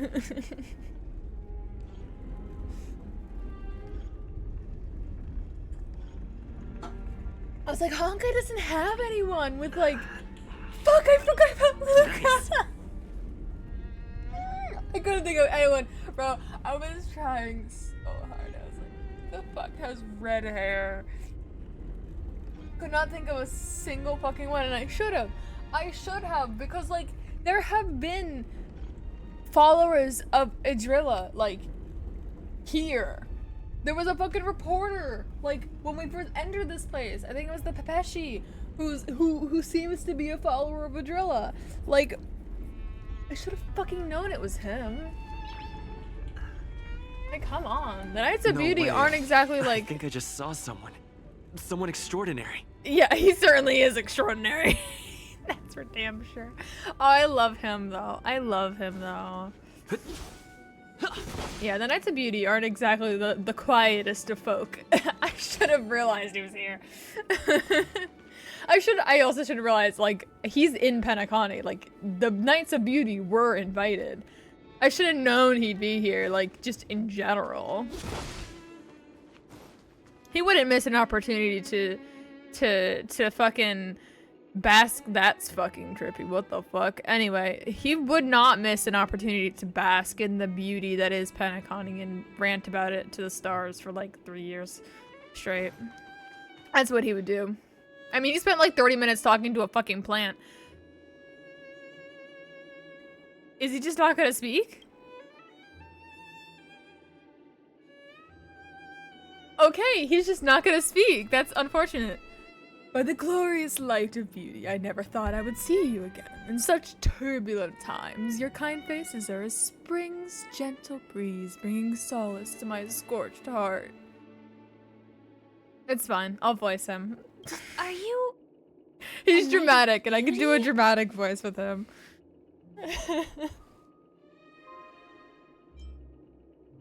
So it was you! You have already heard of my humble title elsewhere. I am deeply honored.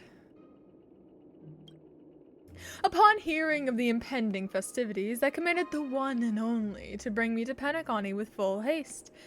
Alas, in a cosmos unguarded by the beauty, disorder prevails. Thus my passage was delayed by tending to the sick and injured. Fortunately, the mini-rabbit mech pilot, stray cat duelist, galactic ninja, and the 4-quad Intellitron, along with 32 other souls in distress, all emerged from their predicament safe and sound. I then led them here to revel in the harmony with countless other splendid beings.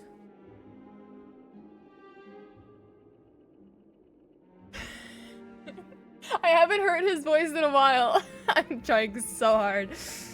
I do not deserve such praise. Unfortunately, that dashing IPC ambassador whose radiance matches that of a beautiful peacock remains in a woeful state. How I wish he too could partake in this splendid occasion.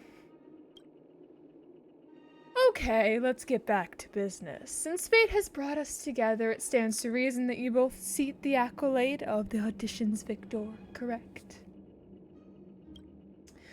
Though upon arrival I was once mistaken for a towering silver-armored fugitive with fiery red flames due to my lack of eloquence, it matters not, for all these trials stem from the land of dreams' beauty. What matters now is that I stand before you.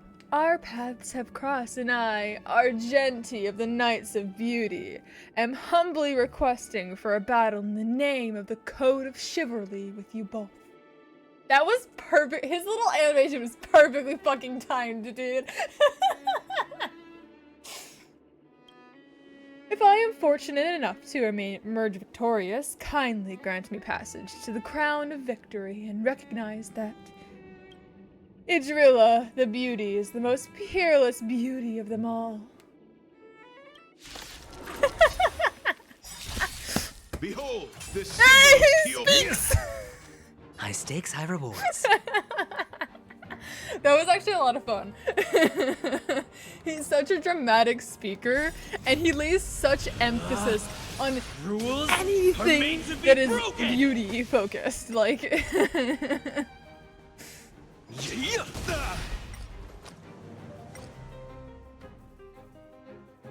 The dice have been cast.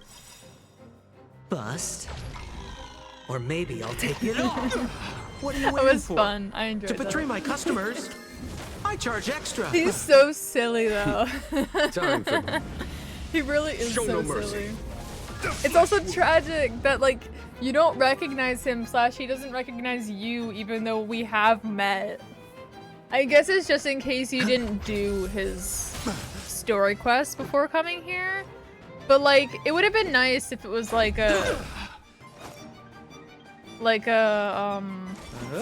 Rise to the challenge. Follow my charge. like a small thing, like the Scaramouche encounter. He did? That's so weird. That's so weird because I played his quest. I did his quest. I did every single quest before Penacony. Waste it. Like except for events and the domain quests. That's so weird. Maybe?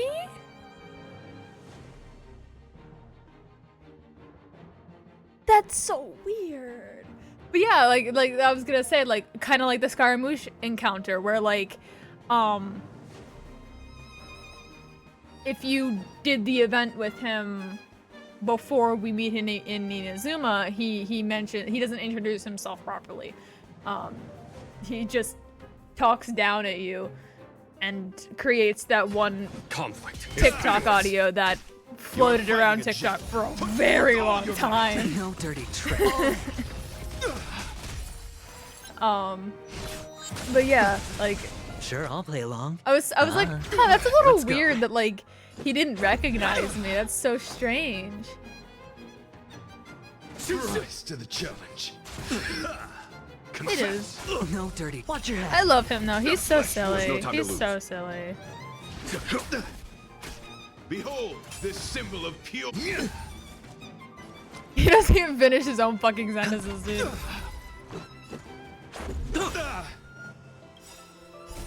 Rules are made to be broken.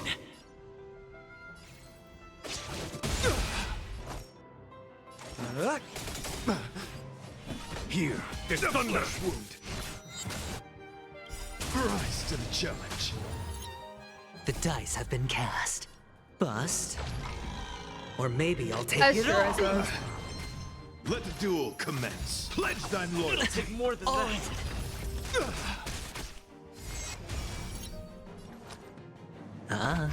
Let's make it quick.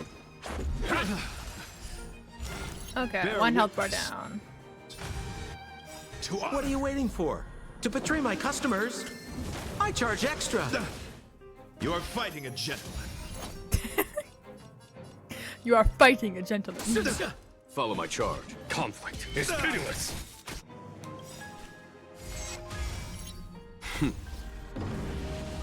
Show no mercy.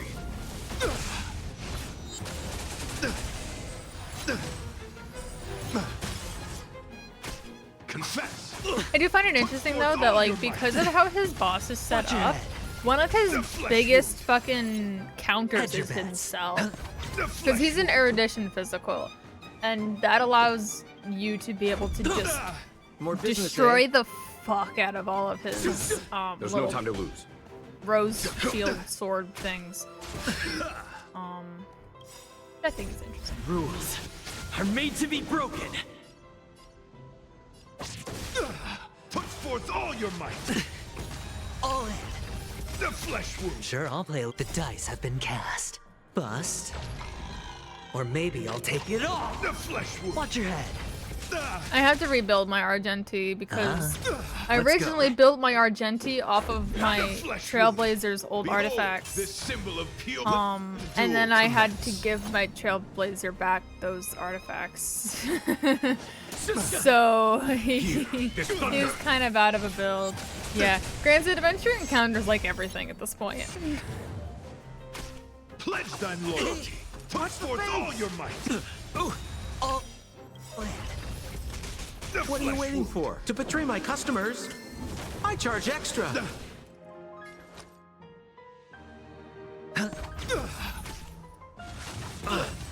Watch your head.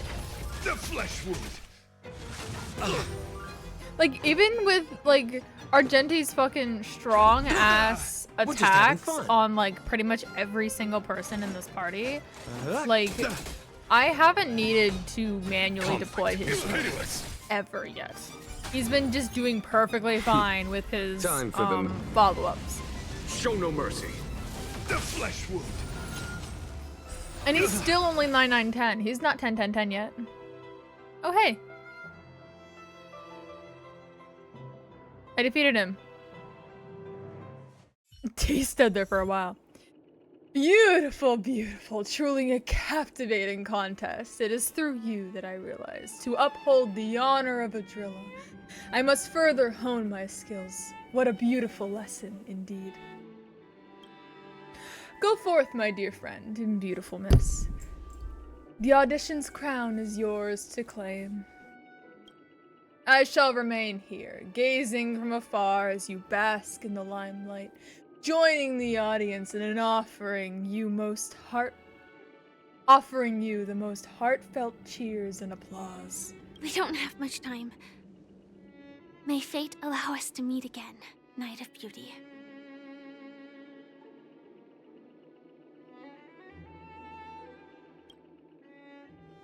In Also, that case, I didn't reply to let's it make our way earlier, to the end. but I've always wanted to voice act as Penacony's well. really thronging with talent. It's not a new thing that I hope like we make it in time. I have like wanted to do. I've wanted to learn how to voice act for a while. I enjoy it. I think it's fun. Although I don't have a too terribly big like range or anything. I think it's interesting. I think it's neat. It's fun to me. Even when I was even like a little kid, I wanted to be an actor like a little bit. But with the fact that the upper half of my face like doesn't move like at all, it wouldn't really work. I'm a lot, but I can be expressive with my voice though. That was pretty. So I think it's funky. I think it's fun. And then when I discovered voice actors exist, I was like, whoa, voice acting. Congratulations to the Galactic Baseballer and Firefly on becoming this Scorch Sand Festival champions. Oh my God. To their amazing entrance in the Charmony Festival. Let's give a round of applause to our aspiring young guests. They called me the Galactic Baseballer. That was amazing. Also, yeah, I could voice act for you, Nick. Of course. I'm so glad the nickname is stuck. I love it so much. Hey, look, it's my face!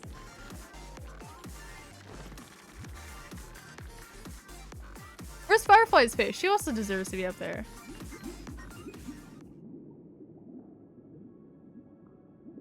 Congratulations to the both of you on becoming the festive superstars of this year's Charmony Festival. Before entering the Grand Theater, I, on behalf of the organizers, extend my sincere congratulations to you, wishing you joy under their radiance. Why are you here? It's not you. That's like definitely Sparkle or a hologram or something. Also, I said yes, Nick.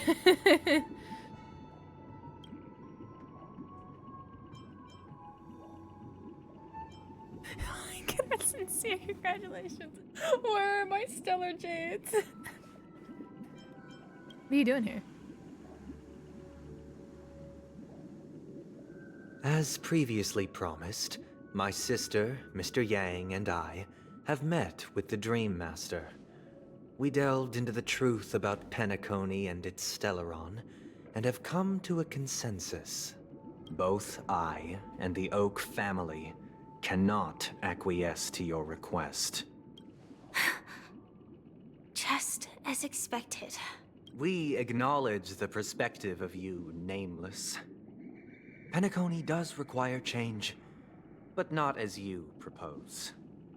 The planet of festivities cannot and will not revert to a place characterized by chaos, disorder, or anarchy.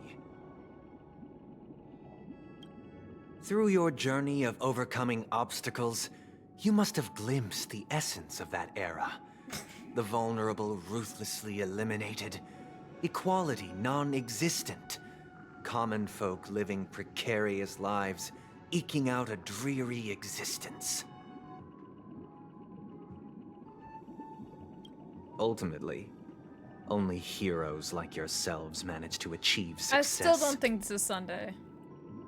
But I would dare ask, if you did not possess the special status of having a Stellaron, and you were but an anonymous and frail member among the masses, which Penacony would you prefer? A dystopia for the survival of the fittest, or a sweet dream paradise for all?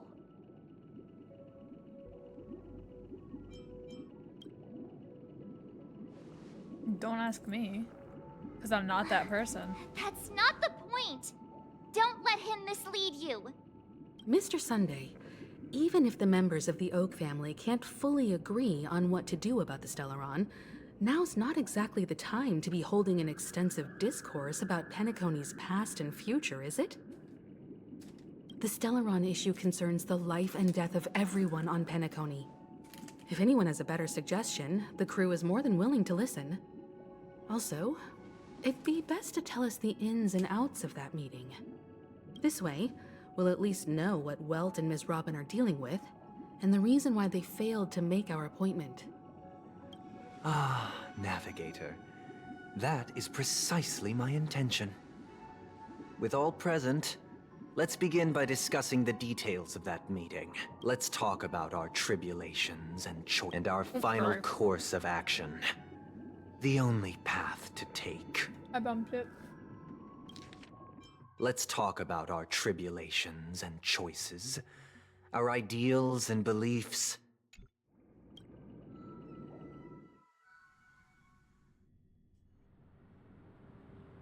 You mean to say that for the longest time, there have been scoundrels who would use the Charmony Festival that I have bequeathed to the masses as a tool to realize their ambition?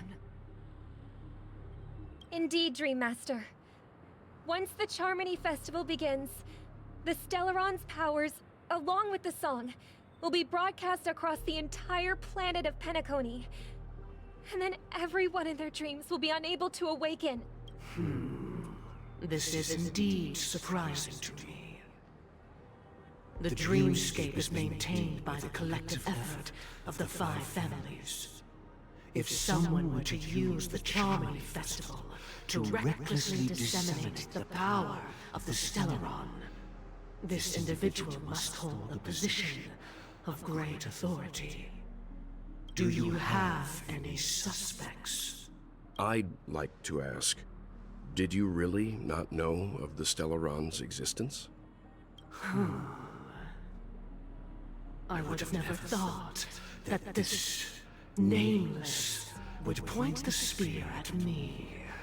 Quite astonishing indeed. If I have offended, the Astral Express extends its sincere apologies. But the current circumstances are dire and leave no room for meticulous inquiry.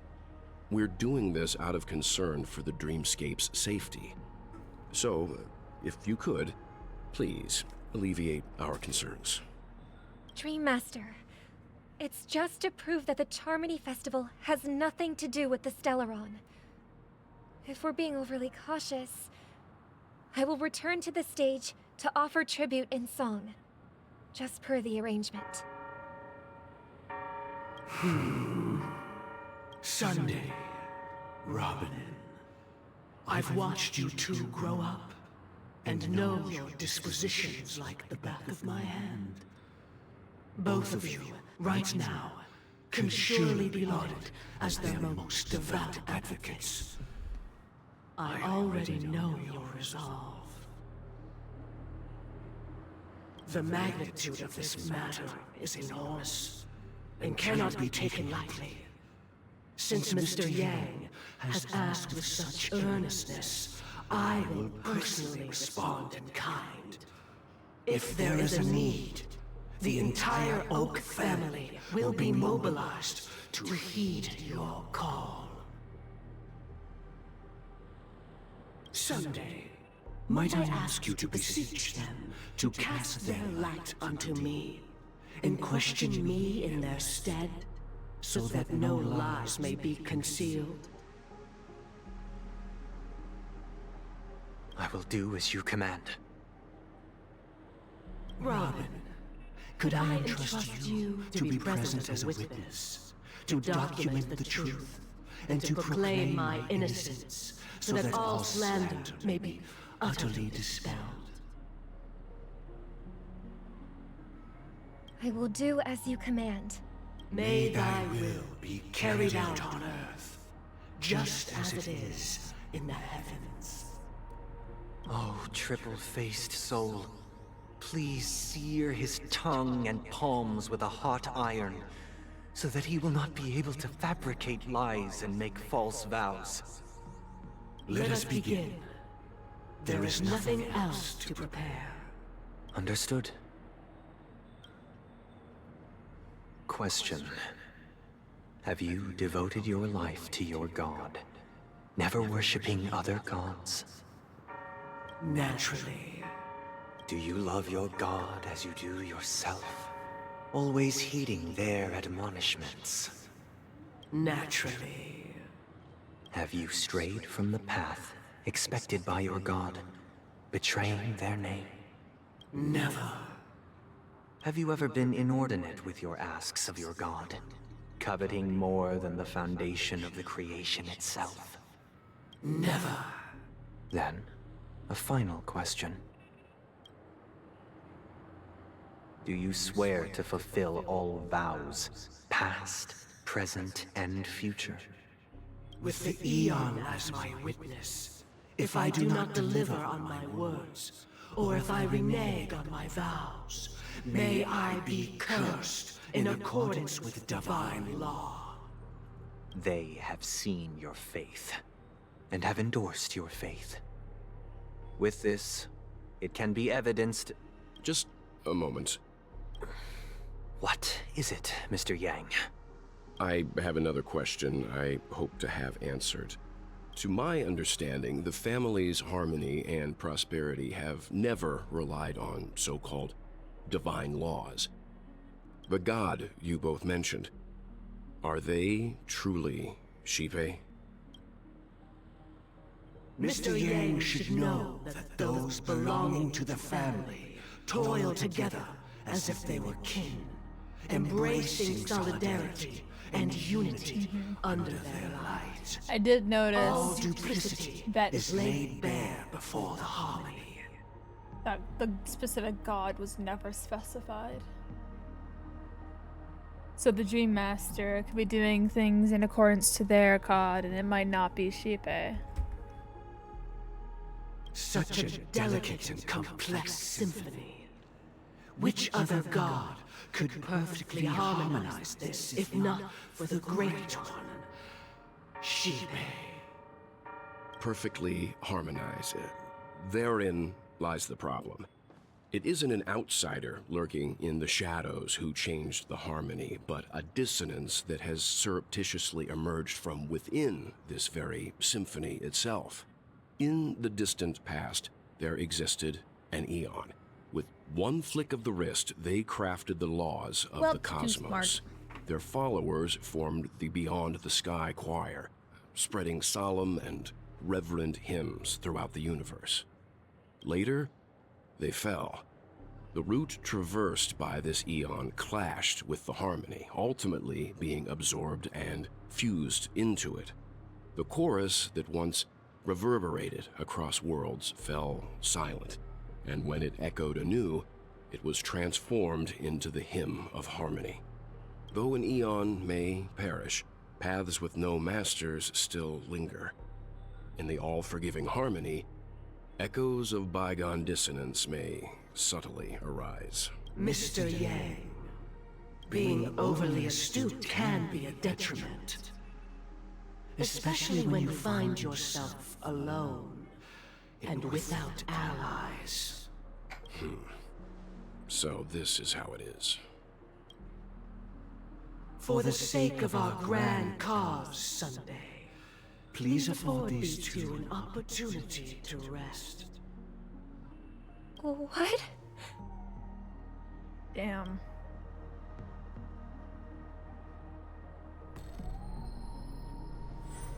Fucking betrayal. Sorry, Robin. It's just you. I did not wish for you to know this. It's a pity that things have turned out this way. Not the betrayal. So, this is the true reason I can't sing?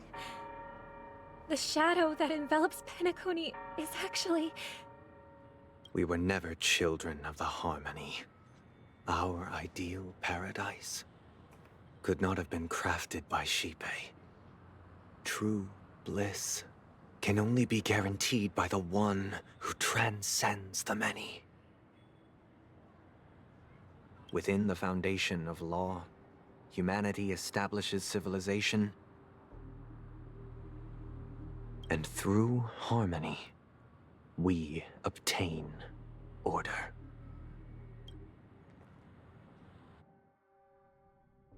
Unbelievable. To think that there would be remnants of the Order on Penacony. What have you done with Mr. Yang and Miss Robin?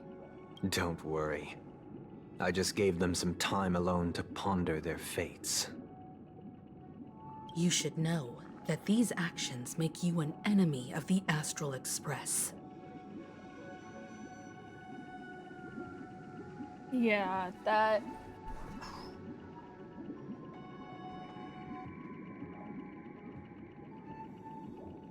I have been completely blindsided by Sunday's betrayal. Holy shit.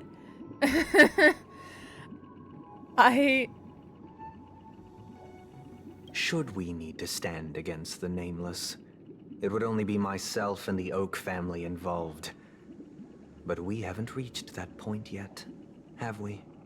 Your efforts for the justice of Penacony are evident to everyone, and have been widely observed.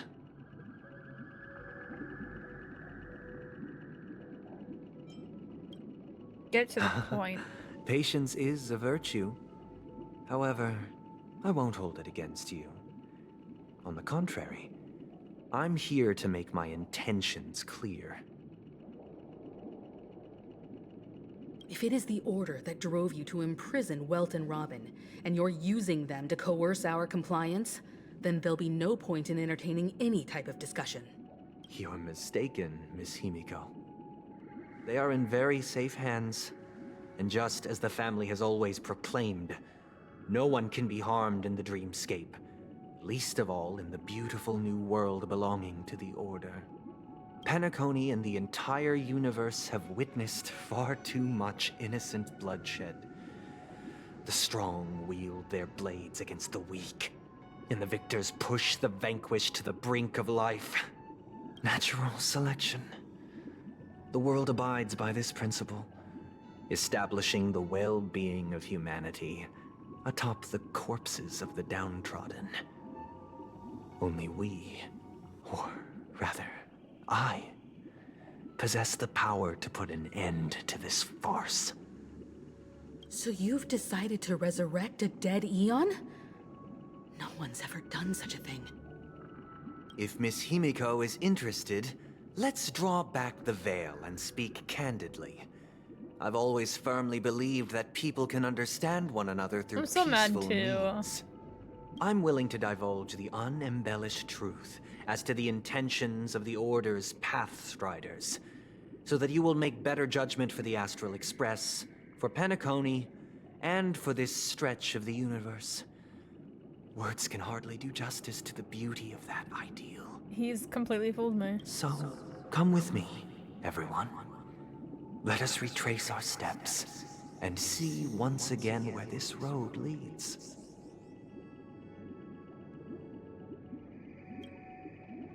Huh? Where'd he go? Welcome. This isn't any location in Penacony's dreamscape. It's my inner world. The reason the scenery before you remains unchanged is because your consciousness has drawn on similar concepts to fill in the gaps. Did you do the same to Welt? It's a tuning process, stronger in effect and more draining on the mind. The gray-haired guest has experienced it before, so he should understand what it entails. Tuning allows you to intuitively grasp my feelings, which also means that I cannot hide anything from you. Now, everyone, please look at the huge screen. The road we once took begins here. From this point on, you will witness the numerous decisions I've faced. I've selected a portion of these to share with you. I believe after going through similar predicaments, you'll be able to better understand my thoughts. Let's begin. The first decision. A story about a baby bird. This story happened when Robin and I were very young. We were victims of the Stellaron disaster, and the family's Mr. Gopher Wood, who would later become the Dream Master of Penacony, saw that we siblings had no one to turn to and took us in. Later on, Robin and I lived a time with nary a care in the world. One day, after dinner, while my younger sister and I were lounging about in Mr. Gopher Wood's yard, we spotted a fledgling Charmony dove all on its own. That baby bird was tiny. It didn't even have all of its feathers, and it couldn't sing. When we found it, it was already on its last breath, having fallen into a shrub, probably abandoned by its parents. We decided to build a nest for it right there and then.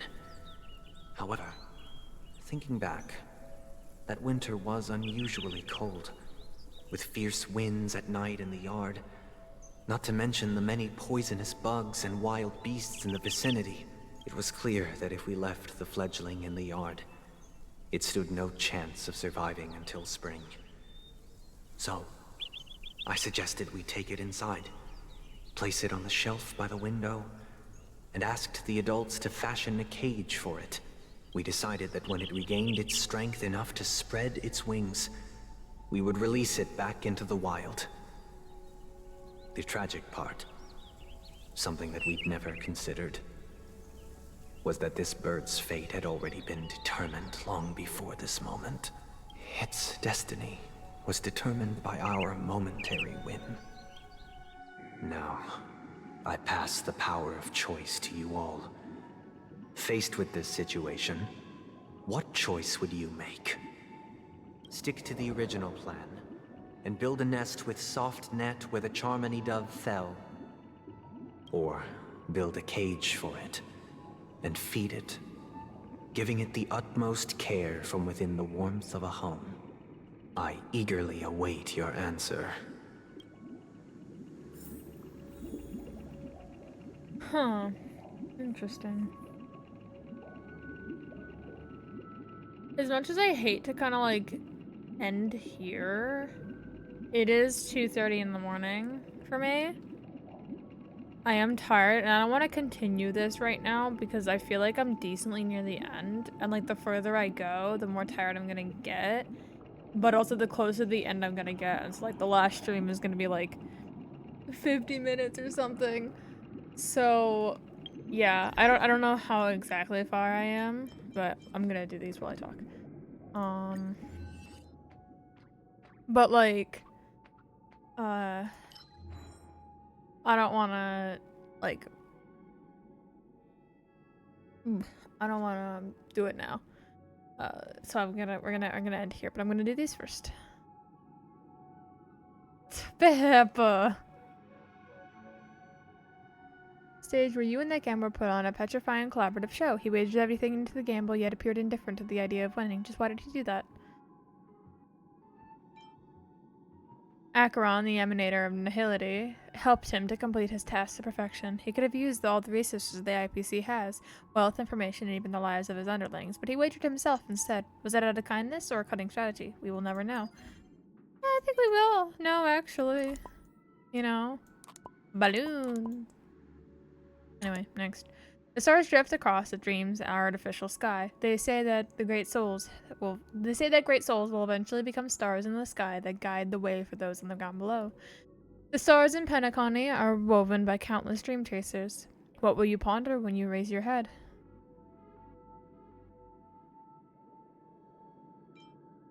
Indeed, the meaning of Trailblaze is far more profound than it initially appears, creating a beautiful dream from scratch, bringing Penacony from abject poverty to unparalleled prosperity, and finally fading into the stars. They are bona fide, nameless. Ooh, so many things.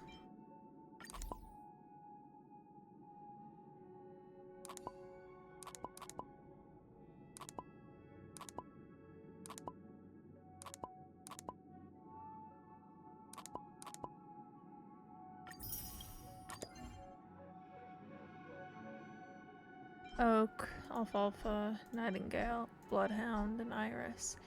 Interesting.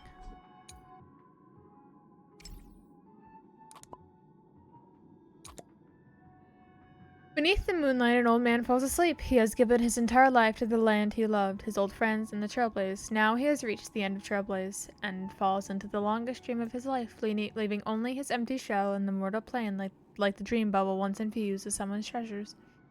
Now you share the same starry sky, and two trailblazing expeditions intersect. How do you feel about this? It seems you cherish every moment and every encounter of your trailblazing expedition. How fascinating that Rosalina once felt the same way. If you two were alive in the same era, you'd definitely have a lot in common. We're almost done.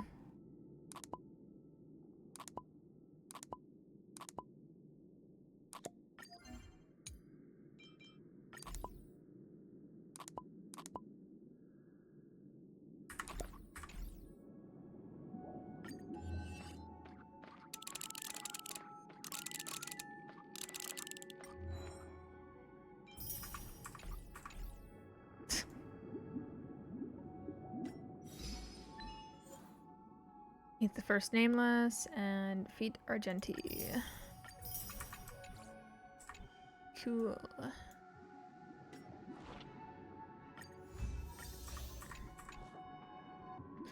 Anyway, that's gonna be the end of the stream. So yeah. I hope you enjoyed and I hope to see you in the next one. Bye bye.